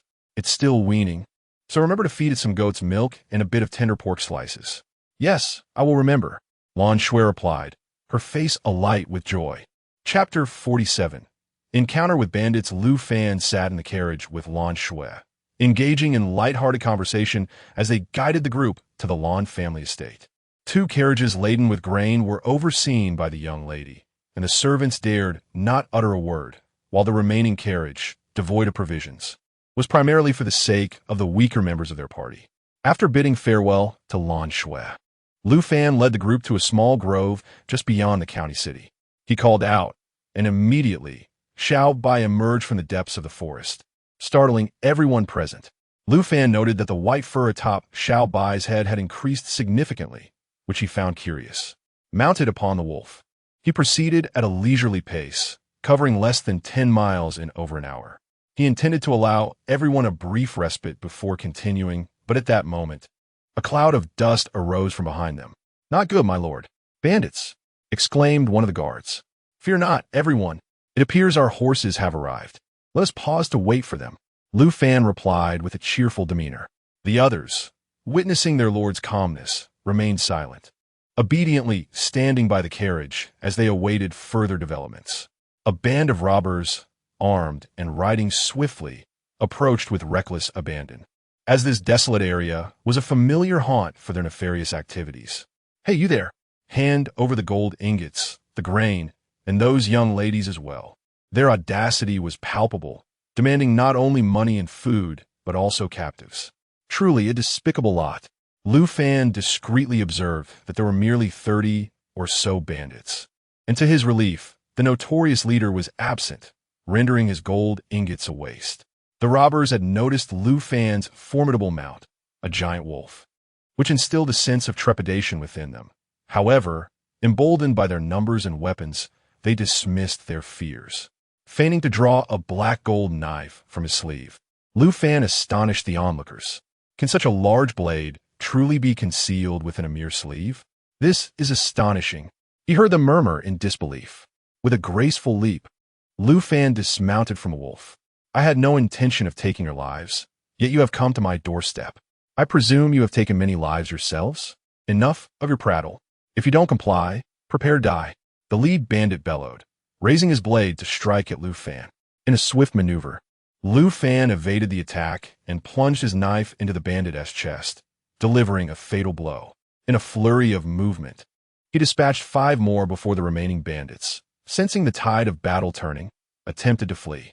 "Xiao Bai, eliminate them, but spare the horses," Lu Fan commanded, and without hesitation, Xiao Bai darted forward, swiftly taking down the first fleeing robber and then claiming the lives of several more. Only 8 remained, paralyzed by fear, tumbling from their mounts and lying prostrate on the ground, too terrified to move. The horses, frightened by the wolf's growls, stood frozen in place. "Come forth and collect the horses and weapons," Lu Fan ordered, and immediately the servants rushed to comply. One particularly unruly horse resisted being led away, prompting Lu Fan to swiftly approach and deliver a firm strike to its head, rendering it docile. He refrained from delivering a lethal blow, recognizing the utility of these horses, which were worth a considerable sum. The remaining 8 individuals knelt upon the ground, pleading for mercy. "Who among you will reveal the location of your lair? I may spare your lives," I declared. Upon hearing the possibility of salvation, they eagerly divulged their secrets. "Our dwelling is atop that mountain." One bandit pointed toward the nearby peak, exclaiming, "In our cave, we possess ample provisions as well as gold and jewels. And that man who sold you the slave, he is our second in command, and he too resides on the mountain." "Very well. How many of you remain?" I inquired. "More than 10, replied a man of dubious appearance. Lu Fan contemplated and surmised that their numbers surely exceeded this count. He instructed the Wolf King to return and summon the pack. By sharing a silent understanding with him, departed swiftly without the need for words. Chapter 48. Eradicating the bandits, the group gathered their horses, each wielding a hefty blade. "I am aware that some of you have previously served as guards. Now that our adversaries are atop the mountain, how shall we proceed?" Lu Fan inquired with utmost seriousness. "My lord, we must slay them. I beseech your permission." One of the guards, the first to sense danger, bowed respectfully. "Indeed, we shall vanquish that band of brigands." "What is your name?" Lu Fan asked, pointing at the guard who had spoken first. "My lord, I am called Lu Jie." "Very well. You shall henceforth serve as the acting captain of the guard. All who can ride and fight, step forward." With a clang, 20 to 30 individuals emerged. Even a few drivers stepped forth. "Ah, there remains some spirit among you. My rescue of you was not in vain. In due time, you shall understand that avenging the brigands is merely the inception of your prosperous lives, not the conclusion. Dispatch these men." "Spare us, my lord," cried one of the bandits. "Do you not align yourself with the treacherous?" "Umph, I have no dealings with rogues. Attack." At Lu Fan's command, the crowd surged forward, blades raised. The scene quickly turned gruesome. The elderly and women shielded their eyes in terror. "Clear the battlefield and procure suitable weapons. Soon we shall assault the bandits' lair and avenge you by eliminating that nefarious trafficker." With Lu Fan's decree, the group busied themselves. Once the area was secured, the Wolf King arrived with his pack, and Lu Fan communicated for them to await near the bandit stronghold. The group hastily descended the mountain, where Lu Fan observed a narrow path, 2 meters wide and 50 to 60 meters long, leading upwards. The surrounding heights provided an advantageous position for archers. Those traversing the path would be vulnerable to attack. This location was indeed easy to defend, yet challenging to assault. Unfortunately for them, they encountered Lu Fan, and time was of the essence. Without hesitation, he leaped up the 3-meter-high cliff, confirming the presence of an ambush. At least 20 individuals lurked on one side. Armed, Lu Fan charged forth, dispatching them within minutes before vaulting to the other side to continue his onslaught. The Wolf King swiftly took down several fleeing bandits, leading his pack in an aggressive ascent. "Forward, everyone!" Lu Fan shouted to those below. The group, emboldened, charged up on horseback, striking down any foes in their path with valor. To his dismay, over 50 bandits awaited within the cave. How utterly vexing. Why do so many prefer the life of a brigand? Lu Fan muttered to himself. After a brief skirmish, only a handful remained, while the rest, including the second in command, cowered within the cave, reluctant to emerge. The cave's entrance was quite small, making it easy to defend. Lu Fan instructed his comrades and the wolves to step aside, and, wielding his mighty blade, he entered alone, swiftly dispatching 7 or 8 bandits.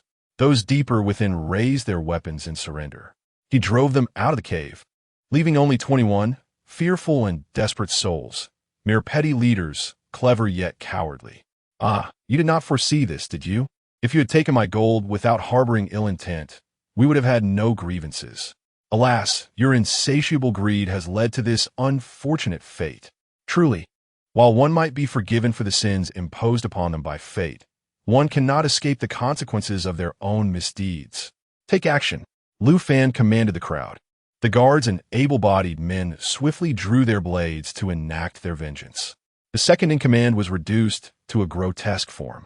Even the elderly, women, and children rushed forward to seize weapons, furiously striking him down with dozens of blows, leaving the corpse unrecognizable. As Lu Fan observed that nightfall was approaching and everyone was weary, he proposed they take shelter for the night. They tended to their wounds and clear the battlefield. Discarding the bodies down the mountainside, Lu Fan then instructed Xiao Bai to lead the wolves to dispose of the 30 or so mountain bandits they had initially encountered along the way, leaving the method of disposal to their discretion. Chapter 49. Striking it rich. Remarkably, none of the group perished. Only a dozen or so sustained minor injuries, primarily due to exhaustion. The 11 women discovered provisions and some pork, preparing 3 large pots of rice. Lu Fan requested an ample portion, suggesting that any leftovers could be saved, but the priority was to ensure everyone was well fed. Once their hunger was satiated, the group sought out resting spots. At this moment, Xiao Bai and the others returned, their mouths stained with blood, the means of their success evident without words. Xiao Bai instructed the pack of wolves to dispose of the bodies down the mountain as well. Xiao Bai stood vigil outside the cave, guarding Lu Fan's safety, while the others dared not approach. Lu Fan ventured deep into the cave to inspect the contents, confirming that there was indeed an abundance. The cave widened the further one traversed, extending over 50 meters in depth, with the innermost chamber measuring more than 20 meters in width, ideal for concealing troops and storing provisions. Given its proximity to Maple Town, just 7 or 8 miles away and over 10 miles from the county city, this strategic location would be entrusted to Xiao Bai for safeguarding, potentially proving invaluable in the future. The innermost section served as the lair of the bandit chieftain, outfitted with all necessary amenities, including a grand bed crafted from golden silk namu, exquisitely carved. Lu Fan stored everything within his spatial ring. Additionally, he discovered over 30 boxes brimming with gold, silver, and jewels, promptly collecting them. Though reconsidering, he decided to set aside 5 boxes for later. Numerous weapons, forged from common iron, were deemed unremarkable, destined for smelting upon return. Noticing a sizable collection of paintings and calligraphy in the corner piqued his interest. Upon examining a few pieces, he found nothing particularly noteworthy. Initially contemplating incineration, he quickly realized these artifacts were authentic ancient artworks. Should he bring them back for auction, it would surely yield significant profit. Consequently, he gathered them into his spatial ring as well. A cursory count revealed over 5,000 taels of gold and more than 27,000 taels of silver, not including the gemstones. The jewels would be entrusted to Lan Shui upon their return, as she, being a young woman, would undoubtedly appreciate such treasures. As he exited the cave, he observed that everyone appeared fatigued. They decided to spend the night within the cave, planning to return to Maple Town the following day. Lu Ye, please make the necessary arrangements, he instructed. Yes, my lord. The group promptly mobilized, gathering bedding and other supplies for warmth. Xiao Bai performed admirably today. I shall reward you with a spirit pill, Lu Fan declared, retrieving a single pill from an ornate jade vial and presenting it to Xiao Bai. The wolf joyfully swallowed the gift and scurried off to refine it. As night fell, Lu Fan entered the cave to rest. The walls were illuminated by oil lamps, preventing any sense of suffocation, and the others had already settled into slumber. Lu Fan made his way to the innermost part of the cave, where Lu Jie had prepared a new bed for him. My lord, your bed is ready with fresh bedding, Lu Jie announced. Excellent. Please ensure someone remains on guard tonight. Of course, my lord. Lu Fan reclined on the bed, contemplating the myriad experiences of recent days. While he felt a sense of vindication, he yearned to return to the deserted island and his home. Unable to find rest, he opted to meditate and cultivate his energy.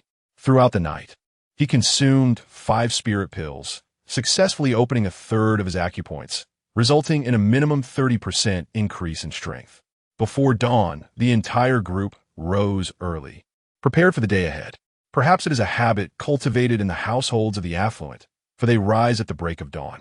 Lu Fan, unable to continue his cultivation, followed suit and emerged from the cave. The servants bowed and paid their respects to Lu Fan, reminiscent of the scenes depicted in television dramas. Although it felt somewhat peculiar, it was not difficult to accept. Chapter 50. Arrival at Mapletown. Lu Fan emerged to find Lu Jie and several guards, who had astonishingly endured a sleepless night. He instructed them to rest, but they insisted they were not fatigued, so he did not press the matter further. He then commanded them to gather everyone together. The group began by preparing a meal, and once they had eaten, they organized all the available carts, loading them with provisions, gold, silver, and jewels. The place where we would reside contained only a house, and likely lacked any other necessities. Thus, we must take everything that could be of use. Everyone was to prepare accordingly. Lu Fan had previously inspected the bandits' lair, which featured a dedicated stable housing 70 to 80 fine horses and over 20 carts, all of which could accommodate their belongings. A group of women swiftly prepared breakfast, and once everyone had eaten to their fill, they commenced loading the carts. It took more than an hour to finalize the arrangements. Lu Fan noticed that Xiao Bai had developed a coat of striking white fur, a beautiful grayish hue that was far more appealing than its previous appearance. Its body had also grown significantly, nearly rivaling that of a horse. Mounting the wolf, they set off, only to find that the bodies from the previous day had vanished, leaving behind a chilling scene of blood that was both suffocating and repulsive. The group hastened their pace, with a procession of carts extending over 100 meters. The sight of a dozen carts filled with provisions was indeed magnificent. The drivers were insufficient, prompting the younger servants to step in. Those unfamiliar with driving the carts chose instead to walk alongside, leading the horses, for surely one could endure the need to relieve oneself. Lu Fan allowed them to manage as they saw fit, imparting a crucial lesson. In times of trouble, one must remain calm, for solutions will present themselves, and one should not merely wait for others to direct their actions. After the battle of yesterday and the amicable relations with their new master, everyone was diligently contributing. Encountering a wise leader naturally invigorated their spirits. Having originated from the same locale, they displayed remarkable unity. Lu Fan observed and appreciated their commendable qualities. Within less than an hour of travel, they arrived at Mapletown. "We have arrived. This will henceforth be your home," Lu Fan announced as they entered the town. As the group drove their carts into the city, Lu Fan first organized the cleaning of the Lu residence, the former estate, and oversaw repairs to any damaged areas. The middle-aged men and women, originally the housekeeper and kitchen manager of that household, were reinstated in their roles. They understood the rarity of such an opportunity and were determined to excel. Everything proceeded in an orderly fashion. Once Lu Fan had made the necessary arrangements, he returned to the valley to capture a few wild bulls in preparation for the wedding feast the following day.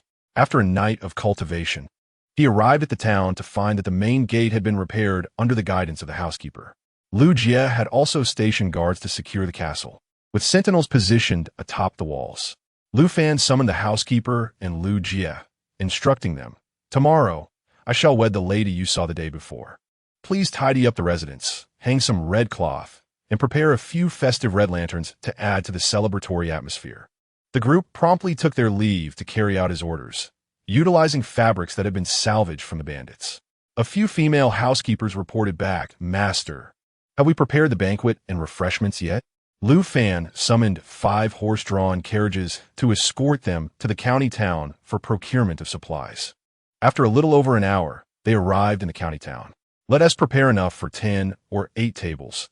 That should suffice. There aren't too many people. Just purchase ample, non-perishable items. Fill all 5 carriages to the brim." The servants, having received their silver, promptly set off. Lu Fan initially intended to visit the Lan residence to see Lan Shui, but reconsidered, deciding it would be more appropriate to meet her the following day. Chapter 51. No need for a bedside vigil. Everything has been meticulously prepared, and the maidservants have fashioned dark red garments for everyone, creating an atmosphere of festivity.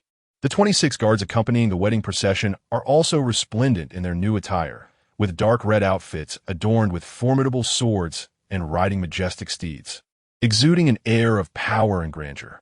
Lu Fan is filled with joy and treats everyone to a sumptuous feast of wild buffalo meat. In accordance with the local customs for weddings, he has also engaged a band and arranged for a bridal palanquin. Due to the distance, Lu Jie and the maidservants have already been accommodated at an inn in the county town, ready to gather everyone. and they are now waiting just outside the city. Lu Fan arrives on horseback, and after a brief hour of preparation and dressing, they are poised to enter the city as the appointed time approaches, with the sounds of music and celebration echoing in the air. The Lan residence is also festooned with lanterns and decorations. Lan Shui, brimming with happiness, contrasts sharply with her mother, whose face is etched with worry, fearing that her daughter may be easily deceived. In this era of male supremacy, she has little authority over her daughter's fate and must defer to Lan Fu's arrangements, having yet to catch a glimpse of her future son-in-law. "Do not worry, mother. Fan Ge treats me exceptionally well. Look at this little tiger he gifted me." Lan Shui reassures her. Yet, Lan Mu remains silent, tears streaming down her face. And the sounds of celebration from outside only deepen her distress, leaving Lan Shui somewhat bewildered. It is only when Lu Fan enters the grand hall that Lan Mu finally sees his face, and her tears give way to laughter. This son-in-law appears quite admirable, not resembling a villain at all. His tall and imposing stature inspires a sense of security. In truth, while Lu Fan's features are pleasing to the eye, they are merely average by modern standards, slightly more attractive than most, lacking the allure of a classic beauty but possessing a scholarly air. To honor Lan Shui's parents, Lu Fan has brought along a chest of gold and a chest of jewels, which brings great joy to them, enhancing their social standing. After the formalities, Lu Fan finds himself somewhat dazed by the rituals. Throughout the procession, he discreetly pays off the musicians to ensure they do not know his residence. He opts out of being carried in the bridal palanquin, choosing instead to ride back to town in a carriage, feeling somewhat like an extra in a play. However, Lan Shui is unbothered. As long as she is with Lu Fan, she feels content. To their surprise, Xiao Bai leads a pack of over 20 wolves, greeting them at the city gate in a show of camaraderie. As it approaches midday, only a few maidservants and elderly attendants accompany them, and despite their initial fear, they are reassured by Chun Er's explanations. Lu Fan hosts a grand banquet, inviting everyone to partake in a lavish celebration. He prepares a feast featuring tiger bones and 3 whole wild buffaloes, simmering 5 large pots of tiger bone and buffalo meat soup for the wolves, who indulge with great delight. At that moment, the wolves come to understand why their leader is so eager to follow this human. The meat is simply exquisite. After a hearty meal, Lu Fan takes Lan Shui back to their chamber, with Chun Er trailing behind. Just as Lu Fan intends to ask her to leave, Chun Er shyly speaks up. "My lord, may I assist you in loosening your garments?" "No need for that. We have all been weary from the day. Let's retire early," he replies. "Ah, it is quite all right, Chun Er. You should rest for now," Lan Shui said earnestly. "However, miss, the young master is not familiar with the intricacies of such matters. I fear he may inadvertently cause you harm," Chun Er expressed with a worried countenance. Though Lu Fan had consumed a fair amount of wine, the potency of the local spirits was rather mild, and he grasped the underlying meaning with considerable displeasure. "Chun, my wife and I are about to retire. Why do you persist in meddling?" he retorted. With a face full of grievance, Chun hurriedly departed, leaving an awkward atmosphere between the two. "What have I said wrong?" Lu Fan queried, perplexed. Lan Shui then recounted the matter of the attending maid, and only then did Lu Fan comprehend the situation. He called Chun back. "Chun, you're no outsider. I shall speak plainly. Such matters are not customary in our realm. In a few years, when you have your own beloved, you will understand." With the misunderstanding resolved, Chun exited the room, her cheeks flushed, and gently closed the door behind her. This left Lu Fan and Lan Shui in a silent gaze, each staring at the other. Noticing her embarrassment, Lu Fan promptly extinguished the candle, fumbling to assist her in shedding her garments before they both settled down. As it was their first experience, both were inexperienced and hurried, laboring until late into the night before they finally found their rhythm. Chapter 52. The endless questions. The following day, Lu Fan awoke feeling refreshed and invigorated, contemplating indulging once more in the pleasures of the night before. "You shameless one, must this continue indefinitely?" Lan Sujai Sopti. Such familiarity with Lu Fan had led her to speak in this manner, were it in accordance with the ancient virtues of obedience and propriety. She would surely face consequences for reprimanding her husband. Lu Fan, with a cheerful demeanor, replied, "Ah, my apologies. I simply could not resist." Ever since he had tasted the joys of manhood the previous night, he had found himself unable to restrain his desires. However, he was acutely aware that Lan Shue's delicate constitution could not endure prolonged exertions, leaving him somewhat unsatisfied. Though Chunner resided in a separate room some distance away, the ruckus they had made the night prior had been rather excessive, particularly with the volume of the young lady's cries. How could one possibly sleep through such disturbances? She had hoped for a leisurely morning, yet the noise had roused her from slumber. How does the master resemble a lustful hound? How many times must this occur? Chunner remarked, her face displaying irritation as she approached with a basin for washing. Noticing her yawning repeatedly, Lu Fanyi suggested, "Tuna. Why not keep Lan Shui company for a while longer?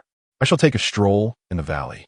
Stepping outside, he noted that the main house of the Lu residence was devoid of servants, all of whom resided in the servants' quarters some 50 meters away, where the atmosphere remained lively with cheerful conversations among those fortunate enough to encounter a benevolent master. Respecting this jovial ambience, Lu Fan briskly exited the estate, where the Wolf King awaited him. "Little Bai, today I shall take you to a special place." Leading Little Bai into a cave, they arrived at a secluded valley, rich with spiritual energy. "You shall cultivate here from now on. Remember, do not speak of this place to other wolves, lest it be compromised. Let the area within 200 meters of the cave entrance be designated as a forbidden zone. You may either assign your subordinates to guard it or reside near the entrance yourself." "Yes, master. I shall move close to the entrance for convenience in my cultivation." "Very well, do as you wish. Please check on any changes here daily, and should you observe any luminous objects or peculiar occurrences, notify me immediately, regardless of the hour. Also, ensure that the local fauna is not completely exterminated. We must nurture them for gradual sustenance. Understand?" "Understood. It's about sustainable living." "Remarkable. You grasp that concept. I've heard similar wisdom from those bandits. Why you keep staring at their horses? You've turned this area into a no-man's land. You must cease such behavior and, under no circumstances, harm humans." "I do not feast upon humans. My preference lies with donkeys." "Of course, only the wicked may be consumed." "And who exactly qualifies as wicked?" "Goodness gracious, are you a repository of endless questions? Your incessant inquiries vex me. What does endless questions even mean? I may just resort to violence. Do not impede me. I am not hindering you. I have but one request. In the future, refrain from questioning my motives, if you please." "Very well then." Xiao Bai, feeling somewhat disheartened, remarked, "Well, you see, a villain is simply someone who coerces others into doing things they despise." Lu Fan, displaying an air of helplessness, responded, "Indeed. Ah, I understand now. Is it akin to how you interacted with your wife last night? Would that not make you a villain as well?" "I have matters to attend to, so I must take my leave," Lu Fan exclaimed, his expression one of utter disbelief as he hurried away. This left Xiao Bai utterly bewildered. What was going on with him? Surely he wasn't contemplating returning to force her again? Fortunately, Lu Fan had already distanced himself. Had he overheard those words, he would undoubtedly have erupted in anger. Chapter 53. The Modified Carriage Upon Returning to the Residence. Lu Fan discovered that Lan Shui had already risen. "Did I not instruct you to rest first? Why are you up again?" he inquired. "I felt a bit hungry after a short nap, so I got up," Lan Shui replied delicately, her rosy cheeks evoking a sense of endearment. "Wait here. I shall roast some tiger meat for you," Lu Fan exclaimed, dashing into the courtyard where he arranged a makeshift fire pit using stones and firewood. He hurried to the kitchen to concoct a blend of seasonings and began grilling the meat. Soon, the enticing aroma of the meat wafted through the air as he brushed it with rapeseed oil, sprinkling it with salt and Sichuan pepper, and adding a hint of chili powder. He handed Lan Shui 2 skewers for her to taste the spice level. After a small bite, she exclaimed, "Wow, this is truly delicious." Lu Fan then offered 2 skewers to Chunner, who had been salivating with anticipation. She eagerly took a large bite. "It's so good. Oh, it's quite hot." "Do not rush. In the future, we shall acquire a herd of livestock and let them roam freely in the valley. I will prepare meals for you every day," Lu Fan reassured. Yes, it is best to keep the livestock enclosed, Lan Shui remarked earnestly. After we finish our meal, I will go to inspect the situation. Once the three had satisfied their hunger, with many matters still pending in the town, Lan Shui and Chun'er remained at home to manage affairs. Lu Fan rode alone on horseback, circling the forest, only to discover a steep cliff on the eastern side. Upon estimating, he realized it was at least 200 meters deep. Taking out his 98K rifle, he peered through the eightfold scope and confirmed it was indeed the Valley of Secrets. This cliff posed little threat of exploration. After all, ancient people lacked telescopes, and descending such a depth with ropes was nearly impossible. Deploying the wolves to patrol this area would suffice. Lu Fan raised the scope again, scrutinizing the valley where he noticed a ridge towering several dozen meters high. Beyond that ridge lay a dense forest, seemingly infinite through the lens. Immediately, he instructed Xiao Bai to alert the wolf pack to seal off the entire woodland and cliff area. Within a 2-kilometer radius, over 20 wolves would be more than adequate. Hurriedly, Lu Fan returned home to inquire of Lan Shui. Where can we procure livestock? Why do you wish to keep those wolves? Ah, you understand me well. I do not wish for them to harm anyone anymore. Besides, they will be useful for guarding the sealed forest, serving multiple purposes, she replied. Very well. Let's plan for tomorrow then. Coincidentally, according to tradition, we are to return to the maternal home. My family possesses several farms and many livestock. Although I'm not entirely familiar with the details, we can explore when the time comes. Lu Fan promptly summoned his men to bring back the large carriage, positioning it in the courtyard, and enlisted a dozen subordinates to begin modifying it. After some deliberation, they discovered that ancient carriages indeed employed shock absorption methods. Between the carriage frame and the axle was a wooden component resembling a crouching rabbit, encased in several layers of leather. Though its structure appeared simplistic, it offered some degree of shock absorption. Lu Fan instructed them to disassemble the carriage frame and replace it with new leather. The experienced drivers quickly completed the task. Lu Fan contemplated the stress points at both ends and surmised that adding a few curved steel plates would resolve the jarring issue.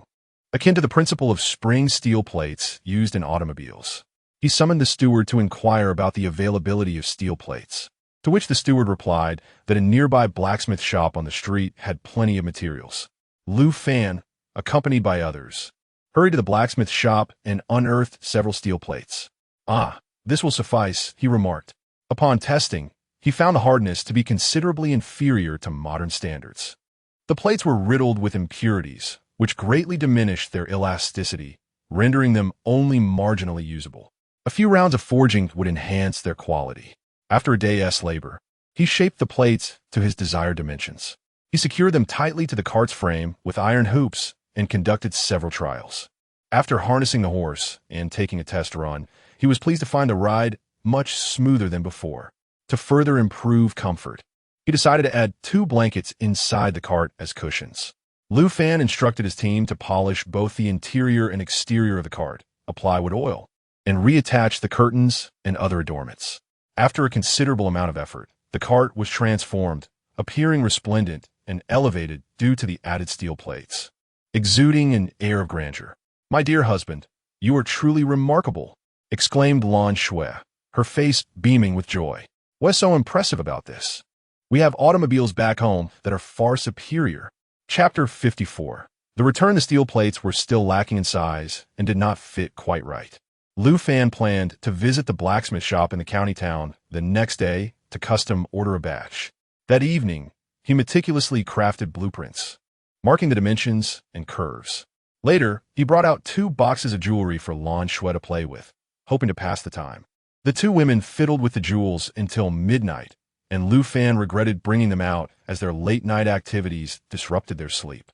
The following morning, upon rising, the servants brought breakfast, a large bowl of oatmeal porridge accompanied by a small plate of pickled vegetables.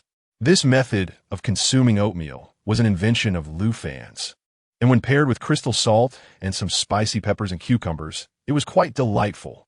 After a hearty meal, everyone set off in high spirits. They brought along 20 guards to facilitate the transport of livestock back home. The horse-drawn carriage sped along, taking over half an hour to reach Wooling County. The driver's shirt was thoroughly soaked by the time they arrived. The rapid pace of the carriage was exhilarating. Lu Fan found it amusing and handed the driver 10 taels of silver to purchase a change of clothes, lest he catch a cold. The driver was immensely grateful, repeatedly expressing his thanks. The guard silently acknowledged Lu Fan's benevolence. Upon arriving at a large blacksmith shop, the owner greeted Lu Fan with a beaming smile. "What can I assist you with, esteemed guest?" The proprietor was naturally intimidated by the imposing presence of the guards. Thus his demeanor was exceedingly respectful. "I wish to forge a batch of specialized steel plates.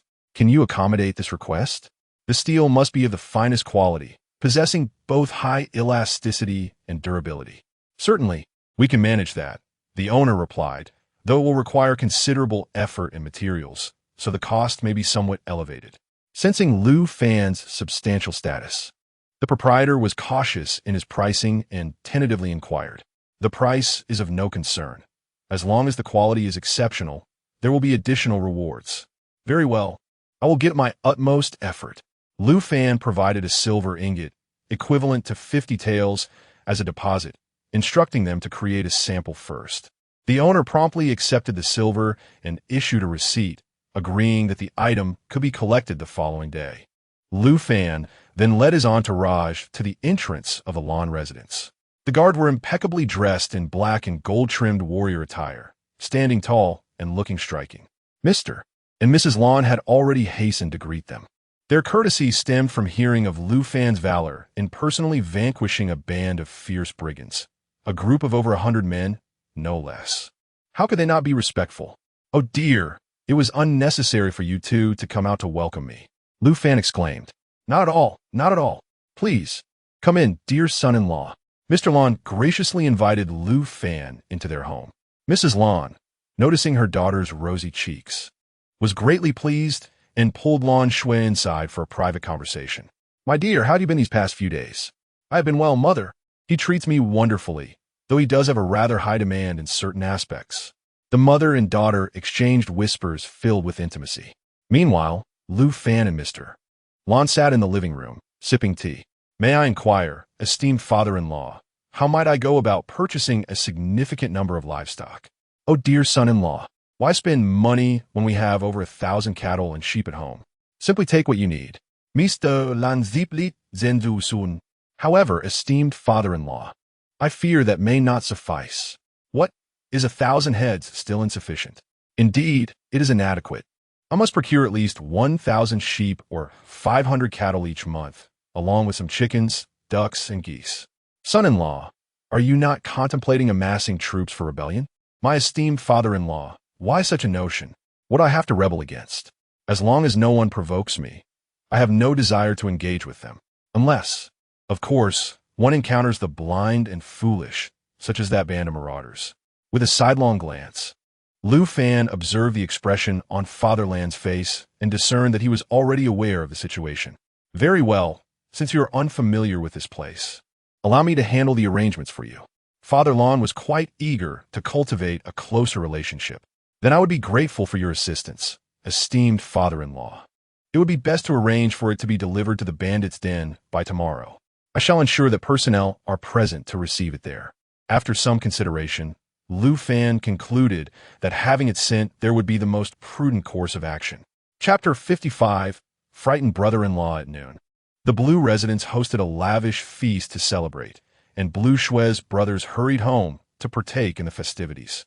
Lu Fan mused to himself. How astonishing it was that people in ancient times could be so prolific, with 7 siblings to boot, and with a wife and 4 concubines. It was hardly surprising that there were numerous offspring. Each of her brothers had also established their own households, possessing estates outside the city. The patriarchal society of ancient times led them to regard Lu Fan, their sister's husband, with disdain. A mere dandy, none of them possessed the cunning and capability of Blue Father, rendering Lu Fan uninterested in their opinions. "Hey, brother-in-law, I hear it was you who dispatched those bandits. I can hardly believe that a bookish fellow like you could kill." Blue Shui's eldest brother, Blue E, boasted arrogantly. "Such rumors are utterly unfounded," Lu Fan quickly countered. "Shall we have a contest, brother-in-law? Are you brave enough?" Lu Fan had heard from Blue Shui that this brother-in-law had trained in martial arts since childhood and had committed various misdeeds thanks to his skills. It would be fitting for Lu Fan to teach him a lesson today. Since you are eager, I shall gladly oblige. As the prospect of a brawl invigorated the gathering, numerous attendants and guards congregated in the courtyard. Blue Father thought it wise for Blue to experience a lesson, lest he suffer a greater misfortune in the future. As they entered the courtyard, Lu Fan's guards remained seated, calmly enjoying their refreshments, much to the astonishment of the Blue residence's servants, who wondered how their lord could remain so composed when a scuffle loomed. Before Blue could lift his formidable blade, Lu Fan swiftly stepped forward, seizing it from his grasp. Humiliated, Blue attempted to retaliate with a powerful punch, only for Lu Fan to catch it effortlessly with a single hand. Blue winced in pain, howling in agony. Lu Fan then flicked the blade, effortlessly splitting it in two, leaving the onlookers in shock. Even Blue was silenced by fear. Lu Fan declared, "I loathe those who oppress the good and engage in petty theft. Should I discover anyone committing such misdeeds, they shall meet the same fate as this blade. I hope we can all coexist harmoniously moving forward." His message was unmistakably clear, instilling a palpable fear among the crowd. Blue Father quickly interjected, "Ha ha! Come, my esteemed son-in-law, let's not allow this to disrupt our enjoyment of wine. In my lifetime, I have encountered countless individuals, and having you as my son-in-law is more than enough. Let us drink to this. Today, in my joy, I shall reward each of you with 10 taels of silver." The servants, overjoyed, hurried to express their gratitude. As for the matter of transporting livestock, let it be entrusted to Blue Shui's brothers, Blue Father implored earnestly. Lu Fan understood Blue Father's intention. He sought assistance in managing his unruly sons. He would leave it to Xiao Bai to handle them. They wouldn't be frightened to death. Of course, that is no problem. Just remember what I said before. At this moment, Blue Shui's 3 brothers were utterly terrified, not daring to utter a word or challenge their father's decision. The 3 individuals sat quietly in their respective seats, resembling timid maidens, too afraid to lift their gazes towards Lu Fan as they served themselves. Blue Snow and Chun'er stifled their laughter behind their hands, while their wives secretly thought, "Serves them right. Now, let the brother-in-law give them a proper lesson. It's far better than being bullied by him." However, Blue Mother wore a troubled expression, pondering, "What shall we do now? Blue is, after all, my own son." Lu Fan noticed Blue Mother's unease and realized the root of the problem lay here. The old adage, "A doting mother often spoils her child," proved to be undeniably true. Lu Fan spent a night at the Blue residence, where the servants greeted him with utmost respect, bowing as they encountered him. Lu Fan smiled and waved his hand in acknowledgement. During dinner, Blue Snow's brothers did not join the meal, much to her amusement. "Look at the good deed you've done, scaring my brothers to such an extent," she chuckled. "Ha ha! Isn't this a challenge set forth by your father?" Lu Fan replied, his face displaying a mixture of exasperation and amusement. Chapter 56. Returned to Maplewood Town the following morning. Lu Fan and Lan Shui rose early to pay their respects to the elders. After enjoying breakfast together, they prepared to embark on their journey home.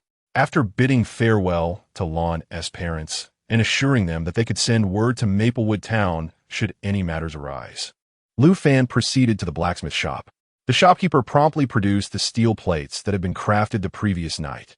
As Lu Fan held the plates in his hands, he gently flexed them, nodding in approval at their sturdiness and elasticity. He placed them on the ground and jumped on them, finding them significantly better than the previous ones. He mused that adding a few more plates would enhance their quality even further. Without delay, Lu Fan requested paper and pen from the proprietor, sketching 2 shorter designs for him. The shopkeeper agreed to produce 50 units of each of the 3 types according to these specifications. "Very well. The cost for these 2 plates will be 20 taels. For your order, it will amount to 1,200 taels of silver," the shopkeeper stated. "Agreed. This shall serve as a deposit." Lu Fan placed a gold ingot, equivalent to 50 taels of gold, on the table. There was no need for a receipt. They arranged for the items to be collected in half a month, and Lu Fan instructed his men to secure the 2 plates before taking his leave. A group of guards mounted their horses, following closely behind the carriage as they exited the county town. After traveling over 10 miles, they arrived at the bandits' den, where Lan Yi and his two older brothers had been waiting. Lu Fan surveyed the well-fed cattle and sheep, as well as the plump chickens, ducks, and geese on the 3 carts, all appearing vibrant and healthy. Quite impressive. What is the valuation of these? He inquired. Ha ha, brother-in-law, we are all family here. So what need is there for money? One of them chuckled. Indeed, we are family, but it is essential to maintain clear boundaries between public and private matters. The price must be honored, Lu Fan replied earnestly. The purchasing price is already noted on the list. Adhere to that. Lu Fan examined the details. 300 cattle, 500 sheep, and 200 of each type of poultry, totaling 1,500 taels. He handed over 2,000 taels without hesitation. From now on, deliver a batch of this quality and quantity each month directly to Maplewood Town. That place is a den of wolves. Lan exclaimed in fear. Deliver it as instructed. I shall arrange for protection. Lu Fan retorted, displeased. The 3 brothers dared not argue and quickly acquiesced. Oh, big brother, do not be afraid. You can go. If you doubt, just follow behind and observe. Lan Shui comforted them. Lu Fan paid them no further mind and ordered the guards to drive the livestock and the 3 carts onward. On the return journey, while riding his horse, Lu Fan observed that his guards appeared rather weak. He resolved to enhance their rations and provide additional training. Lan Shui expressed her desire to learn cultivation as well, noting that possessing some medicinal pills would surely help her progress, even if just a level or 2, which was better than nothing. Upon reaching Maplewood Town, Lu Fan paused at the entrance for a moment, noticing that the 2 men who had followed him had not caught up. He then entered the town. Lan Yi, ever cunning, had indeed sent 2 men to ride at a distance behind, who, upon seeing no wolves in pursuit, returned to report their findings. Upon arriving at his residence, Lu Fan instructed his men to replace the steel plates on a large cart, and after testing them, he found the improvement evident. Lan Shui and Chun-Er also took a stroll outside. My dear, this carriage is truly exceptional. It is remarkably smooth, even better than last time. Shui-Er, do you think if we were to take control of this town and prevent the wolf pack from harming anyone, would the authorities come looking for trouble? This area is quite peaceful, and naturally, they would send someone to take charge, as per our system. Well then, let us have shall by arrange for the wolves to periodically intimidate passers-by. Chapter 57.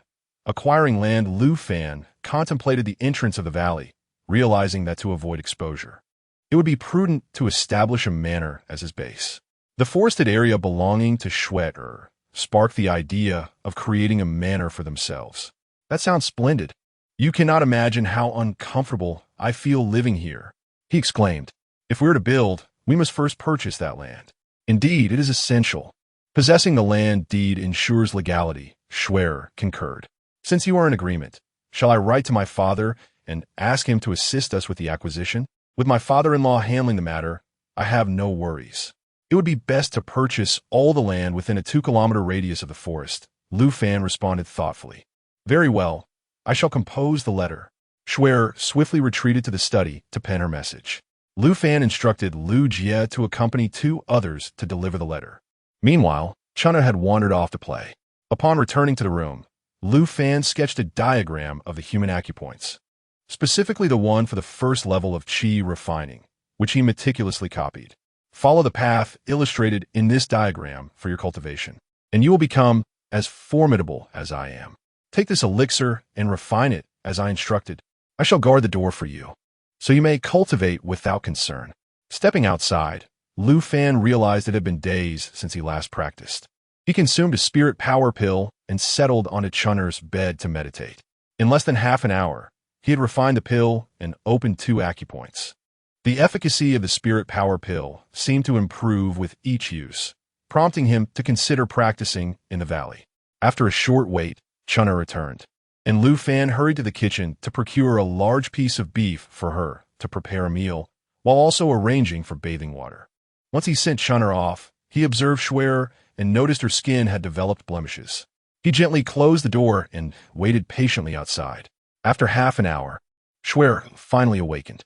Husband, I feel utterly rejuvenated and full of energy, my body is so light, she exclaimed. Indeed, you have progressed in your cultivation. The next step is to adapt to your new state. But first a bath. Lu Fan replied. Oh dear, I really do smell, Shwetri said, her face flushed with embarrassment. That is merely a sign of detoxification. After your bath, you will find your skin in even better condition. Remember, just as with this valley, no one must speak of this. It is crucial. Lu Fan emphasized earnestly. Understood, she affirmed. At that moment, the maidservants had prepared the water and brought a wooden tub into the outer room, adjusting the temperature and providing 2 buckets of hot water before retreating. Lu Fan instructed Schwerer to wash herself thoroughly to avoid raising any suspicions, then closed the door behind him. Schwerer quickly cleaned herself of the grime and emerged dressed. Husband, come see how I look. Oh my, you are truly breathtaking, like a celestial being. Lu Fan marveled. If I do not believe you, she retorted. You may examine your skin closely. Is it not fairer than before? Lu Fan encouraged. Schwerer scrutinized her reflection and indeed noticed her skin had brightened. This is wonderful, she exclaimed. At that moment, Lu Jie returned with a report and a letter from Schwetter's father. Lan Shui took a moment to examine the situation and remarked, My father has assured me that he will arrange everything promptly. He even intends to secure an identity for you. Indeed, that will be splendid. Today, I stumbled upon a revelation. The valley is even more expansive than I had anticipated. Let us venture there tomorrow. Lu Fan exclaimed with palpable excitement. Shall we invite Chun'er as well? After all, she is privy to the circumstances and serves as your personal maid. I doubt she would betray you. I have a lingering sense that you ought to accept her. Otherwise, there exists an inherent uncertainty in human intentions. Wouldn't it be far more prudent if you were to marry her? After all, our people place great importance on the virtues of propriety and fidelity. Chapter 58. Exploring beyond the valley that night, Lu Fan lay in bed, unable to find sleep, consumed by thoughts of the exploration that awaited him the following day. Lan Shui embraced him, gently massaging his temples, which lulled him into a gradual slumber.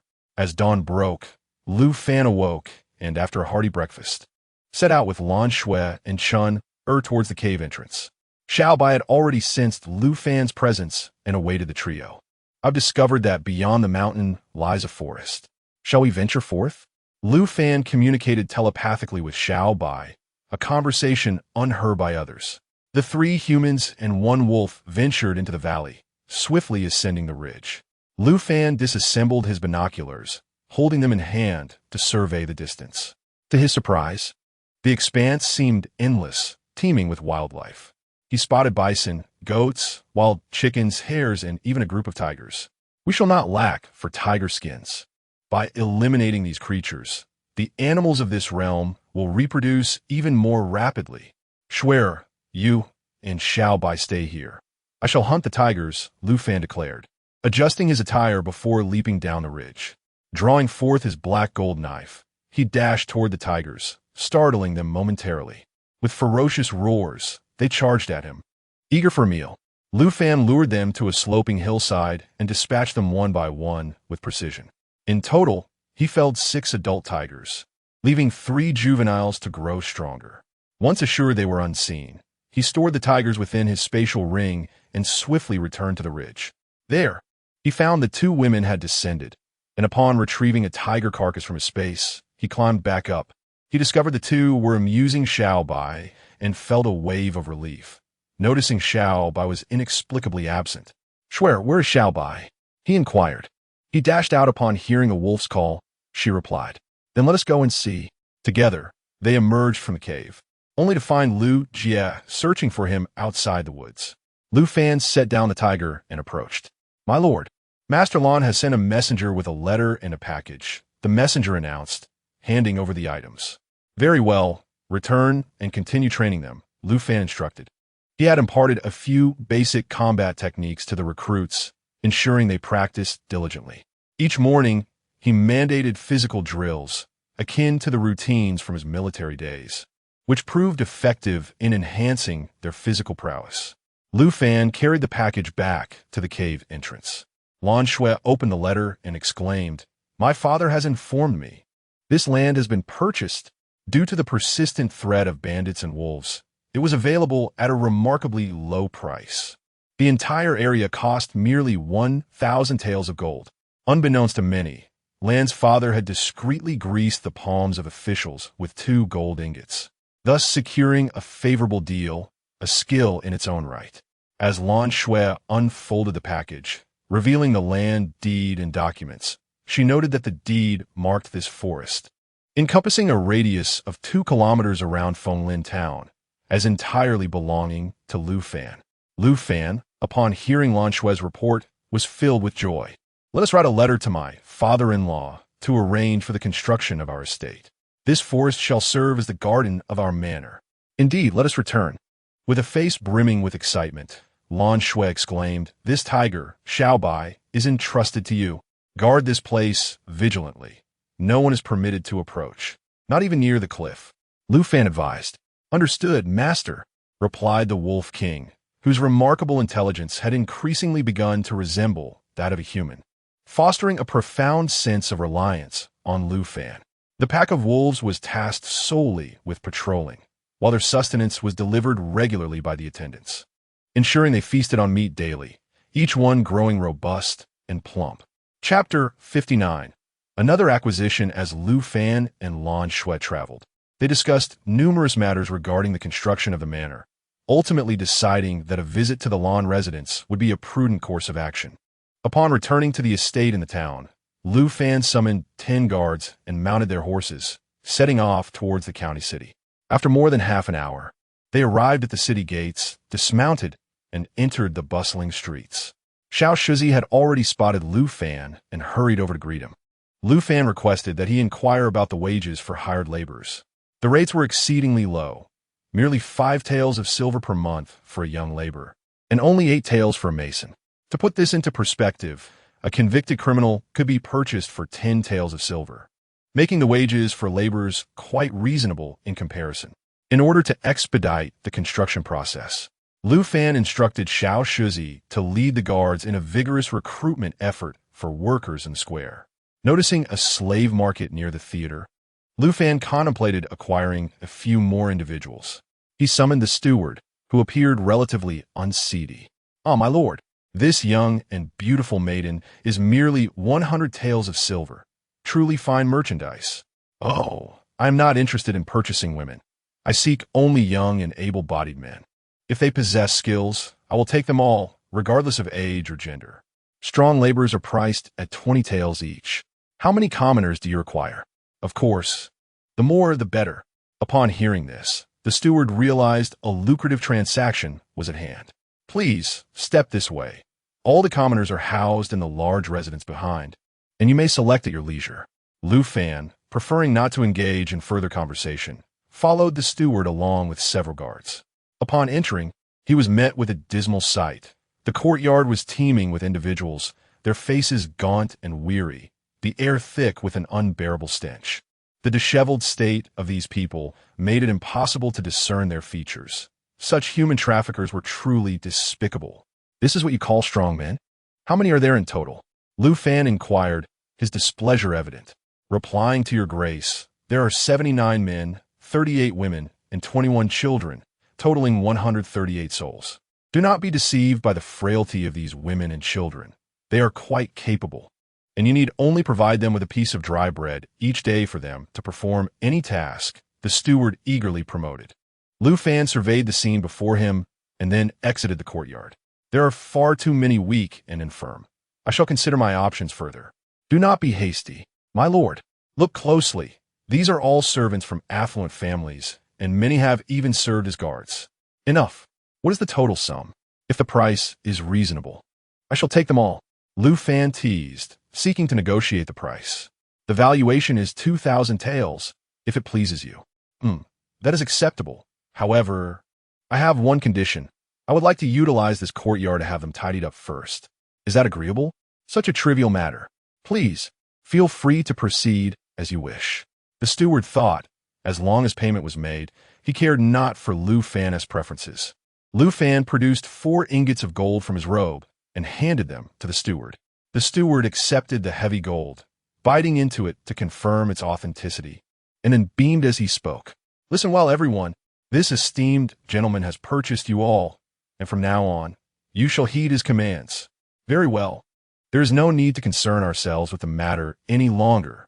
It will take me merely half a day to have your people vacate this residence. Lu Fan said impatiently. Ha ha. Then please, the steward replied before bustling away with a throng of subordinates. Standing at the entrance of the courtyard, Lu Fan addressed the crowd within, proclaiming, I care not whence you came or what you have done in the past. The guards exchanged glances, pondering how their master repeatedly uttered such a few phrases. Lu Fan continued to ramble on for quite some time, his words almost smoking from his fervor. He instructed the remaining 8 guards to stay behind, to untie the ropes, and to arrange for them to wash up and dine. Chapter 60. Prepared. Lu Fan made the necessary arrangements and ventured alone to the blue residence. In a secluded alley, he retrieved a chest from a spatial ring containing precisely 50 gold ingots. This quantity was trivial for Lu Fan, who carried it effortlessly to the blue estate. Upon his arrival, the guards recognized him as the son-in-law and hurriedly approached to pay their respects, ushering him into the mansion. In the drawing room, Lu Fan encountered his father-in-law. Esteemed father-in-law, this gold is for the land contract. Just as Blue Father was about to express his gratitude, Lu Fan interjected. I wish to construct a manor and require a substantial quantity of bricks, tiles, and sand. I would appreciate your assistance in arranging this. I have already made contact with several brick factories and sand quarries. Your uncle and his companions have inspected them, but it ultimately depends on your timeline, Blue Father replied, exuding a sense of satisfaction with his foresight. The sooner, the better. I demand the utmost quality, and payment will be rendered upon delivery. Lu Fan declared. Very well. I shall promptly instruct them to ensure quality control. Will you require a considerable workforce? I have arranged for 30 servants.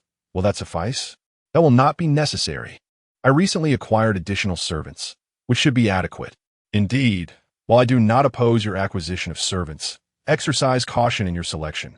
Some may harbor ill intentions. Remember to conduct thorough background checks discreetly. Thank you for your guidance, esteemed father-in-law.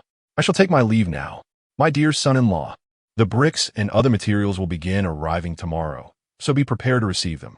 I will also send some servants to assist you in managing the workforce and have arranged for skilled masons as well. Thank you for your arrangements, esteemed father-in-law. Lu Fan bid farewell to Blue Father and swiftly returned to his estate on horseback. The guards were well organized under their supervision. Recalling his father-in-law's advice, Lu Fan decided to adopt modern practices. He planned to scrutinize each individual upon their return and secretly arrange for the guards to eavesdrop, thus filtering out the majority of those with dubious character. He resorted to the same and that had previously provided meals, alleviating any hassle. Lu Fan settled the bill and dispatched someone to procure clean garments, instructing them to bathe and change. Arriving at the square, 2 guards had already enlisted over 30 masons and 70 sturdy laborers. All right, that'll be all for today. You shall await further instructions outside the county city tomorrow morning. Once the individuals at the estate had eaten and regained their strength, they washed their faces and tied back their hair, donning fresh clothing. The well water was too cold for their frail constitutions, making bathing impossible. They could wash upon returning. Organized into 3 lines, they proceeded to the square. Lu Fan hired 10 horse-drawn carriages and rewarded a young boy with 10 taels of silver, to which the delighted lad expressed his gratitude before rushing home. With all the servants aboard, guards accompanied them as they traveled back. Once they reached the outskirts of Maple Forest town, the carriages were sent away, and the group walked back to the town. Lu Fan instructed them to form 3 lines and examined each one closely. Indeed, a few men and several older women bore shifty expressions, their features suggesting a propensity for mischief. Lu Fan summoned Little White, and the sight of the formidable wolf rendered the onlookers speechless with fear. In the courtyard, my words may not have been comprehended. Remember, I hold a deep disdain for those who lie. I shall reiterate just once more. Those who have erred, step to the left. Those who have not, to the right. Find your respective positions. In a short while, the arrangement was made, with only 2 individuals standing in the wrong place. Lu Fan was immediately incensed. It seemed that without a severe lesson, they would not heed his words. He promptly singled out 3 individuals, whose visages were most unsavory, Their furtive glances spoke volumes. And Lu Fan was quite certain of their guilt. "Do you three have nothing to say for yourselves?" In response, they timidly replied, "We have nothing to say, my lord." "Very well, then. I shall entrust these individuals to you, shall I?" The Wolf King understood the command, letting out a roar as he approached the trio with deliberate steps. The three, unaccustomed to such a spectacle, were so terrified that they nearly wet themselves. They fell to their knees, bowing their heads in supplication, pleading for mercy. "My lord, spare us. We are wrongdoers. I confess. I have violated a woman. I have stolen from several elderly women. I have taken a life." Whose life did you take?" "An ordinary elder." "Why did you kill him?" "He attempted to prevent me from taking his daughter." The trembling wretch spoke. Your willingness to confess may yet offer you a glimmer of hope." Chapter 61. The completion of the Lu Manor. A group of individuals walked for more than 10 minutes to Fenglin Town. Lu Fan arranged for his guards to conduct a thorough individual review of each person once more. Since he had previously instructed them, there had been no immediate repercussions. Several individuals confessed to various crimes, while a dozen others reported on their wrongdoings. Lu Fan ordered the guards to confine these individuals separately and arrange for someone to eavesdrop that evening. The following day, the guards reported their findings. Upon hearing that 13 individuals were implicated, Lu Fan deemed it manageable. After further isolated interrogations to confirm the issues, he decided against executing them for the time being. Instead, they would be organized into a single group, monitored by a team of guards while performing arduous labor. Failure to comply would result in dire consequences. Within less than half a day, the team dispatched to retrieve workers returned with a total of 113 laborers. Shortly thereafter, 3 uncles arrived, accompanied by several stewards and a dozen construction experts, followed by a convoy of over 50 carts laden with materials. They proceeded to unload on the vacant land near the maple leaf forest. Lu Fan planned to construct a manor spanning 200 acres, with Fenglin Town to its right and the forest in its backyard. A brick wall would enclose the estate, facilitating management, and a few trusted individuals would be left to oversee security, while the others would patrol the cliffs. Initially, all personnel would focus on erecting the city walls, which would stand 5 meters high and 1.5 meters wide. Observation towers would be constructed atop, built to the highest standards of protection, ensuring they blended seamlessly into the surroundings to avoid future criticism. The oversight of the entire operation would be entrusted to Lu Jie and several stewards appointed by Lan Fu, while the family stewards would manage logistics, such as cooking and water supply. Lan Shui assigned Chun'er to oversee finances, allowing Lu Fan to remain uninvolved in the minutiae. Following ancient tradition, a groundbreaking ceremony was held, and work commenced the next morning after breakfast. Lu Fan rode around to survey the site, finding everything in proper order. "Is it truly reliable to employ so many people at once?" Lan Shui asked, her face etched with concern. "My father-in-law has also advised caution. I have organized Lu Jie to monitor them. We will address other matters once the manor is complete," Lu Fan assured her. "Then, that is for the best," Lan Shui replied with a bright smile. Due to the necessity of overseeing the construction during the day, the couple found no time to cultivate their skills, resolving to practice in the valley at night instead. The narrow, dim corridor was equipped with over 20 torches for illumination. Inside the valley-esque cave, oil lamps and bedding were arranged for their convenience, allowing them to rest after arduous training. Thus, the construction continued for over 5 months until the manor was finally completed. The main building, constructed from blue bricks and tiles, exuded an air of refinement that Lu Fan found particularly appealing. As for the manor's name, it was straightforwardly designated as Lu Manor. Throughout these 5 months, both Lu Fan and Lan Shui had significantly elevated their cultivation levels, with Lu Fan successfully breaking through to the 6th level of qi refinement. He could effortlessly leap to the top of a 5-meter-tall city wall, exhibiting astonishing strength, capable of lifting 1,000 pounds with a single hand. The only regret lies in the fact that the spiritual elixir has lost its efficacy for him, foreshadowing increasingly arduous cultivation ahead. Lan Shui has already reached the 3rd level of qi refinement, a remarkable achievement for her. Lu Fan has imparted the mountain-shattering fist to her, and her practice has been commendable, capable of severing a small tree with a single hand. Since she does not favor wielding a large blade, Lu Fan crafted a compact alloy dagger for her from steel, remarkably sharp and perfectly suited for her grip, making it exceedingly convenient for a young lady to handle. The total expenditure for establishing the estate amounted to over 70,000 taels of silver. Aside from a few boxes of jewelry, the remaining gold and silver are scant, with only 1,000 taels of gold and 1,000 taels of silver left. Chapter 62. Exploring the secret realm in recent days among the newly acquired servants. A dozen individuals of questionable character were identified and subsequently assigned to laborious tasks in the fields. The remaining able-bodied young men exhibited commendable qualities and were all incorporated into the guard unit. Now, with the addition of the previous 30, the total number of guards has reached 100. Lu Fan, adhering to the military structure, instructed seasoned soldiers to train the recruits together. He also established a formal organization for the guard unit, appointing Lu Jie as the camp leader, supported by several trusted guards as captains. From the first batch of guards, he selected 12 competent individuals to serve as squad leaders, forming 3 battalions and 12 squads, each consisting of 8 or 9 members for easier management. After announcing the formation, Lu Fan selected team leaders based on military merit and leadership capabilities, igniting a fervent spirit among the guards.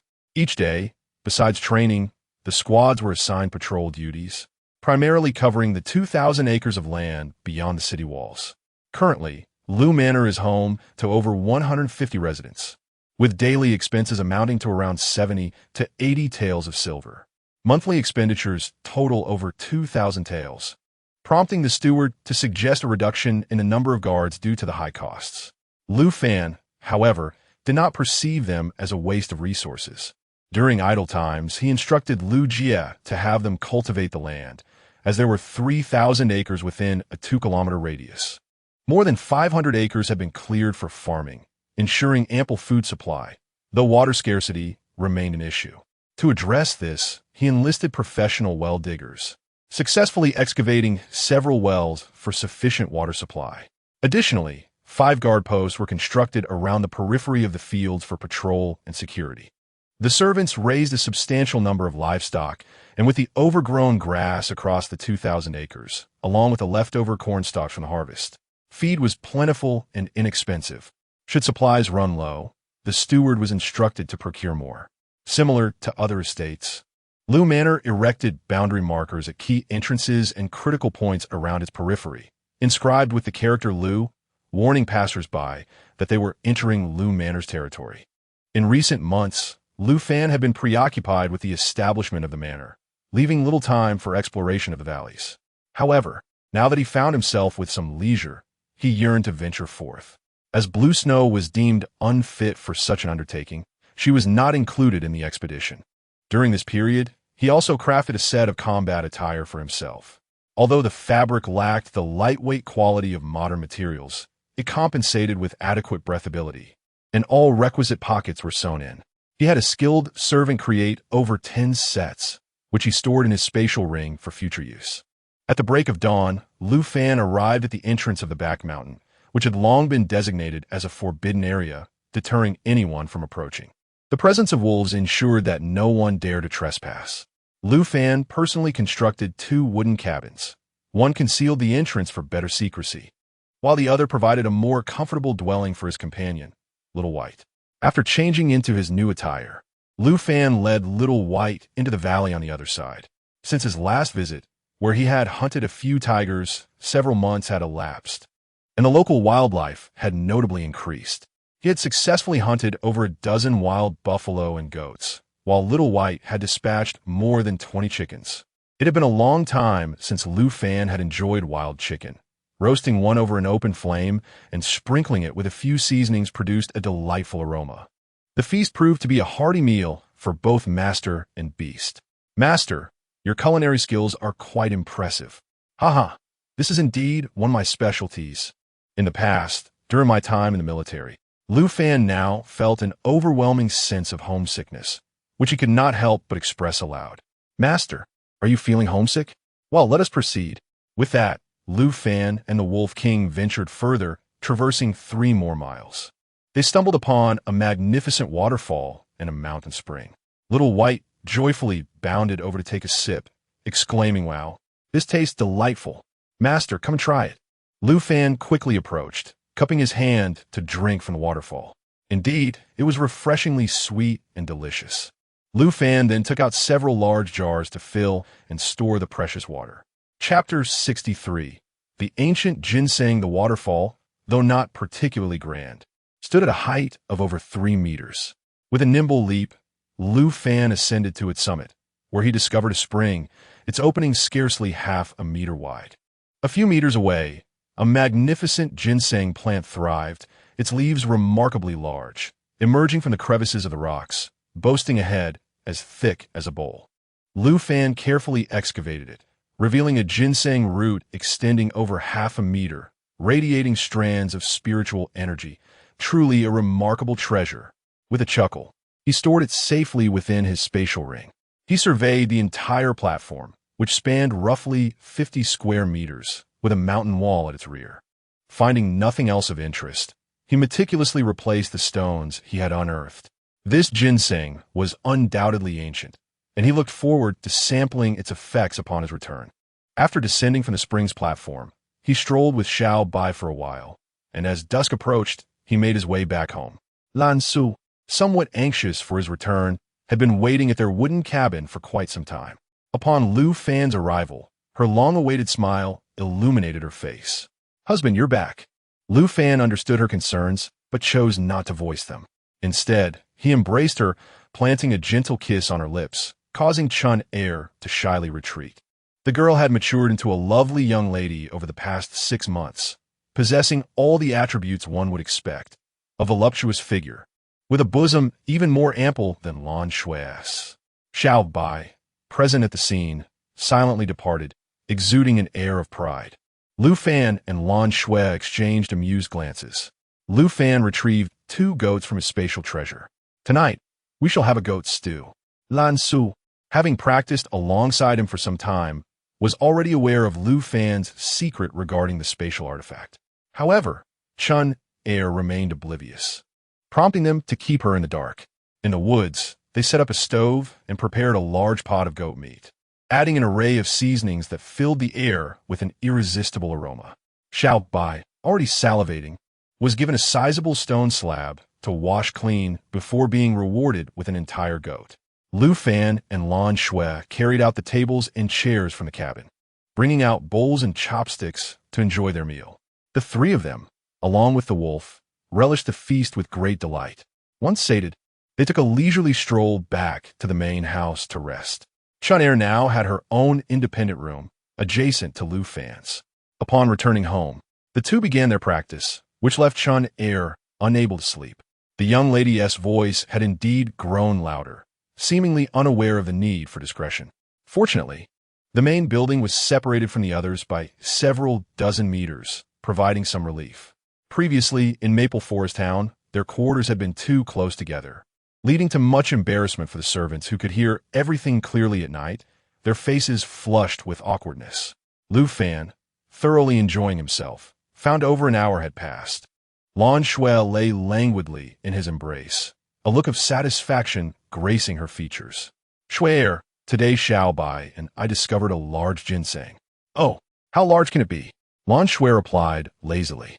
Seeing her nonchalant demeanor, Lu Fan produced the ginseng from his storage ring. "Wow, it's so big." "Indeed. Let us sample it together," Lu Fan exclaimed with excitement. "Let us taste it." The 2 individuals simply rinsed the vegetables with clean water and eagerly bit into them. Upon consuming the carrots, they felt an invigorating surge of physical and spiritual energy. They hastily paused to enter a meditative state for refinement. Lu Fan, having consumed the most, experienced a remarkable increase in his vitality. As he commenced his cultivation, he effortlessly broke through 2 acupoints. After an entire night of refining, he managed to stabilize himself and successfully advanced to the 7th level of qi cultivation. Lan Shui also ascended directly to the 4th level of qi cultivation, significantly enhancing her strength. Both were immensely delighted. The master bedroom featured a private bathroom and shower area, all meticulously arranged by Lu Fan, though the toilet and bathing tub remained wooden. The iron water tank on the ceiling was custom-made by a specialist, crafted entirely from molten iron, costing him over 1,000 taels of silver. To heat the water, he constructed a fire stove beneath the tank, with dedicated personnel for heating, which was quite modern. The two luxuriated in a shared wooden tub, indulging in a delightful couple's bath, an experience of pure bliss. Chapter 64. The sale of jewelry. Hearing the sound of rushing water, Chunner approached to assist with washing and changing clothes. Lu Fan had grown accustomed to her attentive care over the past few months, so he thought it best to simply observe. After all, the situation was already established. Once the three had finished their breakfast, Lu Fan proposed a plan. Schwer, the family does not possess much wealth. I am considering selling a portion of the jewelry. You and Chunner may select whatever you fancy. He then asked Chunner to arrange for a carriage, seizing the opportunity to discreetly send her away. Lu Fan retrieved the remaining dozen or so boxes of jewelry from his space. Upon her return, Chunner was astonished, yet the allure of the jewels proved irresistible, and she joined Schwer in sifting through them. Lu Fan, observing their excitement, understood well. After all, women are naturally drawn to such colorful trinkets. 2 hours later, the two had selected 3 boxes of jewelry, while the remaining pieces were loaded onto 2 large carriages. Accompanied by 20 guards, Lu Fan set off to the county town in search of buyers. The carriages were reinforced with 6 large steel plates, ensuring their stability. Additionally, he had installed a handbrake for extra safety should the horse brakes fail. Upon arriving in the county town, they encountered Xiao Shuzi at the entrance. His eyes lit up with excitement upon seeing Lu Fan. Master, you have come. How have you been? Thanks to your blessings, I am well. Today, I wish for you to guide me to the largest jewelry store or pawn shop, as I intend to sell some jewelry. The largest jewelry store in the county town is one Chong Trading Company, which also operates a pawn shop. Very well, let's proceed there. The group traversed 2 streets and arrived at the foremost establishment on the main street. The store was indeed substantial, with the front hall spanning over 1,000 square meters, adorned with a magnificent sign inscribed with the golden characters One Chong Trading Company. The shopkeeper had already noticed the procession outside and hurried to welcome them. Upon seeing Lu Fan, he recognized him as someone of distinction. Ah, esteemed guest, I regret not greeting you sooner. Please forgive my oversight. There's no need for such formality. I am here to sell a batch of jewelry, and I hope you might be interested, Lu Fan replied cautiously. How could I refuse a visiting dignitary? May I inspect the pieces? Of course. Please bring in a box, Lu Fan instructed. The guards promptly entered with 1 box, which the shopkeeper ushered into a private room. Upon opening it, he exclaimed, Goodness, this is an abundance. May I inquire what price you have in mind, esteemed sir? The shopkeeper asked, noticing the quality of most pieces was quite good. If your offer is reasonable, I have 9 more boxes to sell to you as well. Upon observing the shopkeeper's hesitation, Lu Fan called for the remaining boxes. The guards swiftly brought them in, and Lu Fan gestured for them to leave. As the shopkeeper meticulously examined each piece, he marveled. Heavens, I have encountered a significant client. Not daring to make decisions alone, he sent for the owner. Sir, the quantity is too large for me to handle alone. Please wait a moment while I summon the proprietor. I am in no hurry. I shall wait. After barely 2 cups of tea had passed, the owner arrived. The host exuded an air of grandeur, characterized by prominent brows, a broad face, and a robust neck, unmistakably embodying the essence of a prosperous magnate. This morning I was awakened by the incessant chirping of magpies. I exclaimed, It seems a distinguished guest has graced us with their presence. A pleasure to finally meet you. The host clasped his hands in a respectful gesture and spoke. No need for such formality. Lu Fan promptly rose to return the courtesy. After the host and guests settled into their seats, the innkeeper leaned in close to the host, whispering a few words discreetly. Let's speak plainly. I am prepared to offer this amount for your jewels. The host extended a large hand, indicating a figure that represented 5 digits. Lu Fan was left perplexed, unsure whether it was 50,000 or 500,000, whether it was gold or silver. The crux of the matter was their ignorance of the market value, and he hesitated to inquire further, fearing he might be taken advantage of. This situation felt rather awkward indeed. Chapter 65. Black eats black. The other party, noticing Lu Fan's hesitation, feared that he might scare him away. If you find the offer insufficient, I am more than willing to increase the sum, considering it a gesture of friendship. Oh, the shopkeeper quickly interjected. Sir, this sum of 60,000 taels of gold is indeed exorbitant. After deducting costs, there's hardly any profit to be made. Very well, let us finalize the deal. Lu Fan thought to himself, elated that he could sell such a substantial amount of gold. In truth, Lu Fan was unaware of historical values during the Westerhan dynasty. Jade was more precious than gold. Jade symbolized imperial authority and social status, much like the Heshur Bai and the imperial seal of the state. The proprietor was equally delighted with Lu Fan's agreement, recognizing a significant profit to be made, at least half, indeed a testament to the adage that business is never without cunning. Lu Fan requested gold, eschewing gold notes, prompting the shopkeeper to dispatch someone to the storeroom. This storeroom housed over 80,000 taels of gold, and Lu Fan had already emptied a substantial portion of it. Subsequently, 30 boxes of gold were brought from the back courtyard, each box containing 2,000 taels, a considerable weight. Lu Fan had arrived with 2 horse-drawn carts, both modified to be larger and sturdier. After inspecting the goods, they were swiftly loaded onto the carts. After bidding farewell to Lu Fan, the shopkeeper returned to his room, his heart brimming with joy at the sight of the filled boxes of jewels. Your contribution is invaluable. I reward you with 2 ingots of gold. Thank you for your generosity, esteemed shopkeeper. The shopkeeper beamed with delight, though he lamented uttering the one phrase he should have never spoken. Do you know the origins of these jewels, esteemed shopkeeper? Origins? What do you mean? The proprietor looked puzzled. These must belong to the bandits from the mountain. A closer inspection of these boxes will reveal the truth. Indeed, aren't these boxes the property of the officials? Could he be a bandit? The shopkeeper's expression turned to one of astonishment. Regardless of how he acquired them, he appears merely as a wealthy young master. Why not seize the opportunity to extort him? The shopkeeper, proud of his cunning, suggested, let us take decisive action. We could dispatch guards disguised as masked assailants to eliminate them, ensuring no one is the wiser. That is a suitable plan. Quickly, take my message to him, informing him that upon successful completion, he shall receive 10,000 taels of gold. Remember, this must remain confidential. The proprietor spoke with grave seriousness. Understood, esteemed master. I shall take care of it. The shopkeeper galloped away on horseback.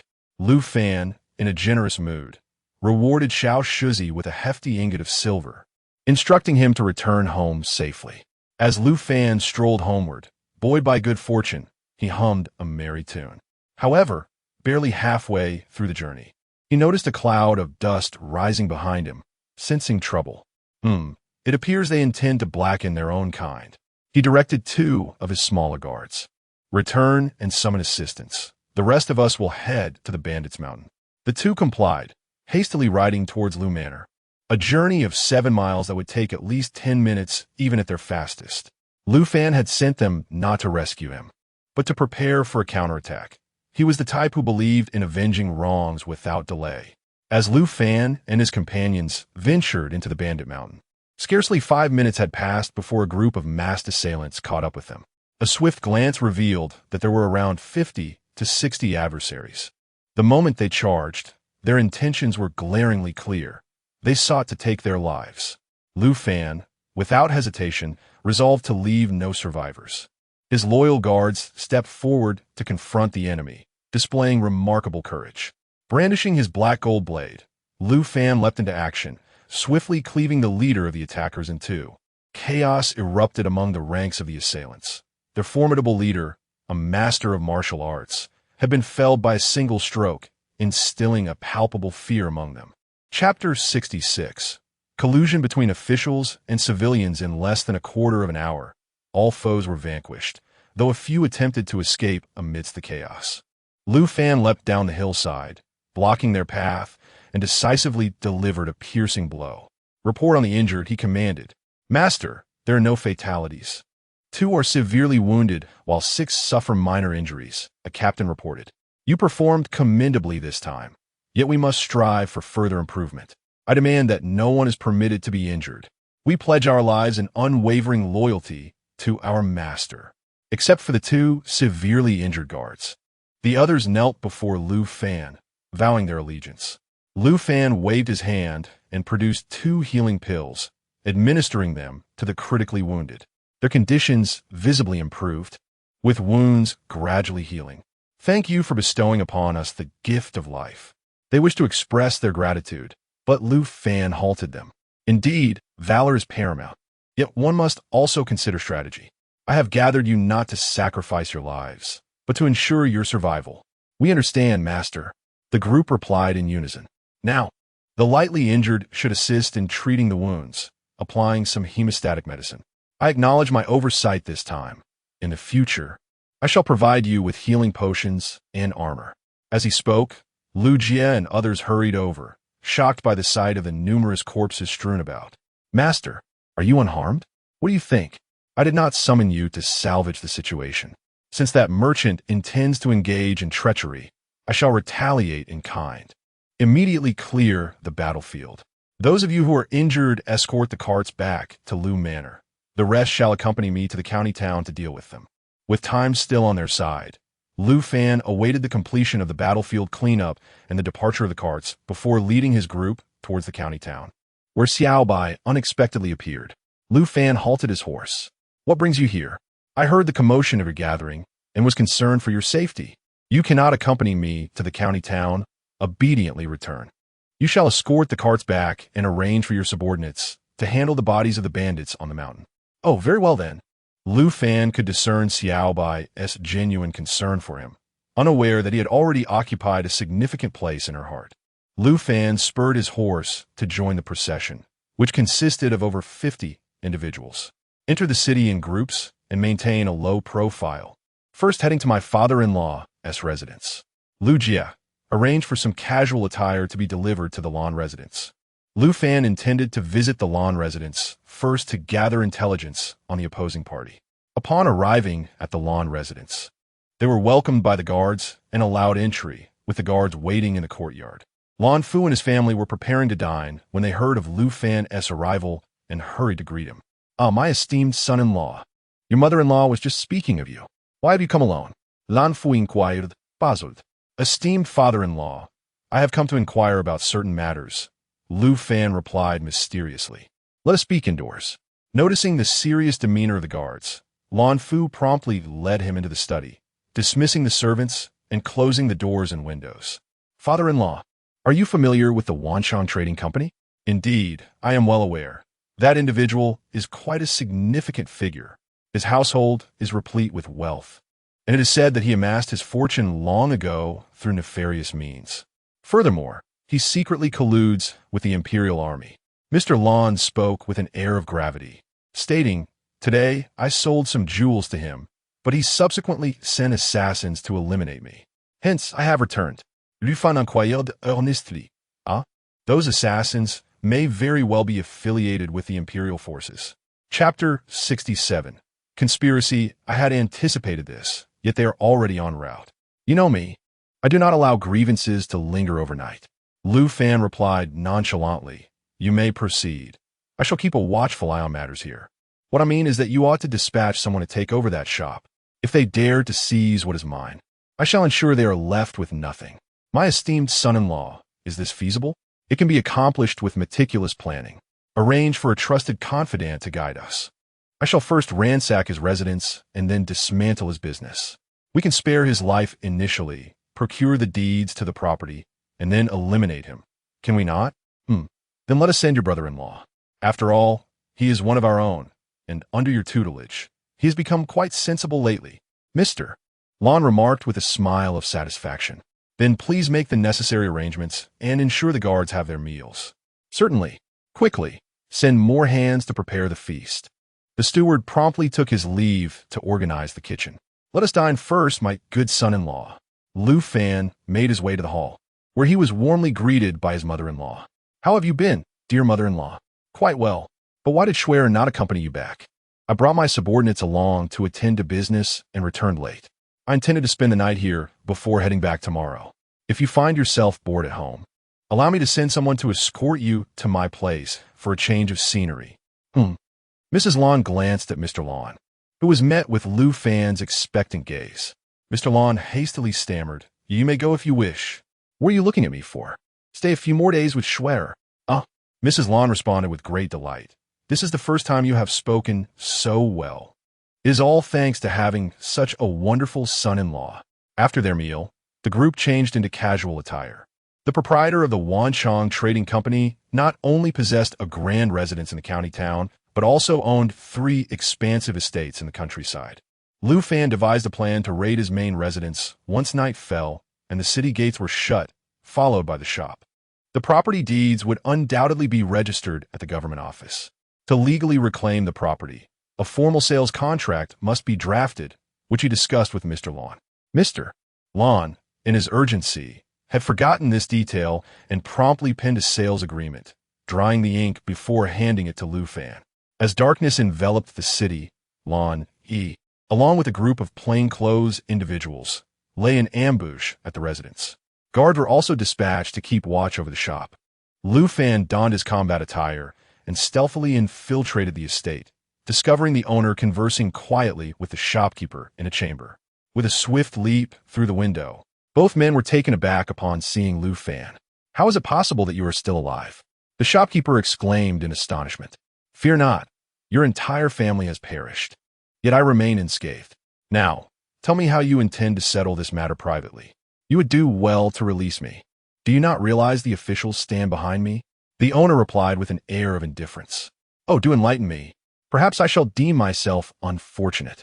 My ally is Commander Lin of the official army. He is the most esteemed and formidable figure within the county's military." "Oh, you speak of him? He has already departed," Lu Fan stated with an air of indifference. "Impossible. You must be deceiving us," the shopkeeper shouted vehemently, annoyed by the man's loud voice. Lu Fan swiftly unsheathed his sword and dispatched the shopkeeper with a single stroke, deeming his incessant chatter a nuisance. The wealthy merchant, trembling in fear, dared not utter a word and hastily fell to his knees, pleading for mercy. "If you wish to preserve your life, then sign here," Lu Fan declared with palpable impatience. The man thought to himself, "I shall sign, but only to ensure my survival for now. Tomorrow, I shall see to it that you meet your end." Chapter 68. Securing the Wanchong Trading Company, the proprietor willingly affixed his signature and seal. Lu Fan surveyed the document with satisfaction before stowing it away within his spatial ring. "Now, relinquish the property deed," he demanded. "I don't know where it is."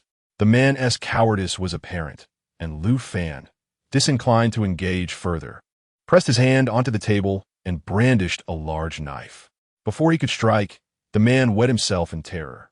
"I'll tell you, it's beneath my bed. There's a secret door. All the items are inside." Fearing deception, Lu Fan swiftly knocked him unconscious. Upon lifting the bedding, he indeed discovered a carpet, which he pulled aside to reveal a wooden door. He pried open the door latch and illuminated the space with an oil lamp, uncovering a trove of chests. Opening the smallest exquisite box, he found a stack of contracts along with numerous silver and gold notes. The underground chamber contained over 50 chests filled with gold ingots, more than 20 chests brimming with superior quality jewels and jade artifacts, surpassing those he had previously sold. Additionally, there were various paintings and several swords housed in brocade cases. Lu Fan inspected a bronze sword. Aside from its sharpness, it seemed of little utility.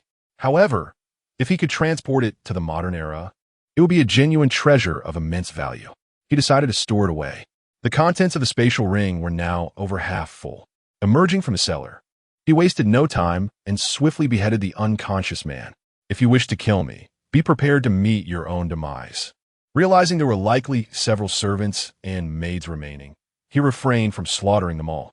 He leapt to the entrance of the estate, dispatched the guards, and commanded his subordinates to search each room, executing anyone who resisted. Within half an hour, all were apprehended and brought to the main courtyard. Some were still shouting, only to be silenced by the guards' blades.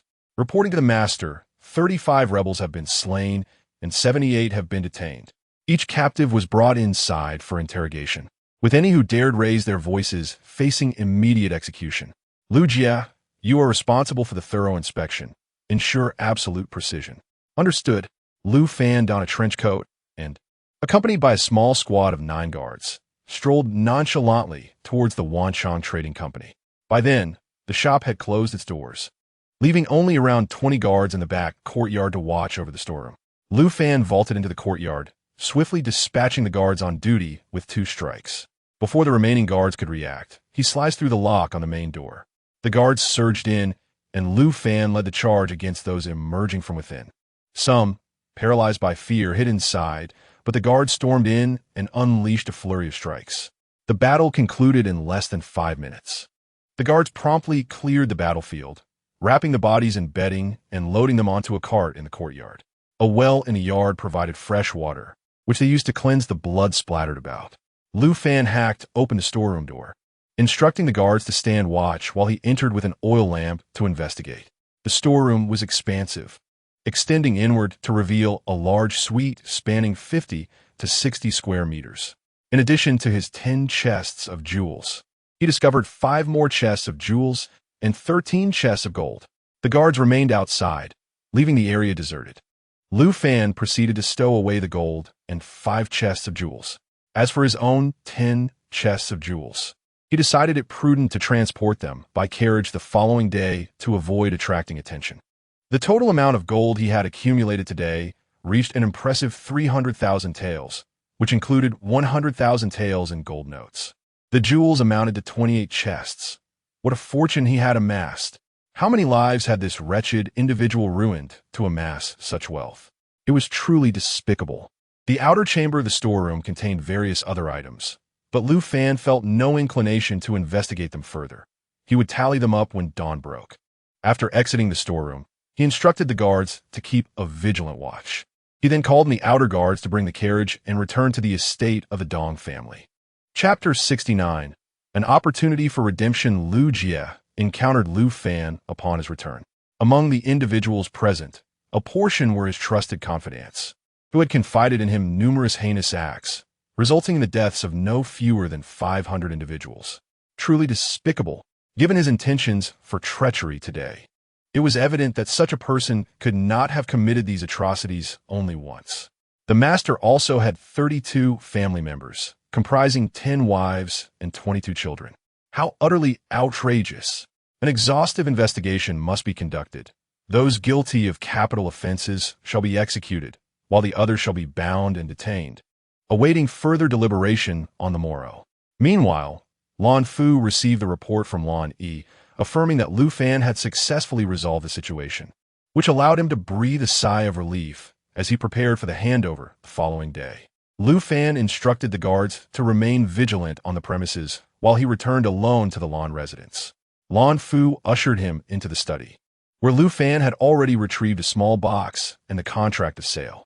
Upon seeing the contract, Lan Fu's spirits soared, and when he opened the box to reveal dozens of land deeds and property titles, he was overjoyed. Truly a windfall. How should they handle this abundance of land deeds? The sheer volume left Lan Fu quite perplexed. Just leave it to you, father-in-law. As long as the 3 brothers-in-law keep an eye on things, we can sell off whatever cannot be managed. It will alleviate our concerns. Let be as you suggest. Lan Fu had prepared a late-night meal, and after satisfying his hunger, Lu Fan retired to Lan Shui's room for rest. The following morning, the eldest brother-in-law and his companions arrived promptly. Upon seeing Lu Fan emerge, they hurriedly approached him. "Brother-in-law, you are up." "Yes, dear brother-in-law, please wait for me outside the county gates for half an hour." Lu Fan instructed Lan Fu to arrange for personnel to take over the estate and the shop. After a light breakfast, Lu Fan swiftly made his way to the residence. Lu Jie had arranged for the bodies and remaining individuals to be loaded onto horse-drawn carriages. Indeed, the bodies have been properly wrapped and are already in the carriages. We have more than enough carriages here. A small detachment of guards was left to stand watch, awaiting Lan Fu's arrival for the handover. Lu Fan then led everyone to the shop's courtyard, where they loaded 10 boxes of jewels onto the carriage, leaving another squad of guards to oversee the area before they all set off. 10 individuals were designated to escort the carriages back to Lu Zhuang. while the bodies would be entrusted to the Wolf King for disposal, and the remaining individuals would be detained accordingly. You shall exit the city in batches. The guards, dressed in civilian attire, would raise no suspicions as they departed. Upon reaching the outskirts of the county, Lan Yi and his companions had been waiting there with a dozen trusted aides. Let us proceed. The three brothers-in-law were exceedingly obedient. In a matter of half a day, they had successfully taken over 3 estates, having eliminated over 30 guards, while the accountant was apprehended and the rest were loaded onto carriages bound for Luzhuan. On their return, they also transported several carts of grain, with each guard nearly having their own carriage, making their return truly bountiful. Lan Shui had long been waiting outside Luzhuan. Why have you returned so late? Let us discuss it back home. Lu Fan embraced her as they entered the main residence, where he recounted the events that had transpired. Lan Shui expressed her disdain for that unscrupulous landlord. How do you intend to deal with those subordinates? I have arranged for Lu Jia to conduct a thorough examination. The innocent will be incorporated into the production team for observation, while the guilty, those deserving of their fate, will be assigned to labor camps. Their survival will depend solely on their resilience. For now, this is the only course of action available. Having been accustomed to a life of luxury, how could they endure such hardship? Those unable to withstand the toil are better off perishing. I have no intention of supporting idlers or refuse. They could have been executed outright, but I merely wish to grant them a chance for redemption. How could Lu Fan possibly allow them to escape? Chapter 70. Cultivating the spirit. Lu Fan was exceedingly delighted with the abundant gold he had acquired, rewarding each of his guards with a gold ingot to help them save some money for marriage, thereby fostering a sense of belonging to the Lu residence. Reflecting on the servants who had been traded, he resolved to rescue more souls now that he was financially capable. After the steward and the guards gathered intelligence from the county town, they reported back that all the servants there had been purchased by Lu Fan, with the next batch yet to arrive. However, the steward learned that a greater number of servants were available for sale in the province, including skilled laborers. Very well. Proceed to purchase from the province. I shall provide you with 2 boxes of gold for the acquisition of servants, and leave 2,000 taels of silver for your journey. Remember to conduct a thorough examination before any purchases. Avoid those who are criminals or possess deceitful appearances. Lu Fan instructed the steward to lead 4 teams of guards on this mission, hoping to rescue as many as possible. Meanwhile, the pack of wolves under Xiao Bai had largely been tamed, though a few rebellious ones had met their demise at her hands. The remaining wolves had given birth to 2 litters of 9 pups, which played in the backyard with the little white tiger. Lu Fan arranged for dedicated caretakers to feed them, envisioning them as the future strength of the Lu residence. During these days, Lu Fan remained indoors. With his mother-in-law visiting, Bai Shui had no time to accompany him, so he devoted his days to cultivating by the mountain spring. He perceived that the spring water was extraordinary. The ginseng flourishing there thrived solely by absorbing its nutrients. Perhaps there were treasures hidden underground, or, as mentioned in the texts of that immortal, there might be spiritual veins beneath. Regrettably, his spiritual cultivation progressed slowly, allowing him only to probe a distance of 30 meters, revealing no anomalies. Over the past several days of practicing spirit cultivation by the spring, he noted that his progress accelerated significantly at night. With the aid of a few spiritual essence pills, he could expand his soul C by 2 to 3 meters in a single evening. By day, Lu Fan constructed a wooden cabin on the platform, intending to continue his training there at night. One day, Bai Shui arrived, having sought him out. My husband, my father has sent my brother to discuss an important matter with you. Ah, then let us meet him. They returned to the main hall of the residence, where Bai Shui excused herself from the room. Upon seeing Lu Fan, Bai Yi greeted him with utmost respect, saying, Lu Gong, my father has asked me to bring you some documents for your perusal. Why this formality, my brother-in-law? Lu Fan inquired, puzzled. I dare not be overly familiar. Bai Yi replied, I still have much to learn, and I hope Lu Gong can overlook my previous mischief. After the recent incident, Bai Yi had broadened his horizons considerably and was exceptionally respectful towards Lu Fan, the man who had single-handedly slain the most formidable warrior in the county. A true man should strive to be upright and virtuous, engaging in good deeds rather than mischief. This will naturally elevate one's spirit, Lu Fan advised.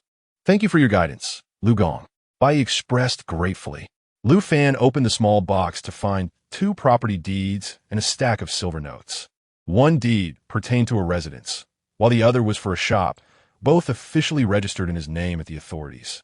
The silver notes amounted to 1,000,000 taels, proceeds from the sale of farmland. "Why have you given all this to me?"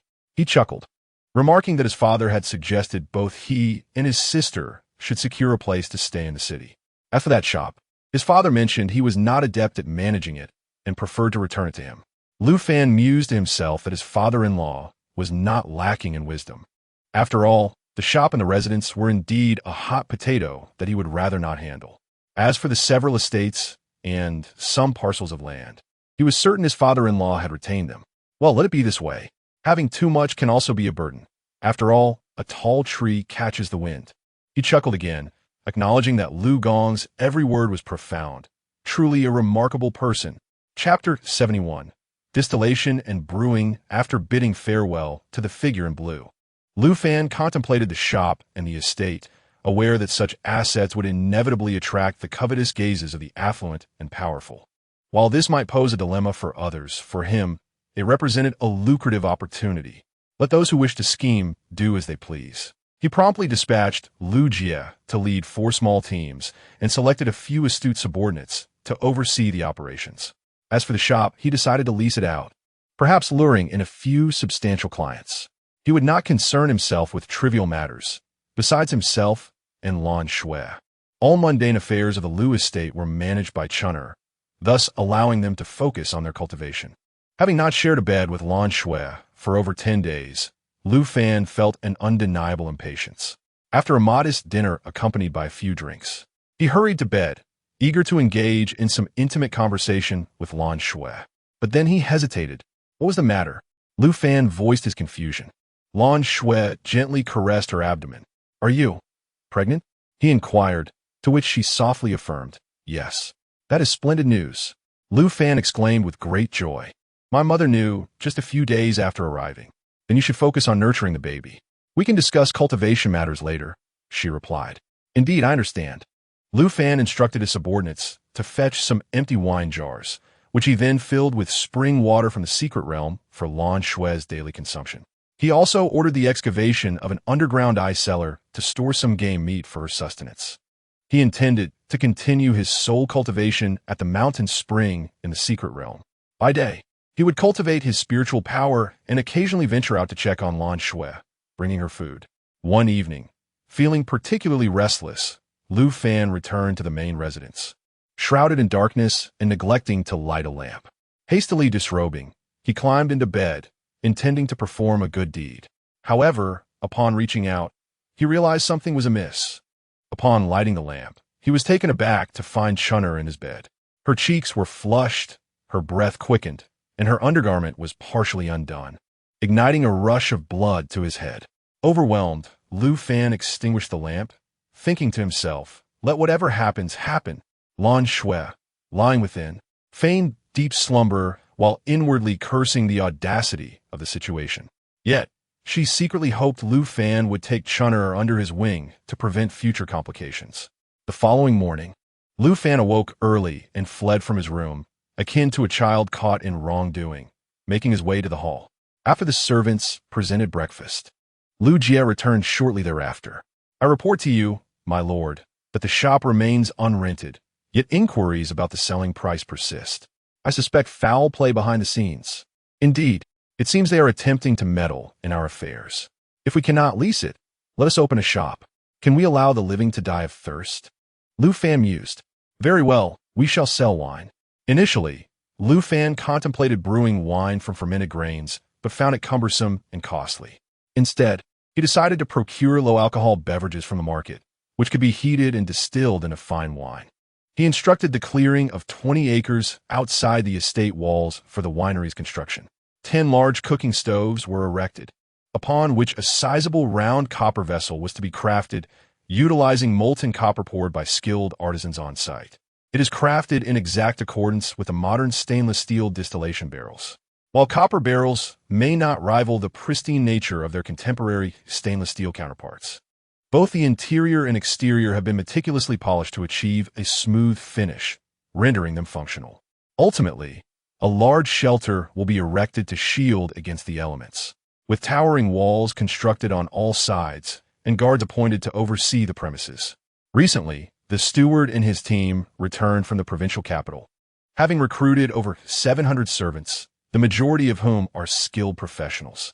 The young and robust men, alongside the youthful and beautiful women, were procured at a cost twice that of those in the county town, averaging 30 to 40 taels each.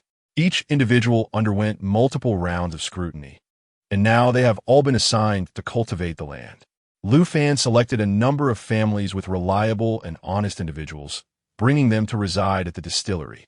The men will engage in the brewing process while their wives and children assist at the distillery, with strict restrictions on leaving the estate, thereby ensuring the utmost confidentiality of the brewing secrets. Chapter 72. Taking concubines. Over 50 individuals were selected for brewing, with 5 being sufficient to manage a single stove. It is better to have fewer than to have an excess. In addition, the presence of family members could assist with various minor tasks. Lu Fan held high expectations for the culinary offerings at the estate, insisting on substantial portions of meat at every meal, as only with nourishment could one muster the strength for labor and martial training. All workers received wages commensurate with the highest local standards for their respective trades, with an average monthly payment of around 10,000 taels of silver proving adequate. Lu Fan instructed the steward to lead the modified carriage fleet to procure as much wine as possible, commencing distillation and brewing upon its return. He personally sampled the first batch, finding its flavor pleasantly spicy and its quality satisfactory. The alcohol content had risen by 3 to 4 degrees, comparable to that of beer. Achieving a higher degree would merely require additional distillation. Following this standard, they released the product to gauge market response, and on an auspicious day, the shop was inaugurated. Lu Fan, taking the initiative, was already aware of the surveillance around him, with those observers promptly reporting back on the situation. He dispatched the guards who had been tailing them to track down their lair, for knowledge of both oneself and the enemy ensures victory in every battle.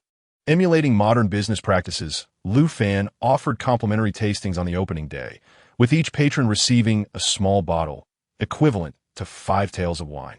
Among the newly hired staff were several skilled workers, predominantly masons, numbering around 70 or 80. Lu Fan identified a less desirable piece of land on the estate's periphery for the construction of a kiln factory, thereby conserving costs while providing sustenance for a considerable number of individuals, a dual benefit. To establish a brand identity, he instructed the potters to inscribe the likeness of a maple leaf onto the wine bottles, naming the beverage maple leaf wine. The guard camp is now expanded by over 400 personnel, with the former Fonlin town being transformed into the headquarters of the guards. Most of the guards resided within the camp, while only the original guards, aside from the captain and squad leaders, remained in Lu Fan's estate for security duties. Lu Fan mandated daily drills and basic grappling and combat training for them. Among the newly acquired staff were several educators, and Lu Fan commissioned the construction of a 200-square-meter academy where they could teach children literacy and moral values, with plans to introduce more advanced knowledge when the opportunity arose, thereby nurturing a refreshing stream of intellect. Under Lu Fan's nurturing, Chun'er had blossomed into a true matron, while Lan Shui was directly arranged as a concubine. Lu Fan could hardly feign ignorance of their union, and thus acquiesced, hosting a banquet that included the estate's steward and the captains of the guard. He prepared a lavish feast of tiger meat and a stew of assorted meats from the mystical realm, all potent ingredients capable of significantly enhancing physical vitality. Many guards at Lu's estate had developed affections for certain ladies. Recently, Lu Fan had organized a communal wedding, with the newlyweds residing in accommodations within a guard camp, as those civilian residences were tidied up for habitation. The former official residence and the shops in front had been largely demolished, retaining only the blacksmith shop, while the central area was transformed into a training ground for the guards. The remaining areas will be transformed into standard residences, designated for the guards to establish their families, thereby maximizing their sense of belonging and responsibility. Once settled, the wives of the guards will remain in the barracks to prepare meals, receiving a monthly salary. Most of the guards and servants are diligent and devoted, although a few are somewhat misfit. Lu Fan has instructed the steward and Lu Jie to meticulously document these individuals, intending to remove those who do not conform when the opportune moment arises, transferring them to the labor camp for reformation. Should that fail, they may ultimately meet a dire fate. Having served as a special forces soldier, Lu Fan understands the gravity of survival, knowing well that letting someone go is not an option. Firstly, they are privy to too many secrets of Lu Manor. Secondly, allowing them to escape could genuinely alter the course of history, rendering them historical felons. Any alteration in history could lead to significant uncertainties, which is why Lu Fan strives to maintain the local customs and way of life. He is exceedingly cautious even with the modified carriages, ultimately encasing them in iron boxes to obscure their structure from view.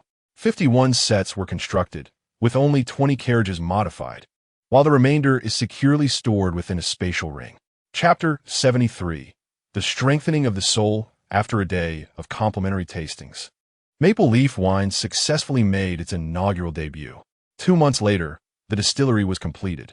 Lu Fan then initiated secondary processing at the winery, resulting in a higher alcohol content and more exquisite bottle designs. The wine from the third processing was elegantly housed in delicate porcelain bottles, each priced at 10 taels of gold, a figure Lu Fan deemed exorbitant. Surely, the affluent would indulge. Employing a strategy of scarcity marketing would be even more effective. They would undoubtedly stockpile some for entertaining esteemed guests, enhancing their own prestige in the process. The first processing yielded wine sold at 1 tael of silver per pound, contained in clay bottles. The second processing was priced at 10 silver taels for 2 pounds, presented in porcelain vessels. The third processing commanded a staggering 10 taels of gold per half-pound bottle, primarily designed to exploit the market.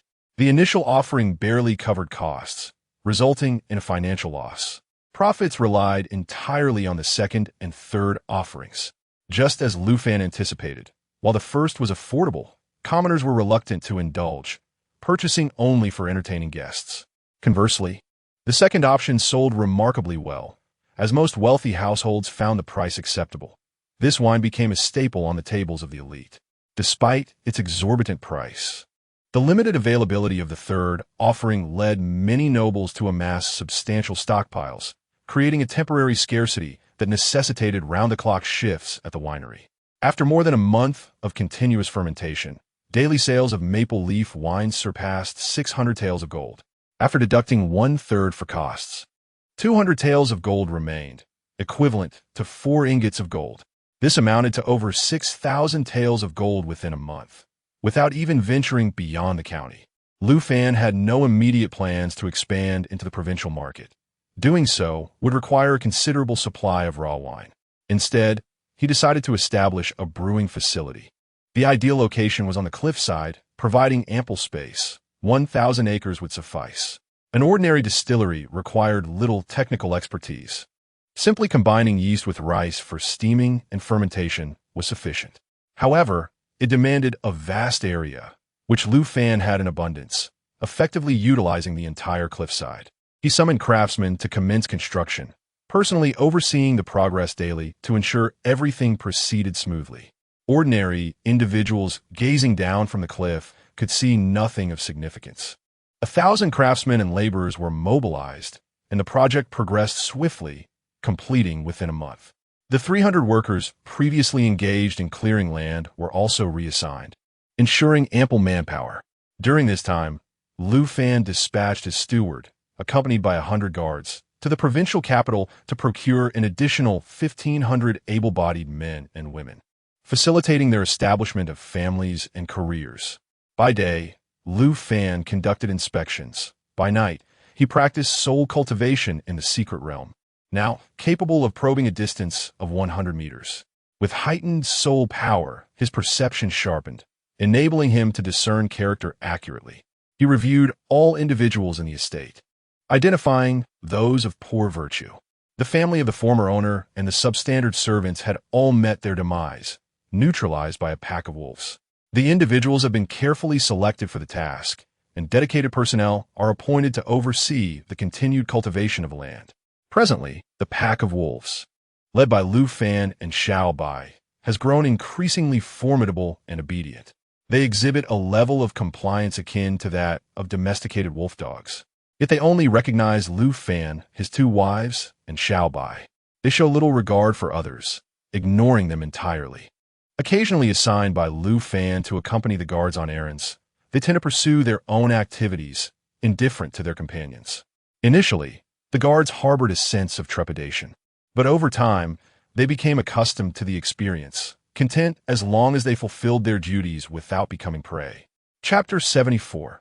Remembered during these days of Blue Snow's pregnancy. It was Chun'er who consistently accompanied Lu Fan, and their bond gradually deepened. Lu Fan also provided Chun'er with spirit pills, aiding her in embarking upon the path of cultivation. This explained why Chun'er had previously consumed a significant amount of spirit beast meat, resulting in her current state. Lu Fan observed that her innate talent was not as exceptional as Blue Snow's. Indeed, she was somewhat lacking in intellect. Consequently, her progress in cultivation was rather slow, remaining at the second level of qi, refining even after more than a month. There was no need for haste, as possessing the strength for self-protection was sufficient. Her cultivation could be refined gradually over time. Lu Fan frequently allocated some beast meat to the guards, enhancing their physical prowess. After several months of training, their abilities had improved considerably. The number of guards had now exceeded 1,000, which was more than adequate. The number of servants had also risen to over 900, with more than 400 women among them.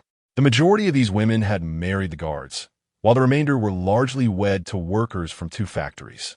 Recognizing the scarcity of women, Lu Fan dispatched the steward, accompanied by several guards, to the provincial capital to procure over 800 more, aiming to ensure that all could form families.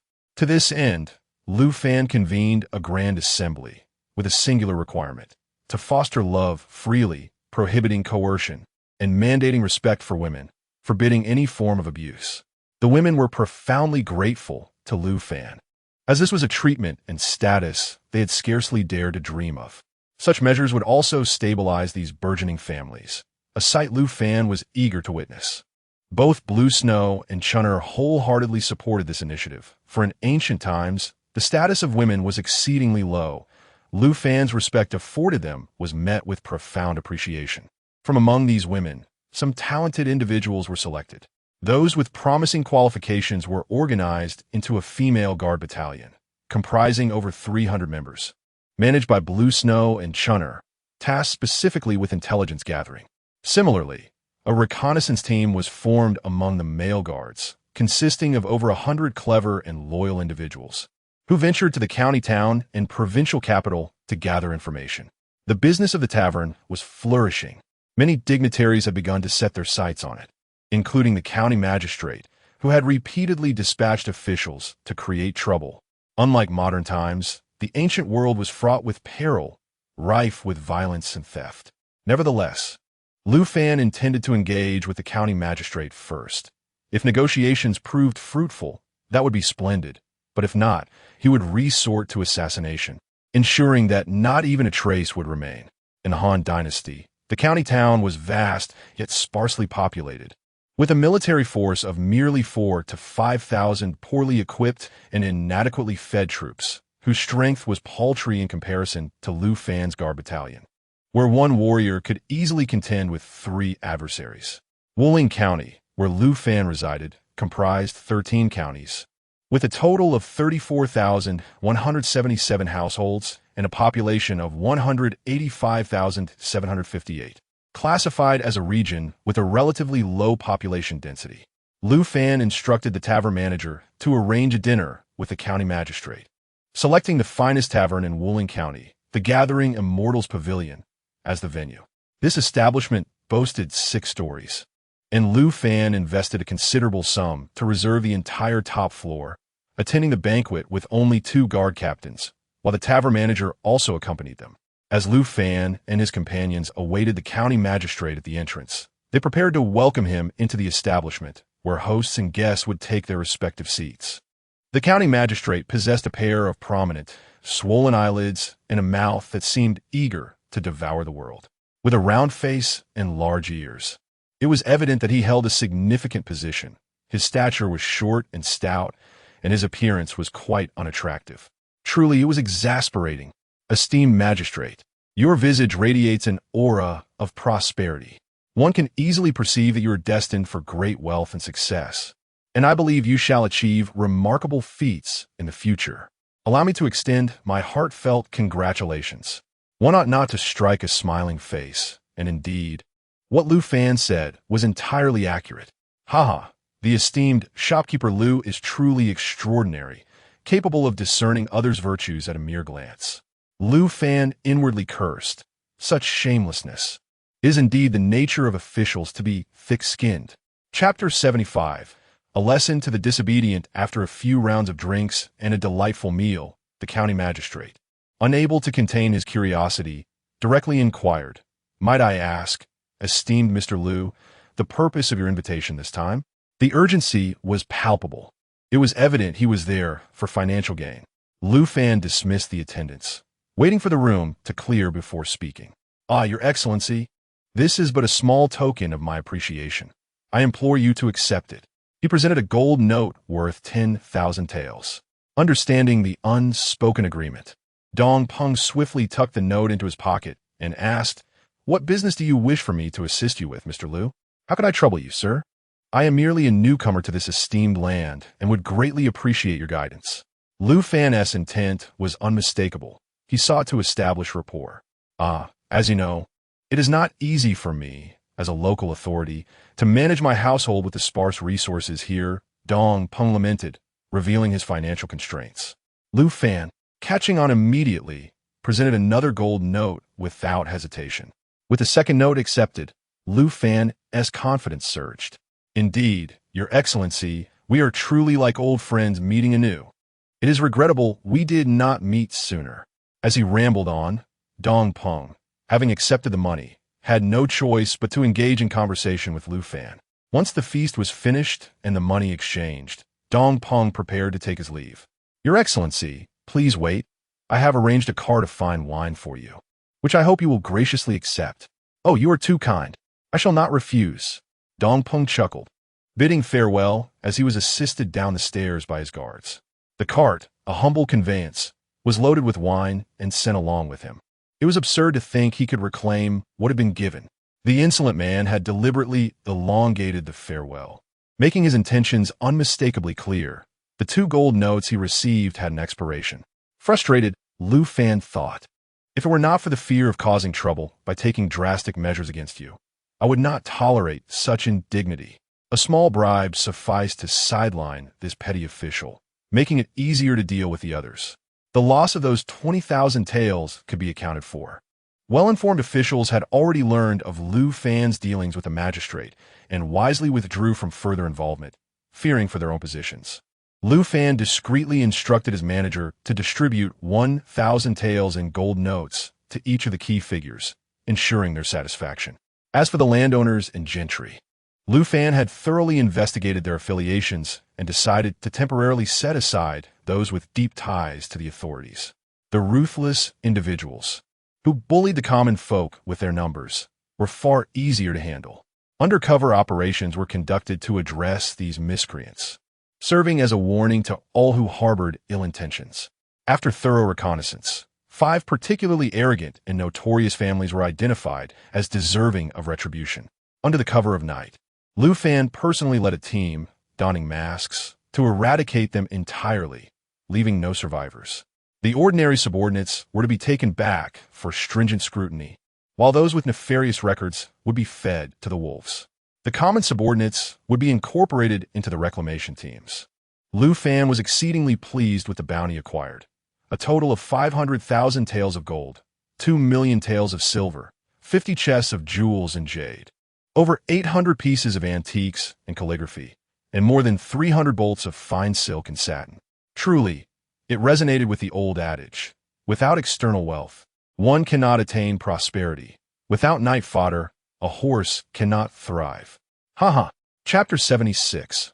Unearthing spiritual stones. Following Lu Fan's covert assassination campaign, all factions quieted down, and no one dared to provoke him any longer. Lu Fan meticulously refurbished the estate in the county city and chose an auspicious day to move in. He stationed a few guards to ensure a sense of security, thus establishing a solid foothold. This series of actions greatly pleased Master Lan. He thought to himself that a son-in-law like Lu Fan was exceedingly rare, and his daughter had indeed struck gold. At present, Lan Shui held the foremost position within the Lan family, and even her mother benefited from her elevated status. Master Lan had to tread carefully in conversations with her, as one must pamper those who hold power through their offspring. He had an aversion to men who mistreat women, so it was prudent for him to remain cautious. Even Lan Shui's sisters-in-law reaped significant rewards, while her three brothers were reluctant to express anger or dominate, lest they invite calamity upon themselves. Lu Fan was unyielding. His ruthlessness was notorious, and it was said that he disposed of enemies without hesitation, leaving no trace behind. The Lan family, under Lu Fan's influence, thrived in an atmosphere of harmony and goodwill.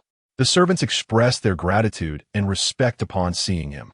The winery at Lu Manor had officially begun production, and due to stringent quality control and superior rice quality, the wine they produced surpassed anything available on the market. The refined spirits were particularly exquisite. Consequently, Lu Fan resolved to expand the scale of the winery further, ensuring it could fully meet the demands of the distillation facility. The distillation plant had also constructed 20 additional purification furnaces, all crafted by their own blacksmiths, ensuring that no secrets would be divulged.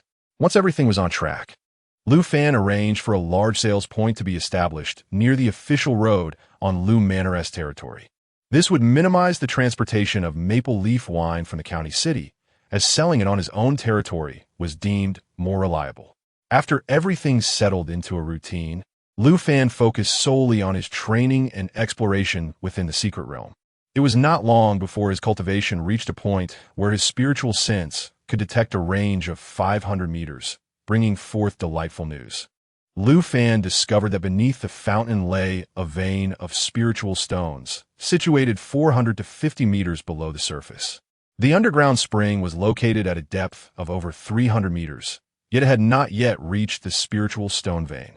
The mere presence of such spiritual energy hinted at the potential for it to become spiritual water if it were to be positioned directly against the vein. Unable to summon others to assist in the excavation, Lu Fan carefully avoided the fountain and selected a more favorable location, dedicating himself to a relentless digging endeavor. He encountered large rocks that ordinary individuals could not budge, and countless tools were rendered useless in the process. To remedy this, Lu Fan dispatched Lu Jie to the provincial capital, investing heavily in acquiring some mysterious iron, which was subsequently forged into a batch of iron hammers and chisels. After nearly 1,000 meters of digging, he finally unearthed the spiritual stone vein, having excavated at a slanted angle for easier access. Thankfully, the spatial ring allowed him to transport the stones back and forth without the need for excessive physical labor. It still took him over half a month to accomplish this. The labor was akin to that of an ascetic, fortifying his muscles considerably. The deeper he dug, the more concentrated the spiritual energy became, culminating in the moment he extracted the first spiritual stone. Lu Fan held the spirit stone, roughly the size of a bowl, in his hand, overwhelmed with joy as he began to refine and restore it at the bottom of the cave. A torrent of spiritual energy surged rapidly into his body. As his meridians continuously opened, Lu Fan immediately advanced to the 9th layer of qi refinement, and upon opening his eyes, he discovered that the spirit stone had been reduced to ashes. Chapter 77, Level 9 of Qi Refinement. I have ascended. Lu Fan once again felt the overwhelming surge of spiritual energy coursing through his meridians. Returning to the ground, he sought out a towering tree and, harnessing all his spiritual power, delivered a forceful strike. With a resounding crack, the majestic tree splintered in response to the force. Upon examining the break, Lu Fan noted that this tree boasted a girth of 2 meters. Previously, he could only sever trees as wide as a well's opening. Yet now he had indeed grown significantly stronger. Drawing forth his black gold blade, he practiced the entirety of the 36 forms of the stunning swan sword technique. The experience was exhilarating, and he gained new insights into the swordplay. After sheathing the blade, he executed the mountain-splitting fist, feeling the vigor resonate through him. The power felt distinctly different from before, and he experienced a renewed understanding of his fist techniques. Once he ascends to the next level, he shall reach the pinnacle. The Qi refinement technique, left by Master Zhuanghe, comprises a total of 10 levels. Completing all 10 levels signifies the ultimate attainment. As for how to progress thereafter, one can only take it step by step. In high spirits, due to his good fortune, Lu Fan rushed to the spring to cleanse himself, washing away all the grime. After donning fresh attire, he joyfully returned to Lu Manor. At that moment, Lan Shui and Chun Er were sipping tea and conversing, while Xiao Bai lounged on a nearby blanket, munching on an apple. Upon noticing Lu Fan's beaming return, Lan Shui inquired, "My dear, what delightful news has you so elated?" Lu Fan glanced around to ensure no one was eavesdropping and whispered, "Hee, I have unearthed some spirit stones." He then recounted the arduous days he had endured in his excavation efforts. "Oh, I was wondering why you've been absent these days. Even Xiao Bai stopped coming to play with you. It turns out you were busy digging," Lan Shui said with a sympathetic expression. I wondered why I hadn't seen its wolfish figure for several days. It seems this fellow has been hiding here to enjoy some leisure. Alas, master, we were discussing matters between women. What could a rough man like you possibly understand?" Xiao Bai retorted, adopting an increasingly feminine tone. "Pervert." Lu Fan shivered, falling silent. "Wasn't it enough to have you run off to avoid me?" Lu Fan observed that Xiao Bai's gray fur had diminished significantly. The more he looked, the more it resembled a fox. "What are you staring at? Never seen a beauty before?" Xiao Bai spoke with an air of superiority, as if addressing a mere commoner. "How shameless! You rogue!" Xiao Bai promptly scampered back into the maple forest. "What did you say to make it flee?" Lan Shui asked, a puzzled expression on her face.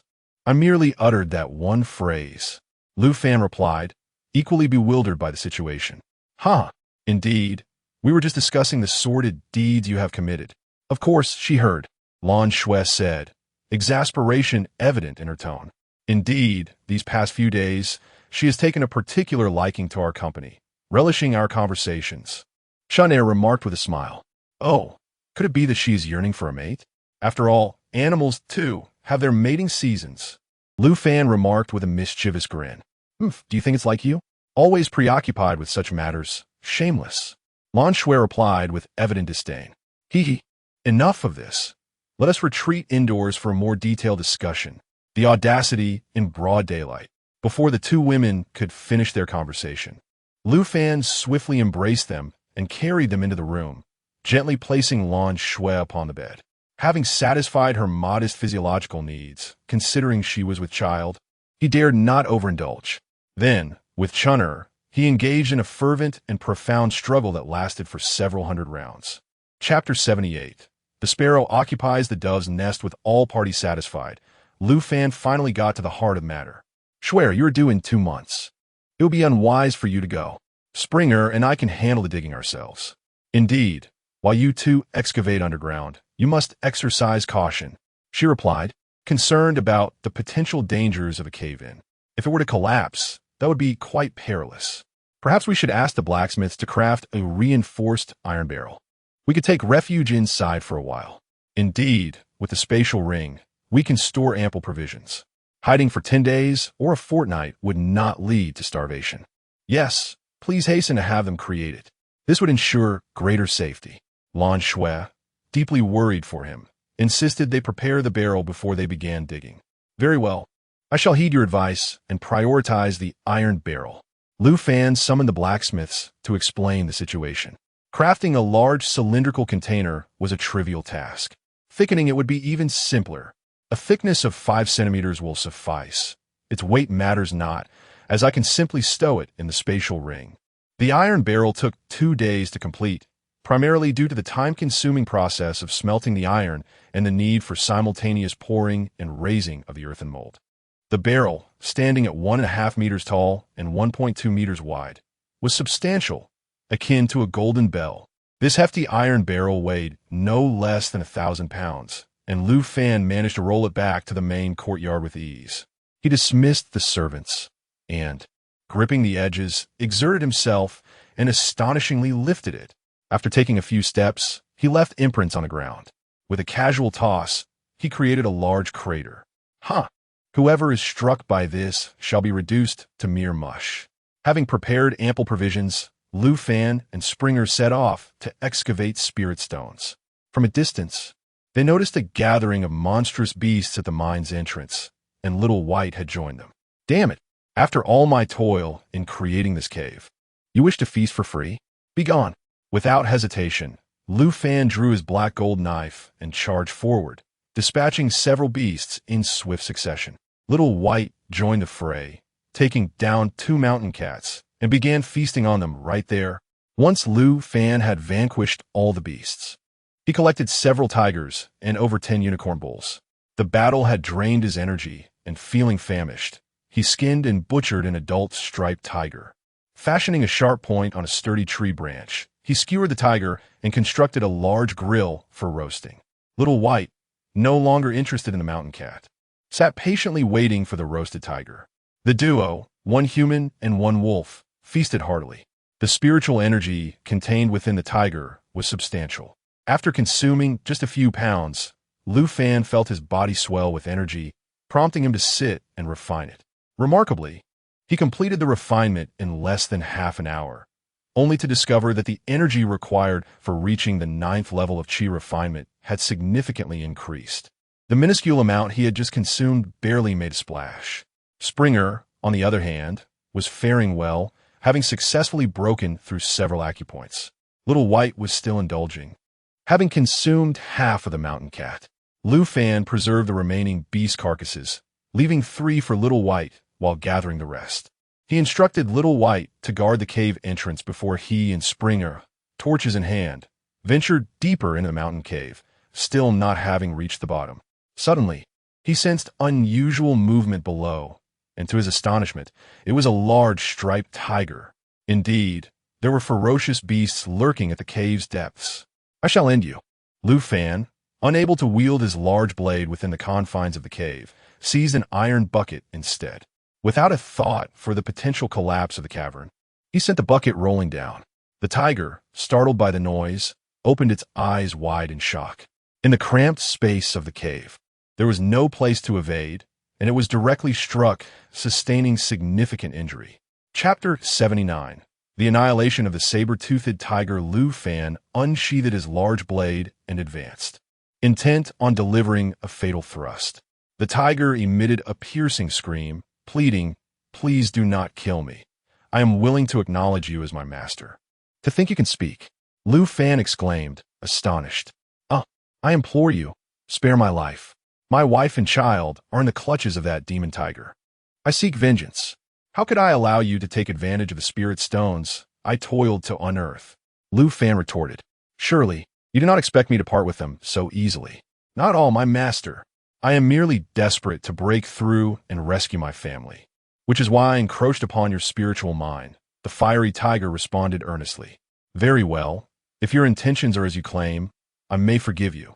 Quickly, acknowledge me as your master, and I shall assist you in rescuing your wife and child." Overwhelmed with gratitude, the crimson flame tiger swiftly extracted a drop of its essence blood from its brow. Lu Fan followed suit, and within mere seconds, they completed the bond of mastery. With control over the creature's life and death, Lu Fan felt emboldened. He stowed away his large iron bucket and assessed the tiger's injuries. It appeared to be only mildly wounded. After administering a healing elixir, he declared, "Let us proceed to save your family." Lu Fan instructed Chun'er and Xiao Bai to remain behind before swiftly embarking deeper into the secret realm alongside the crimson flame tiger. "My master, you are riding upon me. Please hasten," it urged. Lu Fan, without hesitation, leapt onto the tiger's back. The crimson flame tiger galloped for over 10 minutes before halting. "Master, the cave yonder is the territory of the saber-toothed tiger." Dismounting, Lu Fan ascended a small hill and, using a magnifying glass, observed a massive tiger, twice the size of the crimson flame tiger, lurking approximately 500 to 600 meters away. Inside the cave, an injured white tiger and a speckled cub could be seen. Master, that is an ancient species, the saber-toothed tiger. It is incredibly formidable. You must exercise caution when I engage it in battle. Seize the opportunity to strike when it is unguarded. If you can save my family, I shall be forever grateful. Indeed, your strategy is quite the opposite. I shall be the one to slay it while you provide support. Lu Fan had no intention of confronting the beast head-on. Instead, he retrieved his 98K sniper rifle and stealthily approached, aiming at its right eye. Bang! The bullet shattered the saber-toothed tiger's right eye, lodging itself within the socket, eliciting a frenzied howl from the creature as it dashed wildly, in agony. Blood streamed from its wounded eye, and in its chaotic flailing, the left eye became obscured as well. With its vision compromised, the saber-toothed tiger grew increasingly agitated, rampaging about. Lu Fan and the Crimson Flame Tiger quietly took cover behind some rocks, biding their time for the perfect moment. Master, despite its size, this creature possesses immense experience. Recognizing it as your master would not be a loss. After over half an hour of frantic movement, the saber-toothed tiger finally succumbed to exhaustion, collapsing to the ground. Gasping for breath, Lu Fan would not grant it the reprieve it sought. Raising his rifle, he aimed at its remaining eye. Bang! Another shot found its mark. This time, due to the proximity, the bullet's lethality was significantly amplified, piercing through the eye socket and into its skull. The saber-toothed tiger fell lifelessly to the ground, thrashing its legs in a final, futile struggle.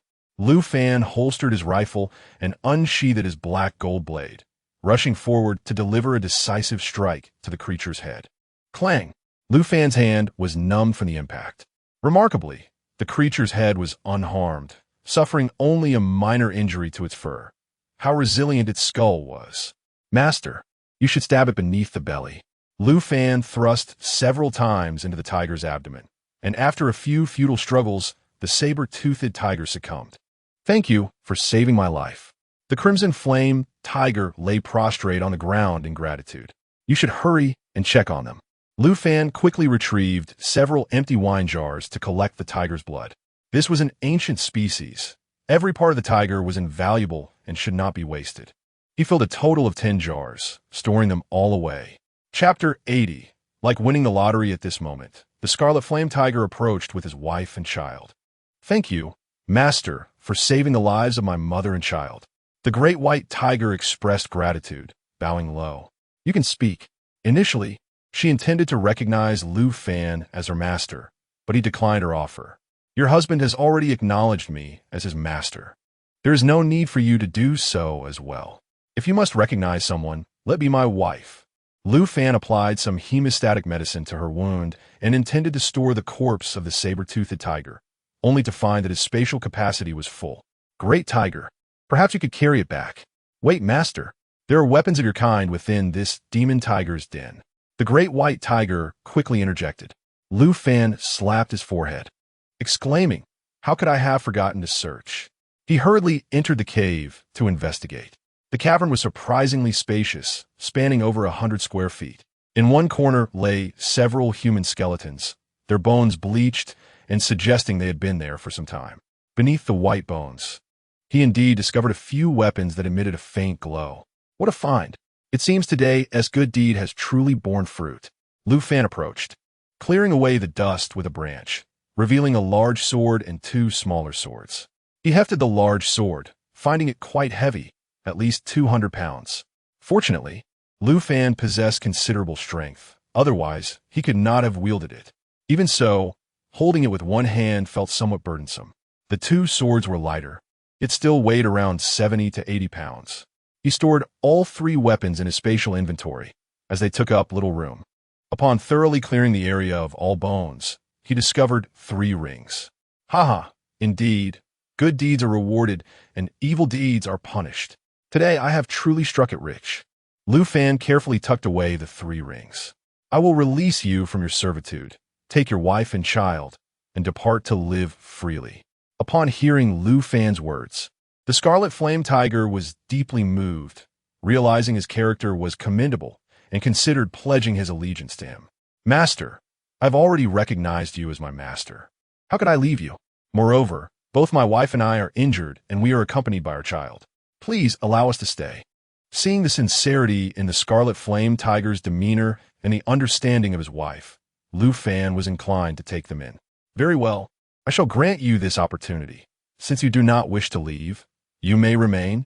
He then recalled that the corpse of the saber-toothed tiger had yet to be stored. He retrieved a storage ring and directly collected the body within. Thus, with 1 human and 3 tigers, they began their journey back. The little flower tiger playfully trotted behind Lu Fan, endearing himself to all. Unable to resist, Lu Fan scooped him up, and the little one, obedient and affectionate, licked Lu Fan's face multiple times. Lu Fan did not mind, as the delightful scent of milk lingered.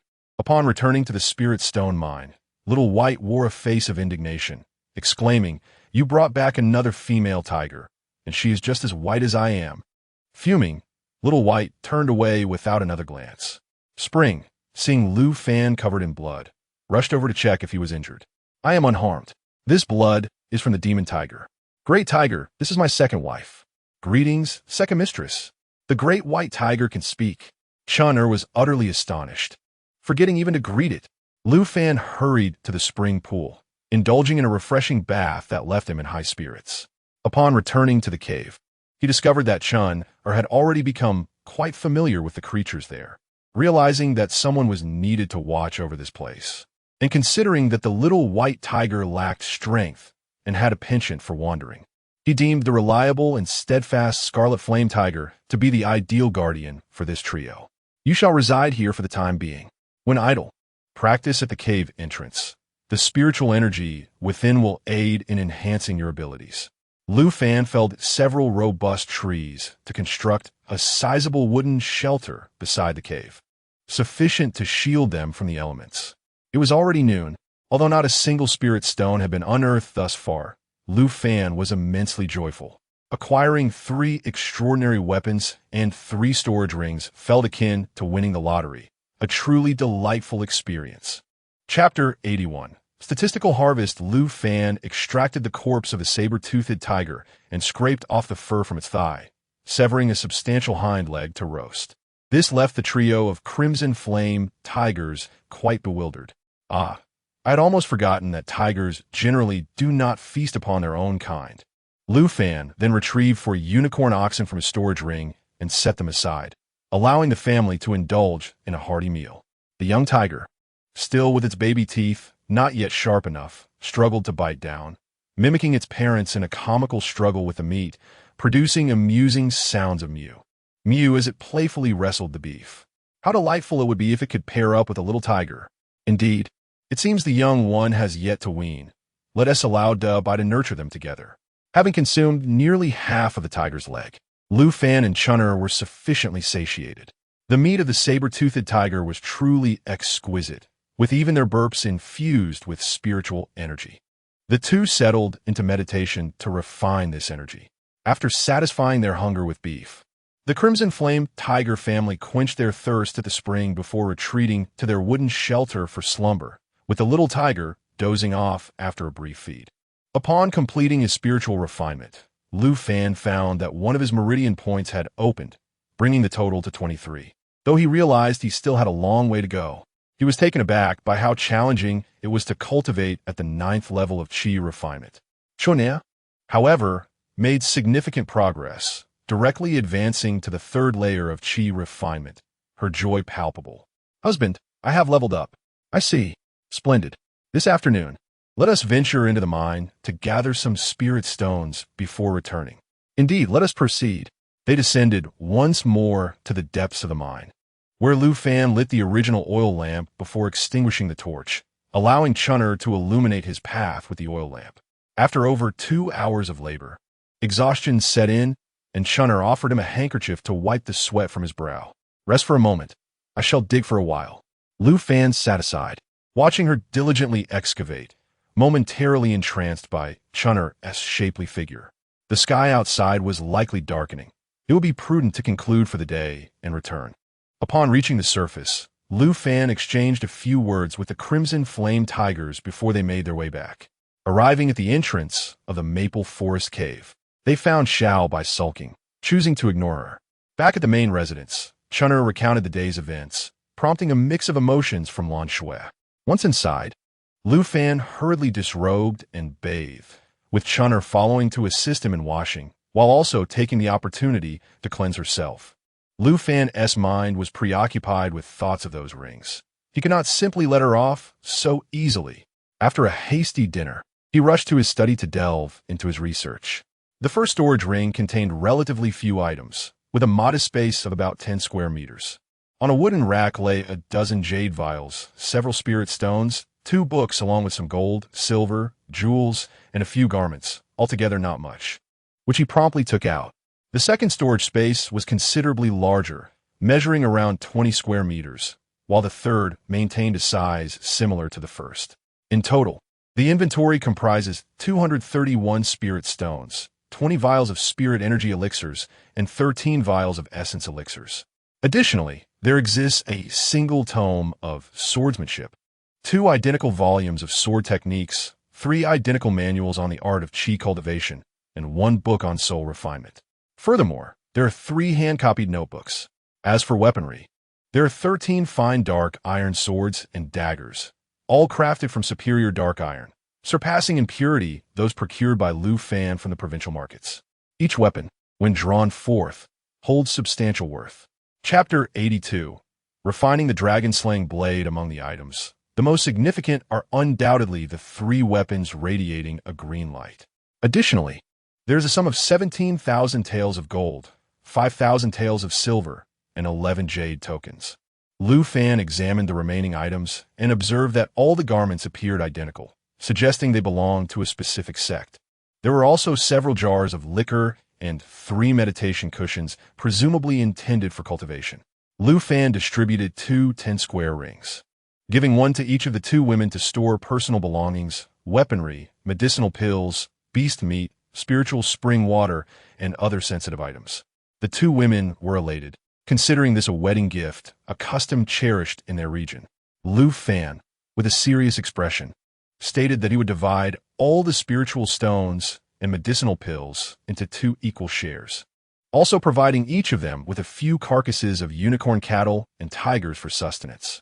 Furthermore, he gifted each a dagger and a dark iron sword, along with the 2 glowing green swords. Lu Fan discovered that the chi refinement technique in his text matched precisely with the one he possessed, albeit with more detailed annotations. He allocated a portion of the sword technique and chi refinement method to each woman, suggesting that they begin their studies. He decided to set aside the remaining sword techniques and the soul refinement technique for later, intending to refine the green blade first. Let us commence the refinement. Lu Fan instructed, sharing the method for refining the rings and weapons. Each of them began their own process. As it was Lu Fan's first experience refining a weapon, he followed the instructions in the book meticulously. He made a small incision in his palm with the dagger, allowing a few drops of blood to fall onto the blade.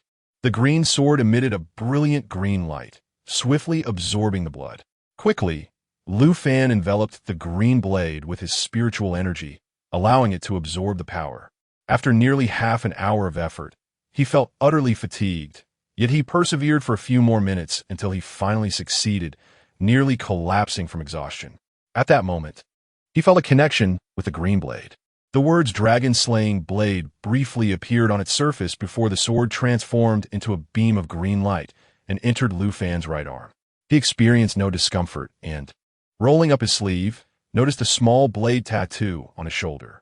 Following the instructions from a book, he focused on the dragon-slaying blade in his mind and then on his right hand, causing the blade to materialize instantly in his grasp. After several attempts, it became increasingly effortless, and he found the experience quite satisfactory. In the study, he discovered the 2 women had just completed refining their rings. Lu Fan instructed them to retrieve their spiritual stones to replenish their energy before proceeding to refine the green swords. He then returned to the main hall to study the sword manual. Opening the first page, he found the sword technique titled Vajra Subduing Tiger Blade Technique, consisting of 16 forms. As Lu Fan perused the description, he noted that this technique was fierce and domineering, capable of shattering mountains upon reaching mastery. However, He did not anticipate such grand feats for himself. Merely being able to slay a saber-toothed tiger would suffice. He continued his exploration, intrigued by the soul refinement technique, the characters of which he recognized. It was indeed a method for condensing soul energy, spanning merely a few pages, detailing how to refine and compress this ethereal force repeatedly. Lu Fan perused the owner's notebook, which meticulously chronicled the arduous and painful process of refinement. It is quite commendable for an ordinary individual to achieve refinement even once, and truly rare for anyone to succeed in refining twice. Without hesitation, Lu Fan commenced his practice. However, the intensity of the experience was excruciating, causing his head to throb painfully. After merely 5 minutes, he could no longer endure it and decided to cease his efforts, opting to wait until he was alone in the secret realm to practice further, lest the two women grow concerned. After a brief period of recovery, he approached the two women, who had successfully refined the green sword and were now enthusiastically engrossed in their studies. Chapter 83. The tiger family names Lu Fan shared the details of the soul refining technique with the two companions, who immediately resolved not to practice such a terrifying art. Lu Fan, too, was reluctant for them to train in it. He was merely experimenting with it himself. The trio celebrated their newfound weapons with exuberance throughout the night. Early the next morning, they hurried to the valley to practice individually, with Lan Shui, visibly pregnant, appearing particularly comical. Lu Fan and his companion could not contain their laughter for quite some time, which left Lan Shui sulking in annoyance. They quickly rushed over to console her, offering massages to her shoulders and legs, which eventually appeased her. These days, you should practice the qi refining technique whenever you have the chance. After the baby is born, we will have plenty of time to train, Lu Fan advised. Now that Lan Shui possessed a storage ring, Lu Fan gifted her 20 boxes of jewelry, encouraging her to explore and play with it alongside Chun, promising to provide more once they finish selecting. Thank you, my husband. I only had to mention it once, and you remembered. Truly my beloved wife. The two women excitedly dashed off to choose jewelry, leaving Lu Fan alone to practice his sword techniques. At this moment, Xiaobai approached him, saying, "Master, I wish to explore the valley." "No, it's too dangerous there. I will take you when I go. For now, you should stay with me while I train here," Lu Fan replied. Leading Xiaobai to the Spirit Stone Mine, where the fiery tiger family was present as well. Upon seeing Lu Fan, the Crimson Flame Tiger rushed over, exclaiming, "Master, you have arrived. How is your injury?" Lu Fan inquired. "All healed. I have even advanced. I am now a late-stage demon king," the tiger proudly declared. Splendid. But why is your size not change at all?" Lu Fan asked. "I can simply change my size," the Crimson Flame Tiger responded, transforming into its original form. "Wow, that's impressive. With that size, you're almost like a tall steed. If we could design a saddle and modify it with a cage, it would make exploring the secret realms much easier." Lu Fan mused, immediately measuring its dimensions to craft armor using dark iron and beast leather, intending to protect its vulnerable face and neck. Lu Fan then looked at the Crimson Flame Tiger and said, "Shall I give you a name? I can't keep calling you the Crimson Flame Tiger." "Sure, I have never had a name," the tiger replied, brimming with excitement. "Then I shall call you Big Tiger.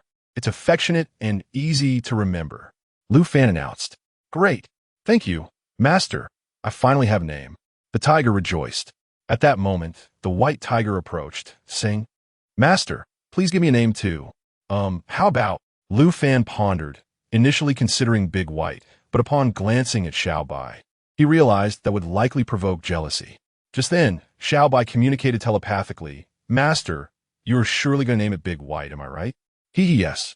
"But don't worry, I won't be upset," Xiaobai reassured him, having resolved to train alongside the others. "I aspire to become a true royal-level beast." "Very well. Regardless of whether one is a wolf or a human, everyone has the right to determine their own destiny. I wholeheartedly support you. You are as pure as snow, so I shall call you Snowy. Moreover, let us name your daughter Little Blossom," Lu Fan said to the great white tiger. "Thank you for bestowing upon me such a name." The tiger replied, I am not truly your master, am I? You are our savior. Even if you do not claim the title of master, you are nonetheless our lord."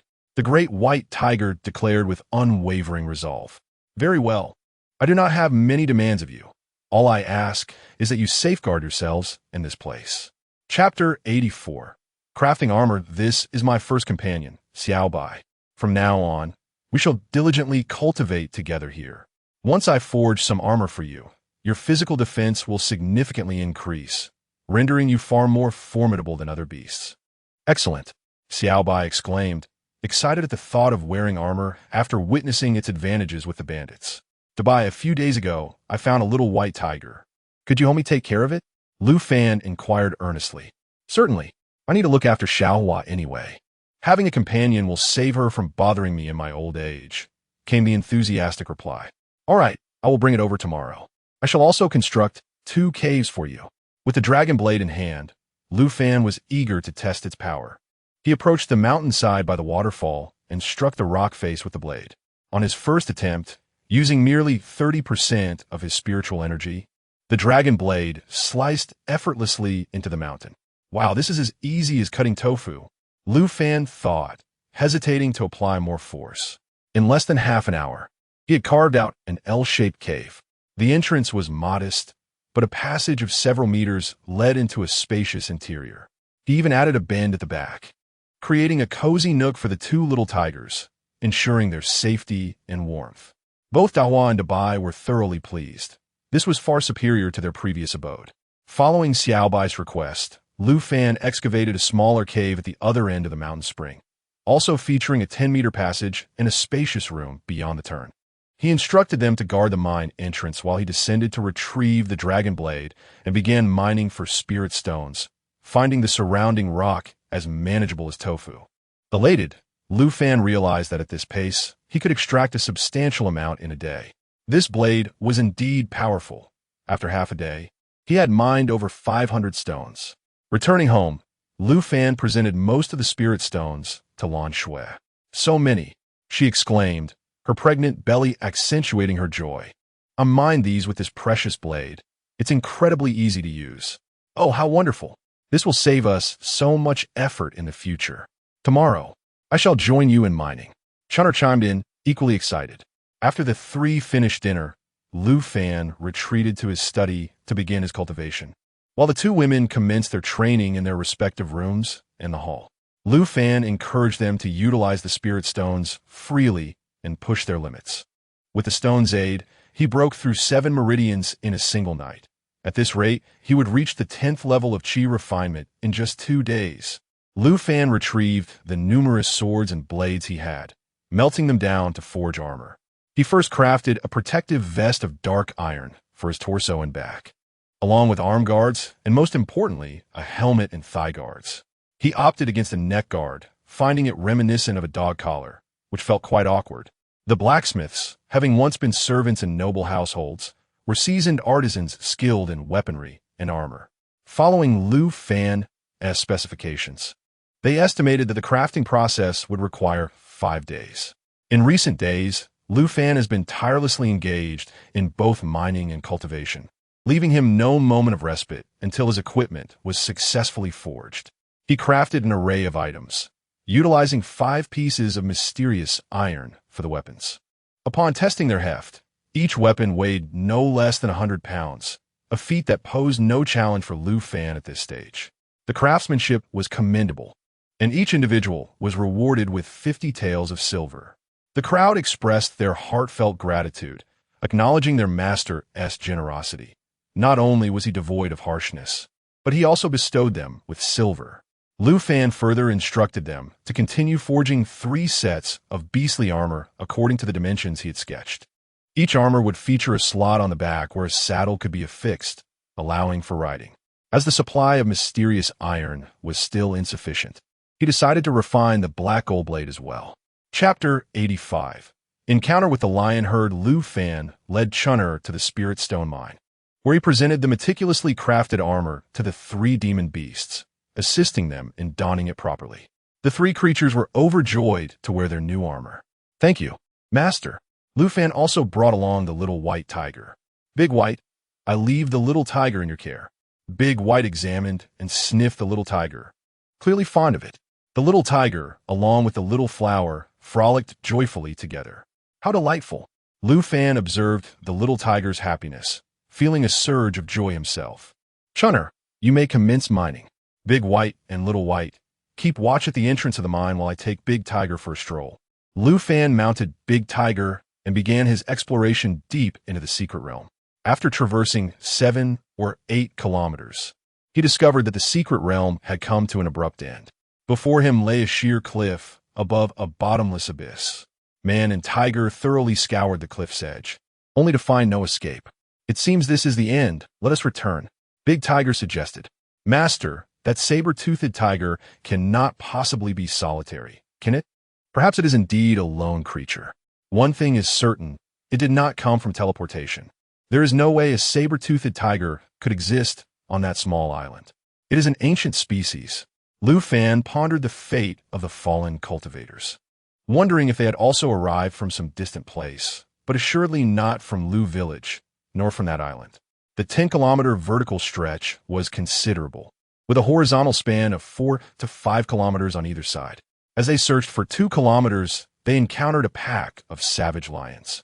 Throughout their journey, they had encountered numerous animals, all of which were frightened away by Big Tiger's presence.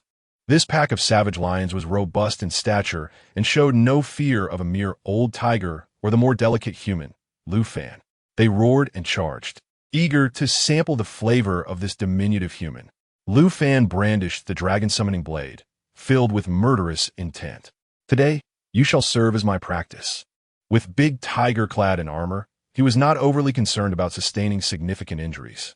The ensuing battle with the 7 savage lions ensued, though Lu Fan struggled to master the finesse of his swordplay. With a full-force strike, he felled 1 adult savage lion. Had the lion's bones not been so resilient, it would have been cleaved in 2. Inspecting his dragon-summoning blade, Lu Fan found it unscathed, which eased his worries. Big Tiger also managed to inflict a bite on one of the adult savage lions. This is untenable. This pride is far too formidable. They must all be eliminated, or we will face endless repercussions. Lu Fan contemplated. Currently, Lu Fan's spiritual energy was limited. Having slain 1 savage lion had depleted more than half of his energy reserves. Continuing the fight would be perilous. He needed to retreat and find a place to restore his strength before resuming the battle. Lu Fan and Big Tiger exchanged thoughts telepathically, executing a powerful strike while the lions dodged. In a swift motion, Lu Fan leaped onto Big Tiger, and they dashed back, pursued by the savage lions. The chase continued until they neared the territory of the saber-toothed tiger, at which point the pride ceased their pursuit, retreating several miles to await Lu Fan and Big Tiger's emergence. After Lu Fan had rested and enjoyed some grilled beef with the great tiger, he resolved to take advantage of the fact that the remaining beasts were still unaware of the saber-toothed tiger's demise. He intended to utilize the saber-toothed tiger's formidable presence to exhaust them one by one. After eliminating 1, he retreated, and upon dispatching a second, the remaining 4 savage lions ceased their foolish waiting. They sent one of their own into the underbrush, lying in wait to ambush Lu Fan from behind. Lu Fan, not easily deceived, quickly discerned the absence of one of their ranks and understood their intentions. How amusing it was that they believed they could engage in strategic maneuvers against him, utterly overestimating their capabilities. The great tiger awaited our movement to the left, planning to circle back to the territory of the saber-toothed tiger. Chapter 86. Little White is a fox. Lu Fan and his tiger swiftly dashed to the left. The 3 barbaric lions, displaying considerable intelligence, ceased their pursuit upon realizing the diversion and summoned another with a thunderous roar. The 4 barbaric lions, unwilling to continue this drawn-out encounter with Lu Fan, promptly retreated to their lair. After recovering, Lu Fan felt somewhat fatigued. He returned to collect the bodies of the 2 barbaric lions and rode back to the Spirit Stone mine on his great tiger. As dusk approached, Lu Fan hesitated to return to Lu Village, fearing a surprise attack that could prove disastrous. Spring, you should head back. I will keep watch here tonight, Lu Fan instructed. Oh, then I shall return, Spring replied. After a day of mining, she had gathered over 300 spirit stones and left half for Lu Fan before heading home. At that moment, Lu Fan's own supply of spirit stones had dwindled to a mere few. In the evening, he roasted the meat of the barbaric lion, soaking the lion's skin in water for future use as a sleeping mat. He had also managed to completely skin the large saber-toothed tiger, soaking its pelt in the spring water. Lu Fan took the opportunity to enhance the spring pool, deepening it by 1 meter and expanding its radius to 5 meters, while also digging a shallow pool for the small tigers to drink and bathe. It must be said, the meat of the barbaric lion was rich in spiritual energy and exceptionally delicious. For dinner, he consumed half a lion's hind leg, leaving the remainder for the 3 beast companions. The substantial 500 to 600 pounds of barbaric lion carcass ensured that everyone was well fed. After their meal, they each retreated to their caves for cultivation. Lu Fan ascended to the high platform and settled in the small wooden house he had previously constructed. Spring had left him over 100 spirit stones, which he chose not to use immediately, as he believed that cultivating soul energy here at night would be notably more effective. He decided to focus on refining his spirit and see what results he could achieve. As he began his refinement, Lu Fan noticed that the pain in his head was not as severe as before. Consuming a vitality pill accelerated the process, and by the end of the night, he had used 13 pills. Remarkably, 1/3 of his soul's C had been refined. Upon ceasing the refinement, he felt an overwhelming sense of relief, as if he had narrowly escaped death. His previous supply of vitality pills had been exhausted, and he had consumed nearly 2 bottles from the new batch, leaving 11 bottles remaining. This was thanks to Lan Shui and Spring, who had generously shared their portions, retaining only 2 bottles for themselves. Lu Fan did not dwell on this. Having finished the pills, he had no worries and continued to practice at a steady pace. In the morning, the 3 beasts emerged, each showing signs of progress.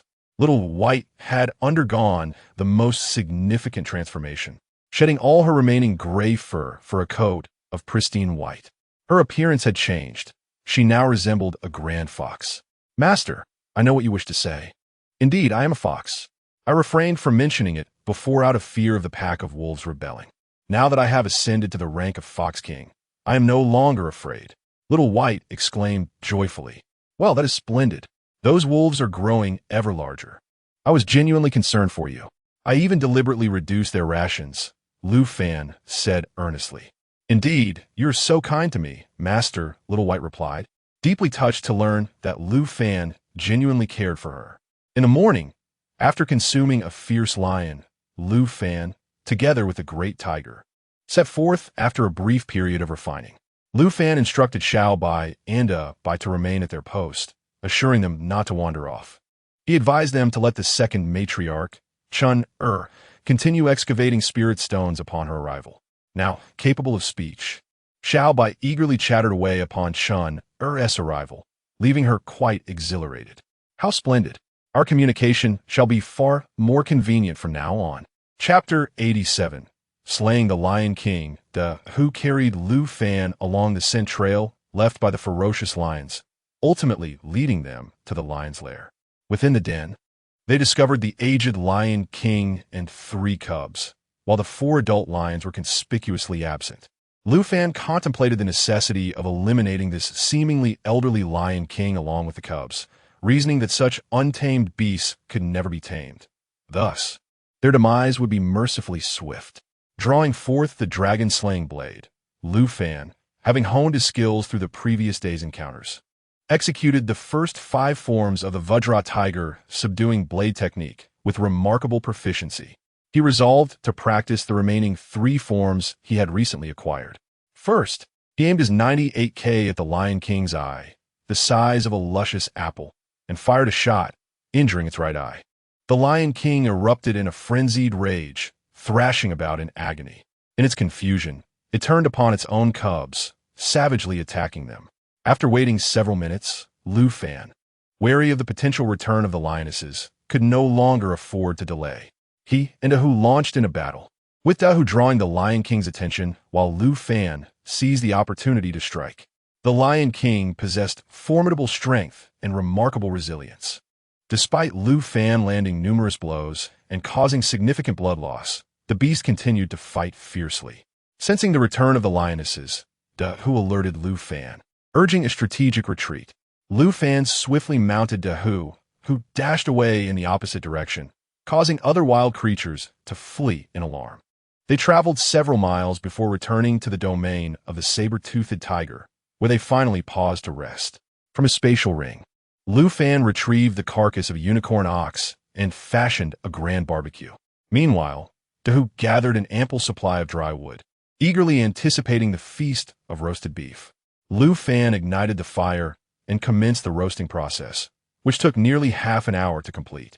Dahu, salivacin profuseli, was ready to indulge. Lu Fan sliced off a hind leg for himself, reserving the remainder for Dahu.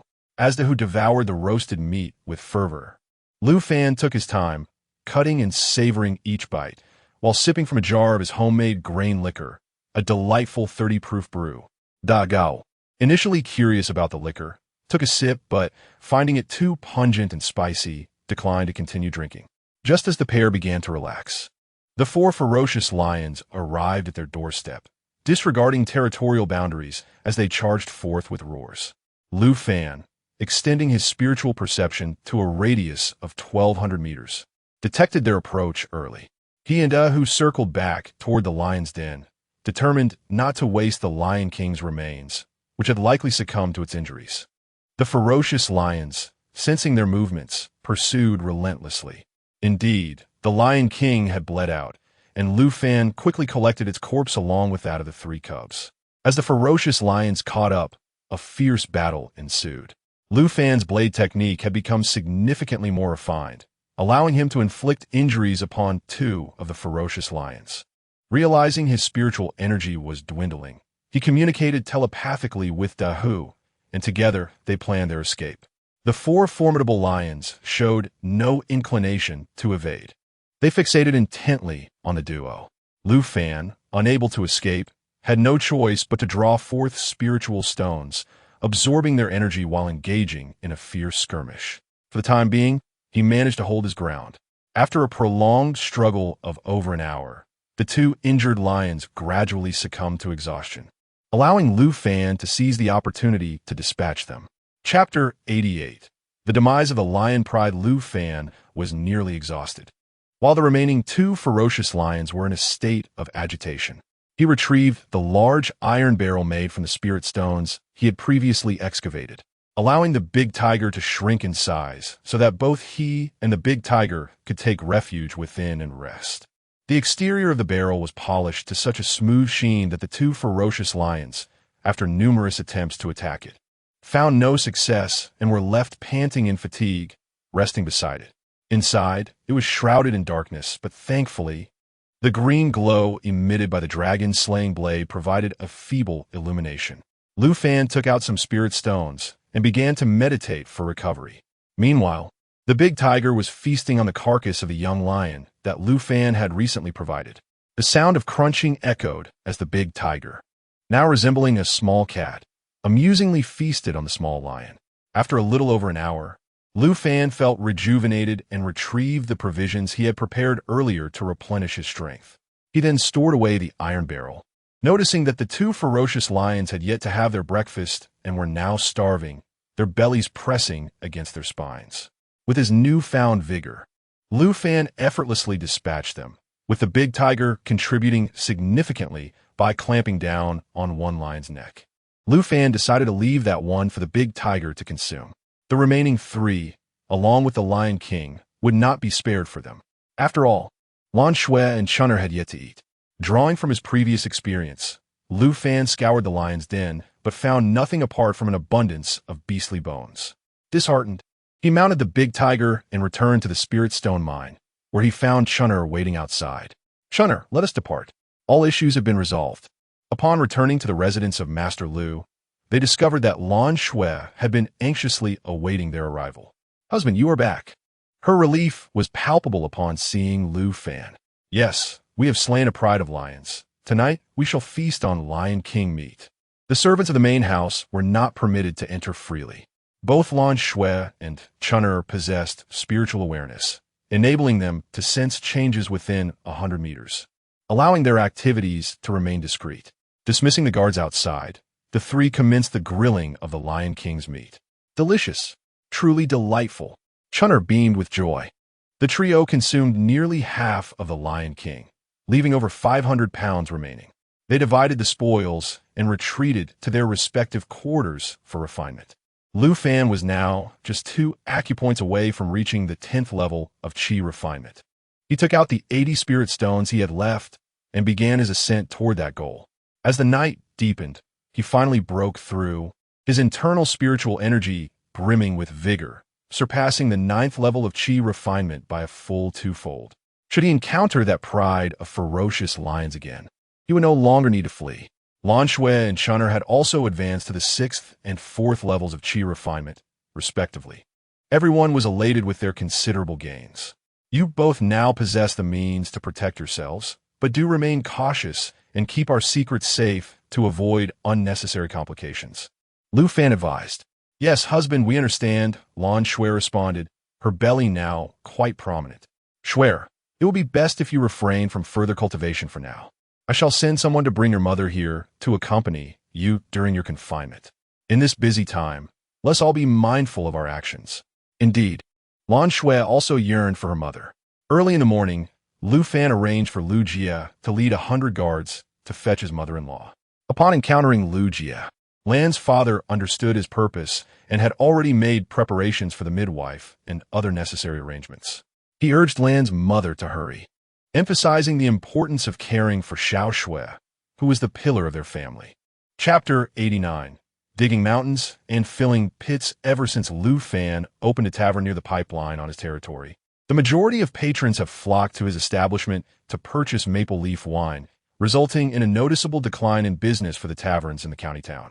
Given the conspicuous nature of the taverns in the county, and adhering to the principle of discreet wealth, Lu Fan contemplated selling his shop in the county town.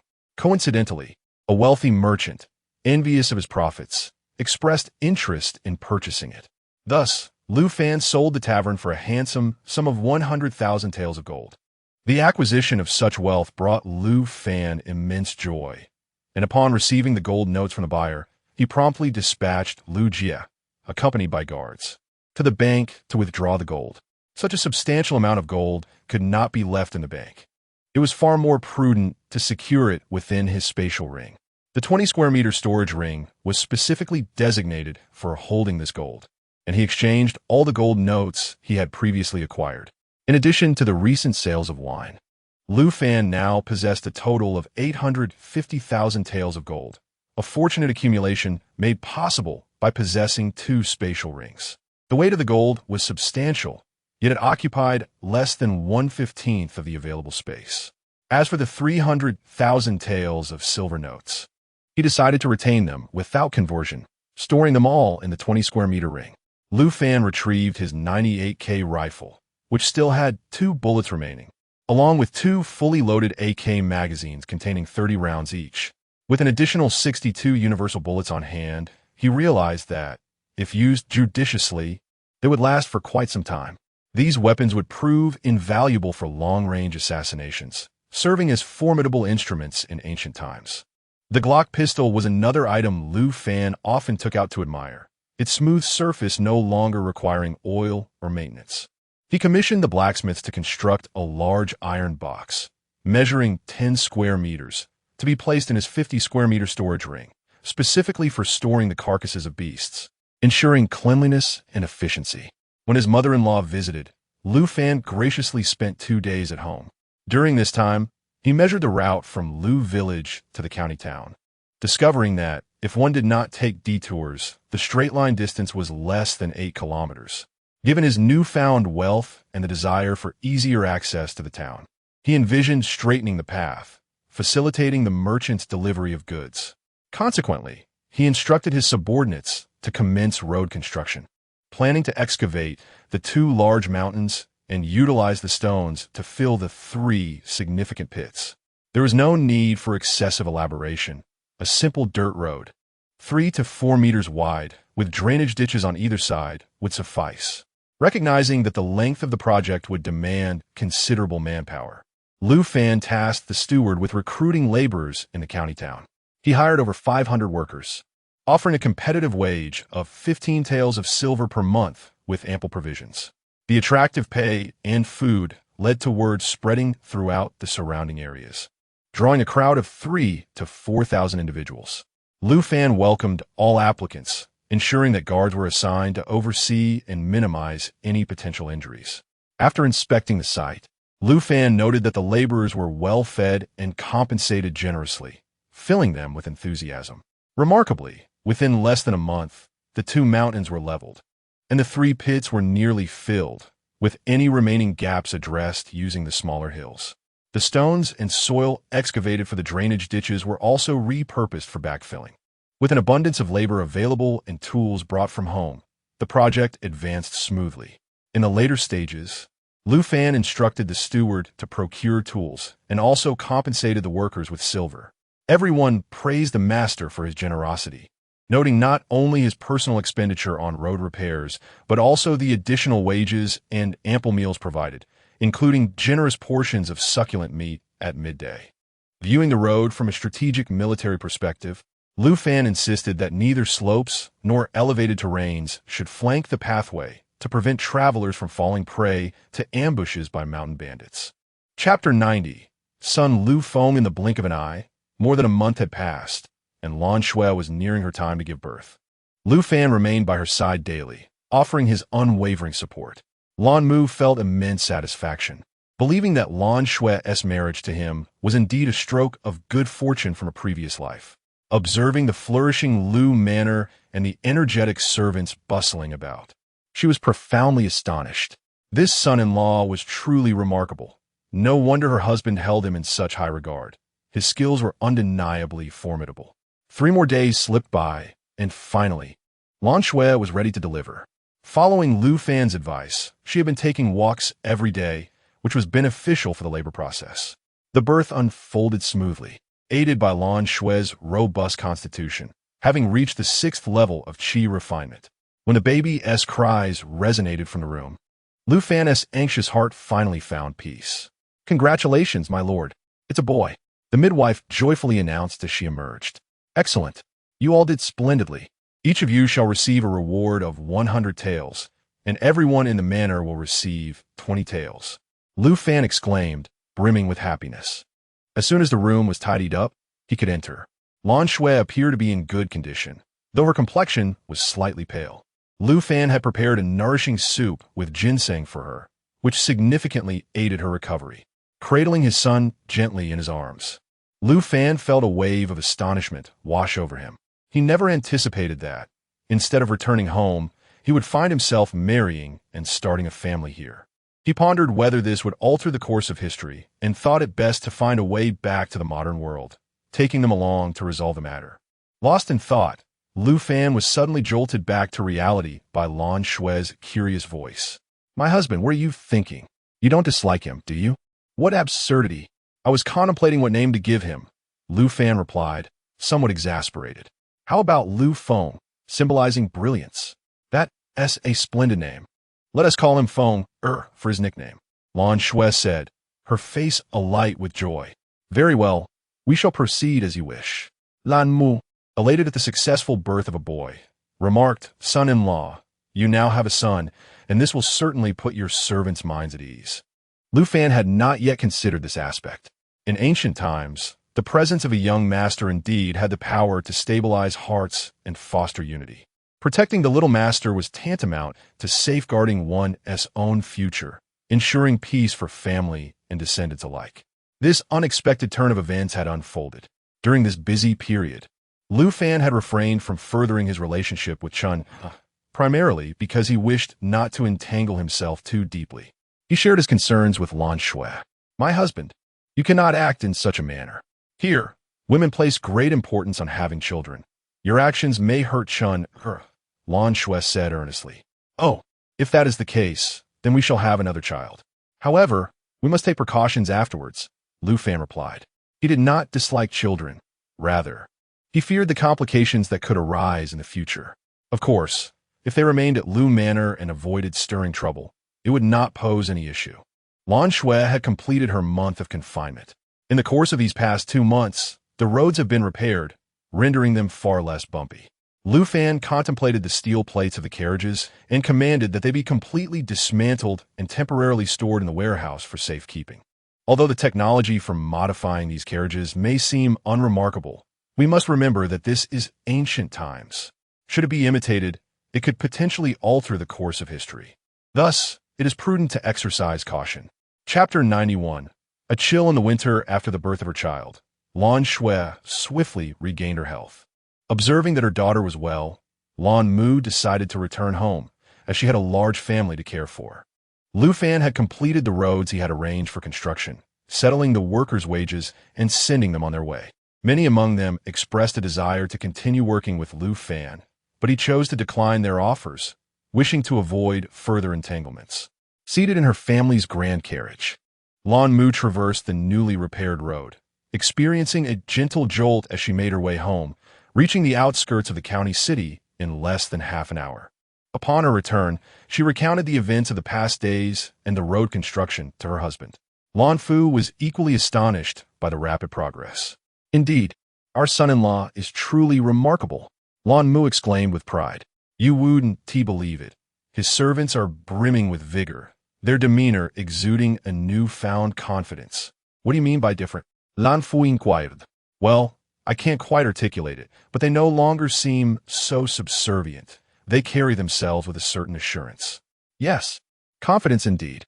"Oh, I must seize the opportunity to witness this for myself," Lan Fu replied, curiosity illuminating his face. Lu Fan, having sold the shops in the county city, felt a great weight lifted off his shoulders. He recalled all the staff back to replenish the workforce at the Lu Zhuang wine shop. The guards continued their daily training and patrols, swiftly dealing with any bandits they encountered. Those who surrendered were taken back as laborers, while those who resisted faced death. Adhering to a principle of non-waste, the bodies were all returned to feed the wolves. This gruesome tactic effectively eradicated any traces of banditry within a 30-kilometer radius of Lu Zhuang. The roads became peaceful, resulting in an increase in travelers along the official routes. Frequent merchants arrived from the provinces to procure maple leaf wine, leading to a flourishing business at the shop. To safeguard the safety of pedestrians and merchants traversing these routes, Lu Fan dispatched a considerable contingent of guards to patrol the more secluded areas leading to the provinces. In this ancient land, vast yet sparsely populated, with limited resources and government oversight, landlords and officials monopolized fertile land. The common folk faced exorbitant rents, barely managing to feed themselves in times of illness or disaster. They were often compelled to sell their children for survival. Thus, banditry thrived, with the majority of outlaws deserving of their grim fates. Yet, the servants under Lu Fan's employ enjoyed a far more comfortable existence. The guard camp now boasted nearly 1,000 members, though Lu Fan had no intention of expanding further. Fearing governmental scrutiny as numbers grew, the group operated in shifts, engaging in labor that strengthened their bodies while avoiding attracting unwanted attention. They presented themselves as a mere 100-strong escort, effectively concealing their true strength. With the arrival of the young master, the servants worked with renewed vigor, many taking wives and establishing families, thus settling into a stable life. This was precisely the outcome Lu Fan had envisioned. As 2 months passed, the chill of winter began to settle in, heralding the arrival of the season. Although this region is located in the south, winters can be quite frigid, with temperatures dropping to -3 or 4 degrees. Lu Fan distributed cotton robes to everyone. The cotton garments, including jackets and trousers, were crafted by Lan Shui according to Lu Fan's specifications. It is not that Lu Fan is unwilling to adopt local customs.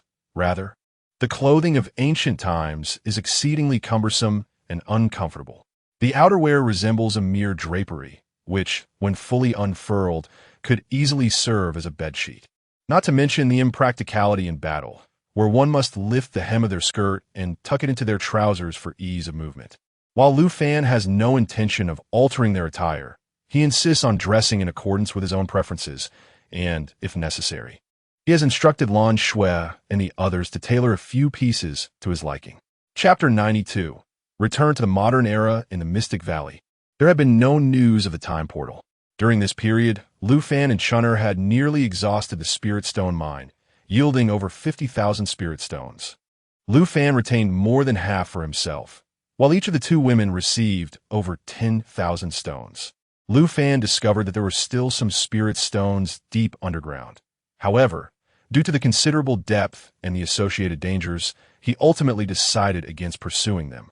The consumption of spirit stones was rapid. Within 2 months, he had utilized more than 10,000. He had also breached more than half of the acupoints, leaving only 13 remaining. He eagerly anticipated the form he would take upon achieving the complete mastery of the 10th level of Qi refinement. Since his transportation to this realm, it had been a little over a year, though he kept precise track of the time. This was all relayed to him by Lan Shui. One night, Xiaobai rushed in to report, "Master, come quickly. I've discovered a light." "What? Take me there." Lu Fan, who had been nestled between Lan Shui and Chun'er in slumber, immediately sat up in excitement, scarcely pausing to dress, hastily slipping on his shoes to follow Xiaobai. Lan Shui and Chun'er were awakened by the commotion and quickly donned their clothing to accompany him. Xiaobai led Lu Fan to the vicinity of their previous cave. "Indeed, it is here," Lu Fan exclaimed with delight. Before him lay a glowing blue pool, concealed within the grass. It was nearly impossible to detect by day, yet its radiant blue glow was conspicuous at night, visible from afar. Lu Fan glanced back at Lan Shui and Chun'er, both of whom understood that he was preparing to depart, and sorrow filled their hearts. "I must return. My family and parents are there." "I have conveyed this to you before," Lu Fan said with a serious expression. "Yes, we understand. We will wait for your return," Lan Shui and Chun'er replied, tears streaming down their faces. "Remember what I told you. Do not disclose the secret of brewing the wine. Destroy everything if necessary. Otherwise, if history is altered, I may never be able to return," Lu Fan cautioned. "Yes, we will safeguard it," they promised. "Master, let me accompany you back," Xiaobai said, filled with concern. "Think carefully. There's a possibility you may not return. I have made my decision. Wherever you go, I shall follow. Xuya, Chun'er, I am leaving." "Take care of our son," Lu Fan declared, leaping into the blue vortex, followed closely by Xiaobai.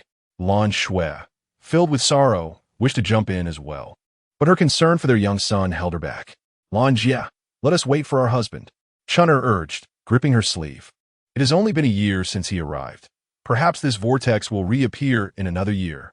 After enduring a brief period of dizziness, Lu Fan and Xiaobai finally touched down. Lu Fan shook his head to regain focus, exclaiming, "Ha, I am back." They were indeed in the same cave as before, and upon inspection, the familiar blue light circle was present. Exiting the cave, they found themselves on the same deserted island, right outside that very cave. It was daytime here, with dew glistening on the grass, indicating that the sun had only recently risen. Upon inspecting the 2 spatial rings in his possession, he felt a sense of reassurance. The previous great tiger, however, was conspicuously absent, and there were no signs of habitation in the vicinity. Instead, numerous human skeletal remains lay scattered about. It appeared that a return was indeed possible. Lu Fan contemplated that once he located his family and ensured everything was stable, he would return to this place. If the opportunity arose to go back, he would certainly take it. Chapter 93. There all fine Lu Fan meticulously examined the pile of bones, both human and animal, but found little interest in investigating them. Accompanied by Xiaobai, he made his way towards the treehouse. "Is this your homeland?" he inquired. "Yes, but please refrain from speaking out loud. Otherwise, you may be mistaken for a monster and captured for dissection and experimentation," Xiaobai cautioned. "Oh, then let us communicate through thoughts," Lu Fan replied. "Indeed, but could you shrink a bit more? Your current size might terrify someone," he added. Lu Fan removed the armor and equipment he and Xiaobai wore, storing them safely in the spatial ring. Wearing such attire felt rather out of place here, so he changed back into his tattered old clothes. "You humans are quite troublesome. There are so many matters to attend to," Xiaobai remarked impatiently. "Well, who asked you to follow me?" Lu Fan chuckled in response. With the aid of his memories, Lu Fan navigated his way to the treehouse, concealing himself in the shadows to observe.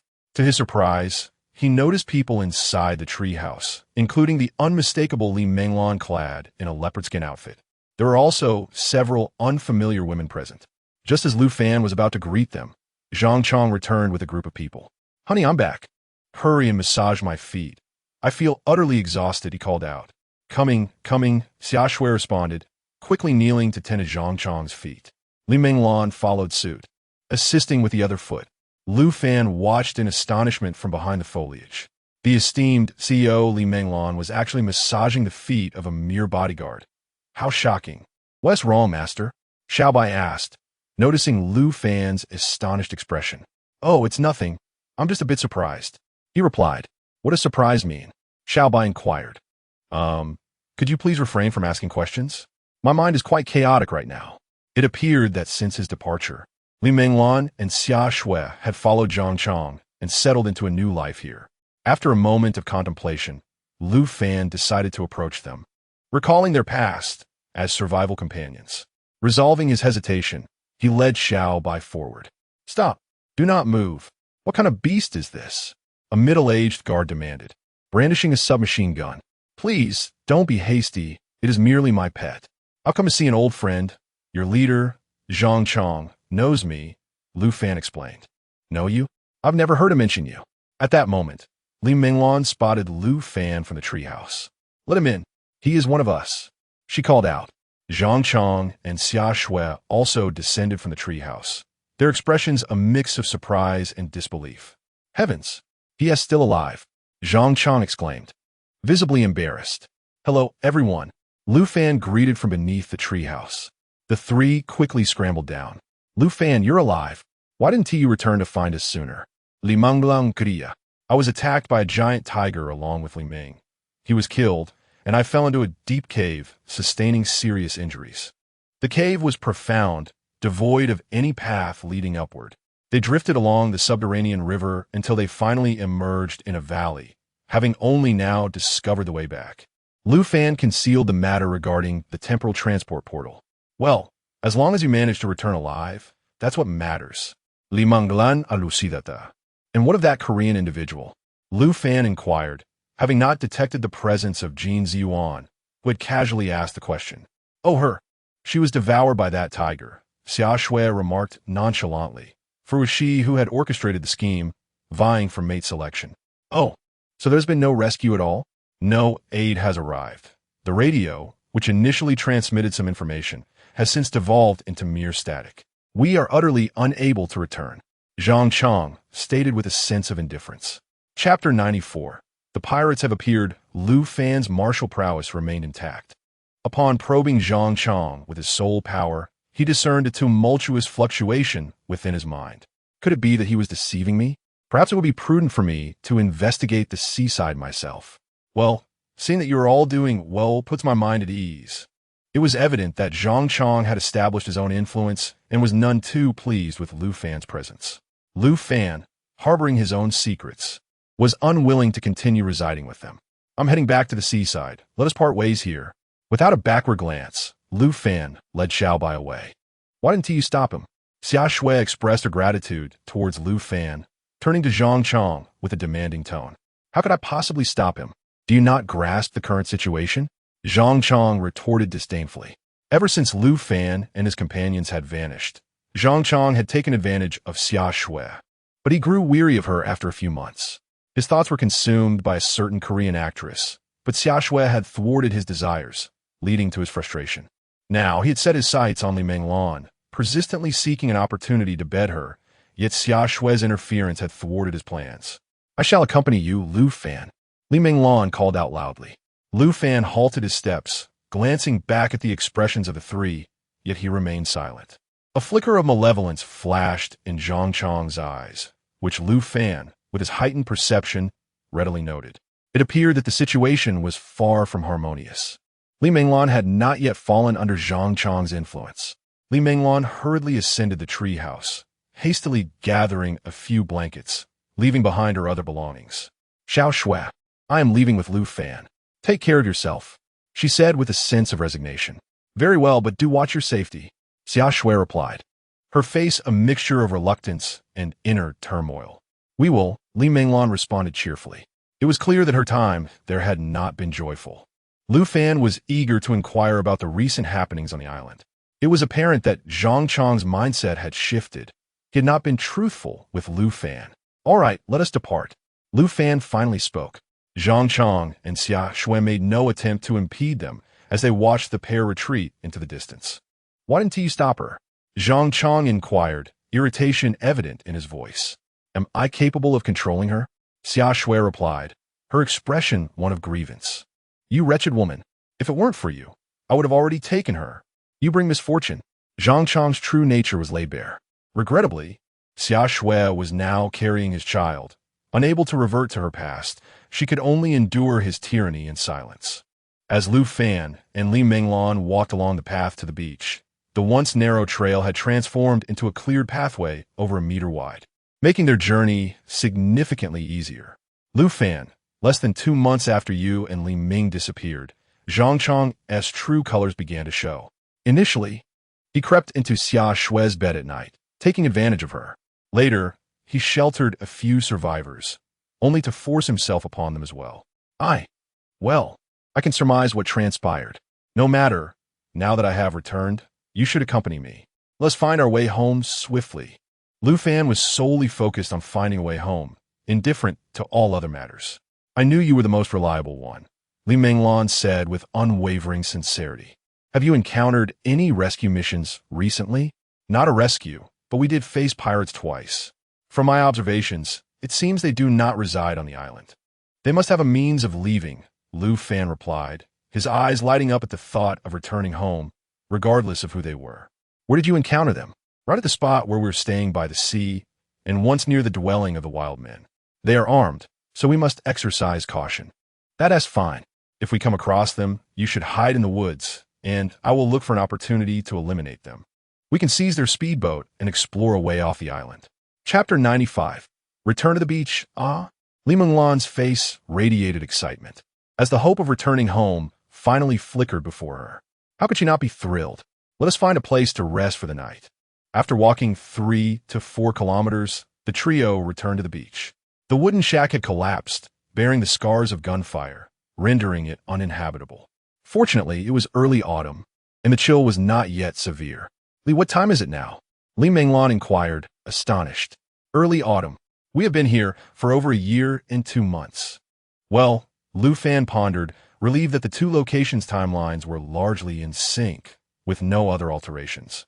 Let us make do here for tonight and seek a more suitable place to rest tomorrow. Wait here while I hunt for some game. We shall dine tonight. Li Menglan obediently complied with Lu Fan's words. She busied herself, tidying the dilapidated materials of the shack. Lu Fan and Xiao Bai ventured into the thicket, where Lu Fan's keen senses detected several wild goats atop a cliff. Would this pose a challenge for him? He swiftly dispatched 2 of them and brought them back to the shack. Upon returning to the beach, he discovered that Li Menglan had cleaned up the shack, utilizing several intact logs to construct a rudimentary shelter, albeit a rather cramped one for 2 people. Seeing Lu Fan return with a goat in hand, Li Menglan remarked, "How are you so strong?" It's from over a year of training. How else could I have climbed out of that valley surrounded by cliffs? Oh. Lu Fan quickly fashioned a roasting rack and ignited a fire, having already disposed of the goat's entrails. Watch the roasting goat while I gather some wood to reinforce the shelter. It will likely be quite cold here tonight. He retrieved a bottle of salt and Sichuan pepper from his backpack and handed it to her. She acknowledged, while Lu Fan wielded a hefty iron knife, effortlessly severing thick branches with a single stroke. After chopping several more, he dragged the logs back to a nearby rocky outcrop and selected a new site.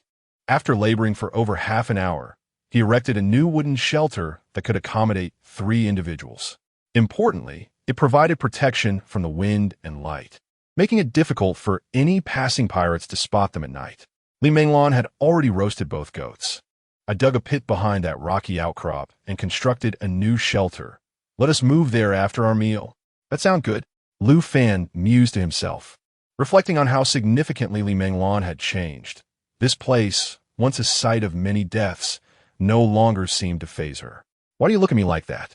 Li Menglan asked. I have learned much over the past year, much of it from you. She smiled knowingly. "Oh, I observed from the shadows that you were giving him a foot massage. I thought you might have become his wife." He wishes. From the very beginning, I sensed he was not a good person. His jealousy runs too deep. He constantly berates and strikes Xiaoxue. It is only to spare her further distress that I attend to his feet. He has also taken advantage of the other women who joined later. "If you do not come soon, I may have to escape," Li Menglan remarked with a look of deep grievance. Then let us rescue Xiaoxue. It is futile. Xiaoxue is willing and is already with child, so it is best that we do not interfere. Since she has chosen this path, there is no need for us to meddle. Chapter 96. The pirate ship arrives. Lu Fan and Li Menglan feasted on half a sheep, while the spirited little white consumed an entire head. After their meal, Lu Fan extinguished the fire and relocated the firewood behind the rocks. He fortified the area with branches and sand to retain warmth during the night. A layer of dry grass topped with a blanket made for a cozy resting place. Lu Fan took a leisurely stroll along the beach, relishing the sense of returning home, despite still being marooned on this deserted island. He pondered the well-being of his parents and sister, hoping that his mother, whose health had always been fragile, was safe. That night, Lu Fan and Little White snuggled on the dry grass for sleep. Although there were furs and blankets in his spatial ring, retrieving them was impractical. Thankfully, Li Menglan shared a blanket with him, and with Little White's warmth, he slept soundly. Unbeknownst to him, Little White enjoyed an even more restful slumber, reveling in the fact that his master had finally embraced him for sleep, akin to the affection shared with Lan Shui and the others. With both Lu Fan and Little White present, there was no need for a watch, and they passed the night peacefully. At the break of dawn, Lu Fan awoke, soon followed by Li Menglan. "I will search for traces of the pirates today. You stay here and keep this for protection," he instructed, handing her a small pistol. Li Menglan contemplated joining him, but refrained, fearing her presence might hinder him. She quietly accepted the weapon. With little time to spare, Lu Fan, accompanied by Little White, set off along the shoreline. Utilizing his spiritual awareness made the journey efficient, and riding on the now enlarged Little White expedited their progress. However, scarcely 10 miles into their trek, they encountered something unusual. Little White halted. Lu Fan detected voices, yet they were not in Chinese. An unintelligible babble filled the air. As they cautiously approached, they discovered the co-pilot conversing with a group of individuals resembling pirates, gathered around a fire engaged in their meal. Regretting not bringing Li Menglan, who was proficient in English, Lu Fan realized that the co-pilot was indeed speaking in that language. Since the makeshift shelter was not far, he quickly returned on Little White and summoned Li Menglan. With Little White having reverted to his smaller form, Lu Fan hoisted Li Menglan onto his shoulder and dashed away. She was momentarily stunned, unable to inquire about the situation due to the abruptness of his actions, feeling disoriented from the rush. Upon reaching their destination, Lu Fan set Li Menglan down. "Look over there," he urged. Just as she was about to exclaim, he swiftly covered her mouth. "Keep your voice down and listen closely." They overheard the pirates discussing peculiar phenomena on the island, mentioning that the air currents had been strangely erratic in recent days. Lu Fan mused to himself. Could they be referring to the temporal portal? They also spoke of the shipwrecked individuals and the treehouse nearby. Indeed, there is no need to dwell on those matters. The focus should be on the means of departure. Lu Fan advised her not to translate the events concerning the treehouse. They mentioned that in a few days, a pirate ship would arrive to assist them. "Oh, so that implies the pirate ship is coming from outside." Lu Fan's face was alight with excitement. "Well, it should be so, right?" Chapter 97. Did we sleep together? Lu Fan and his companions returned to the wooden cabin on the reef. "Let us wait here until the pirate ship arrives. I shall venture into the sea to catch a few fish," he declared. "What fish? How can we catch anything without any tools?" Li Menglan muttered under her breath. Lu Fan snapped several twigs and sharpened one end with his dagger, then hardened them over the fire. Armed with his makeshift spear, he made his way to the shore. He shed his tattered clothing and jeans, donning only a pair of shorts, which were lovingly sewn by Lan Shui.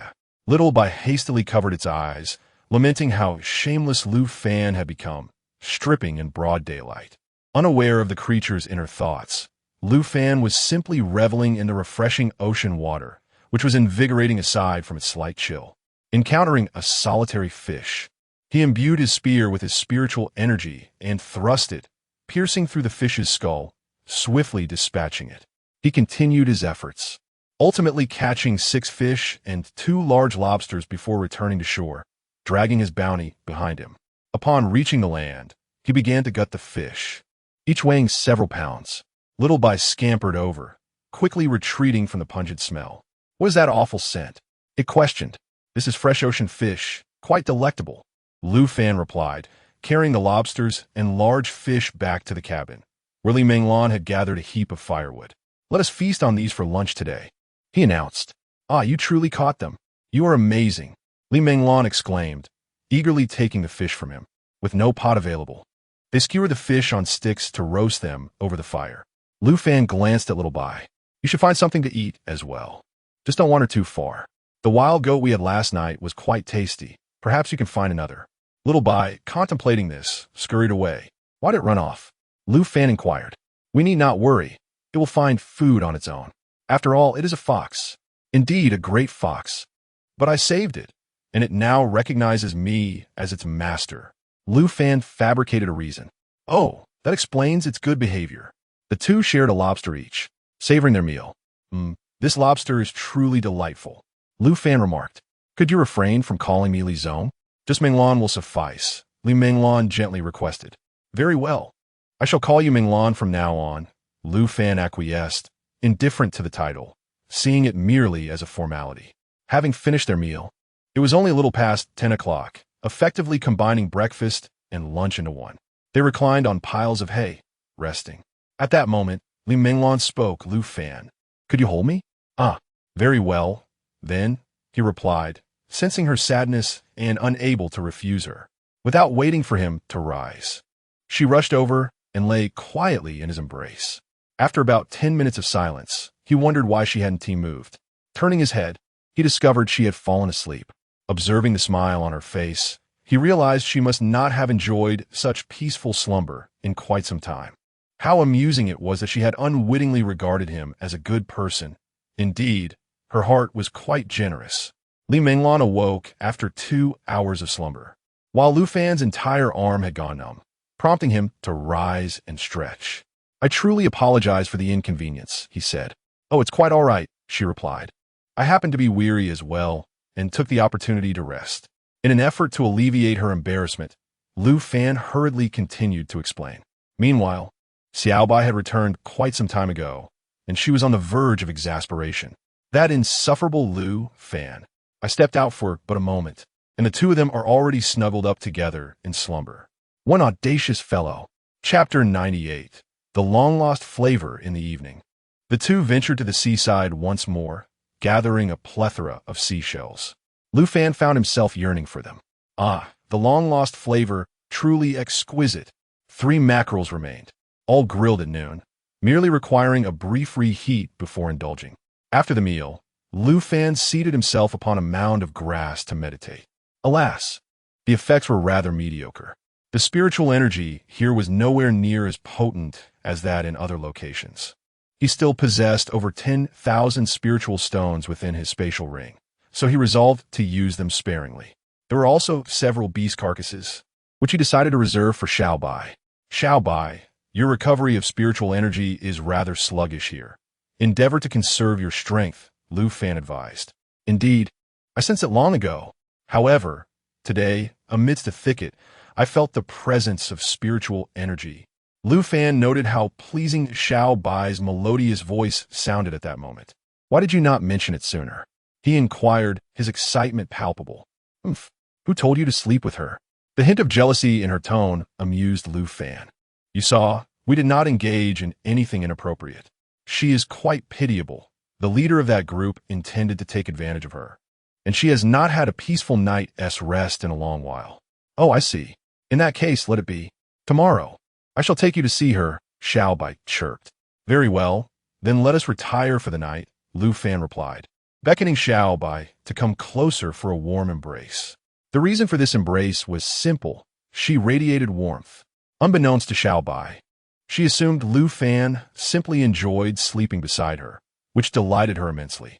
Li Menglan, too, felt shy about continuing to cling to Lu Fan. However, the night grew chilly, awakening her. She wrapped herself in a blanket and lay down on Lu Fan's other side, soon drifting into a peaceful slumber. Lu Fan noticed but thought little of it. Having a beautiful woman beside him was hardly a burden. Yet, the following morning brought an awkward scene. One of Lu Fan's hands had unwittingly slipped into Li Menglan's embrace, fondling a small rabbit, nearly the size of Lan Shui. Li Menglan, now roused, felt embarrassed to face him, opting instead to feign sleep. Lu Fan quickly withdrew his hand, realizing the misunderstanding had escalated. Who could have foreseen such a turn of events? Xiao Bai was still lost in slumber, dreaming of intertwining with Lu Fan, much like she did with Lan Shui. If Lu Fan discovered this, she would undoubtedly face his ire for her flirtation as a fox spirit. Upon rising, Lu Fan made his way to the seaside to wash his face. Li Menglan, having awakened, recalled Lu Fan's hand caressing her sensitive areas, igniting a wave of embarrassment within her. Would he be unable to resist pursuing her? It seemed he too had needs.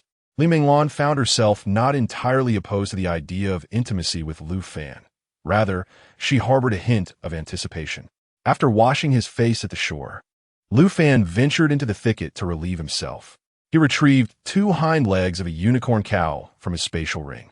He returned to the wooden shelter, his intent simple, to replenish his spiritual energy and, in turn, bolster Li Menglan's physique.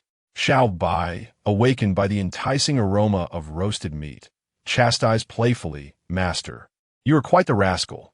I was sleeping so soundly. Hurry and finish your meal, for we must seek out the place you mentioned yesterday. This is crucial to our future cultivation. Without spiritual energy to support us, our abilities will surely decline," Lu Fan said, his face etched with concern. After their breakfast, the 2 companions and their beast did not linger. This time, Lu Fan did not leave Li Menglan behind, and together they journeyed for several miles. Chapter 99. Spiritual energy at the cliff's base. Xiao Bai led the 2 of them to the summit of a cliff. Peering over the edge, they were met with swirling clouds and mist, obscuring their view. Nevertheless, Lu Fan could indeed sense the spiritual energy emanating from below. This is the place, he thought. Indeed, there is spiritual energy beneath this cliff. Let's absorb it here.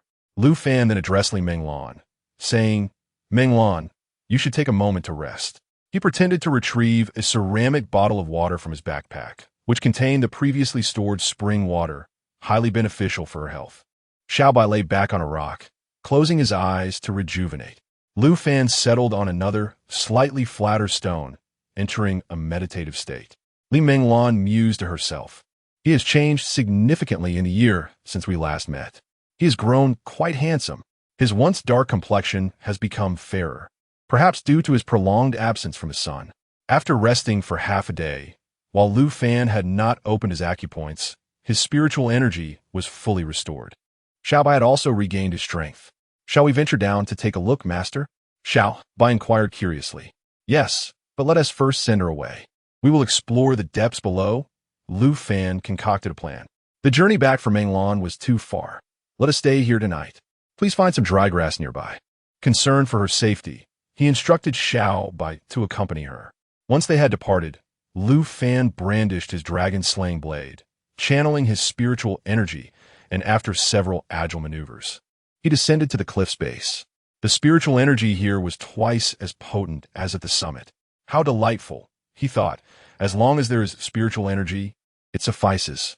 The valley was not particularly large, spanning about 50 meters in width and stretching roughly 700 to 800 meters in length, with a profusion of grass and trees. Just then, a spotted tiger leapt from the dense underbrush at the base of the cliff.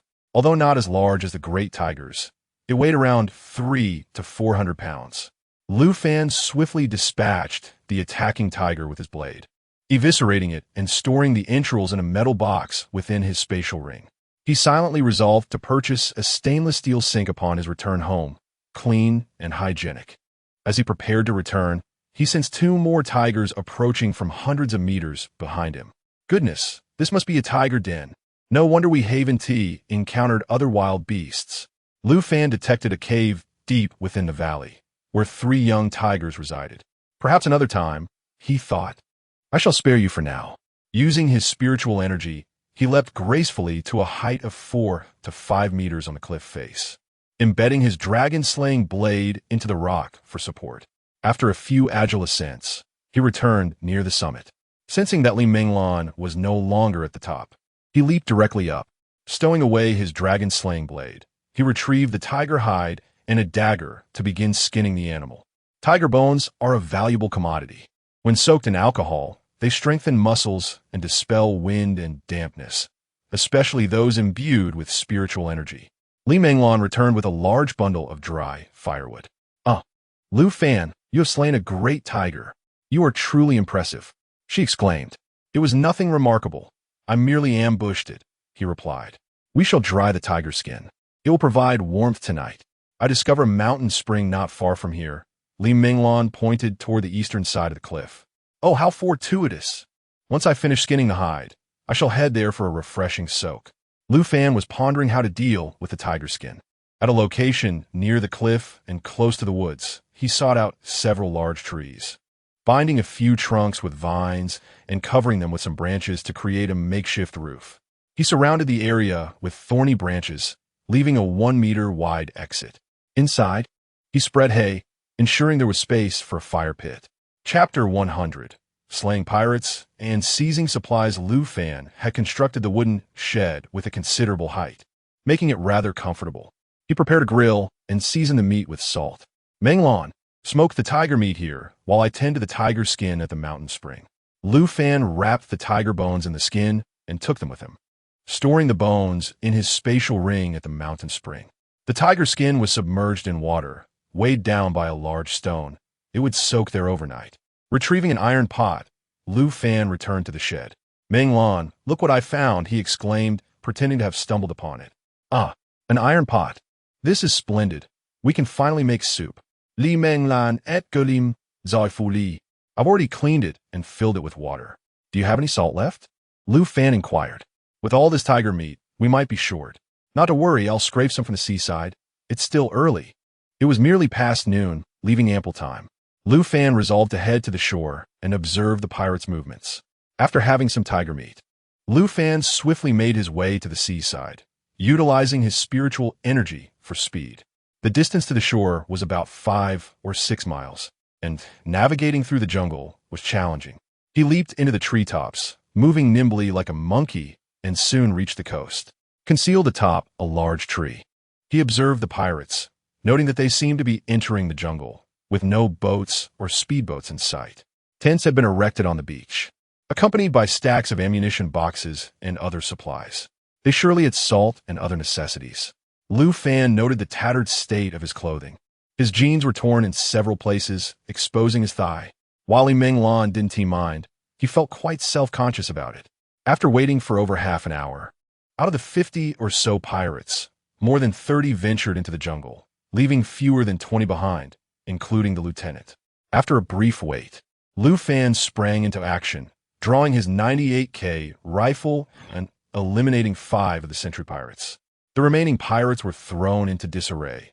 He dispatched 3 more, forcing the rest to take cover behind the supplies and ammunition boxes. Lu Fan stowed his weapon and drew his dragon blade, swiftly darting past and around to the back of the beach. His incredible speed left the pirates oblivious to his presence until it was too late. 2 pirates, in a panic, fired their submachine guns wildly, inadvertently hitting 3 of their comrades. Realizing that the gunfire would attract the pirates from the jungle, Lu Fan quickly gathered some supplies and ammunition before making his escape. Upon returning, the lieutenant and the remaining pirates were horrified to find all 18 of their comrades slain, with some supplies and weapons missing. What kind of monster could have done this? The lieutenant exclaimed.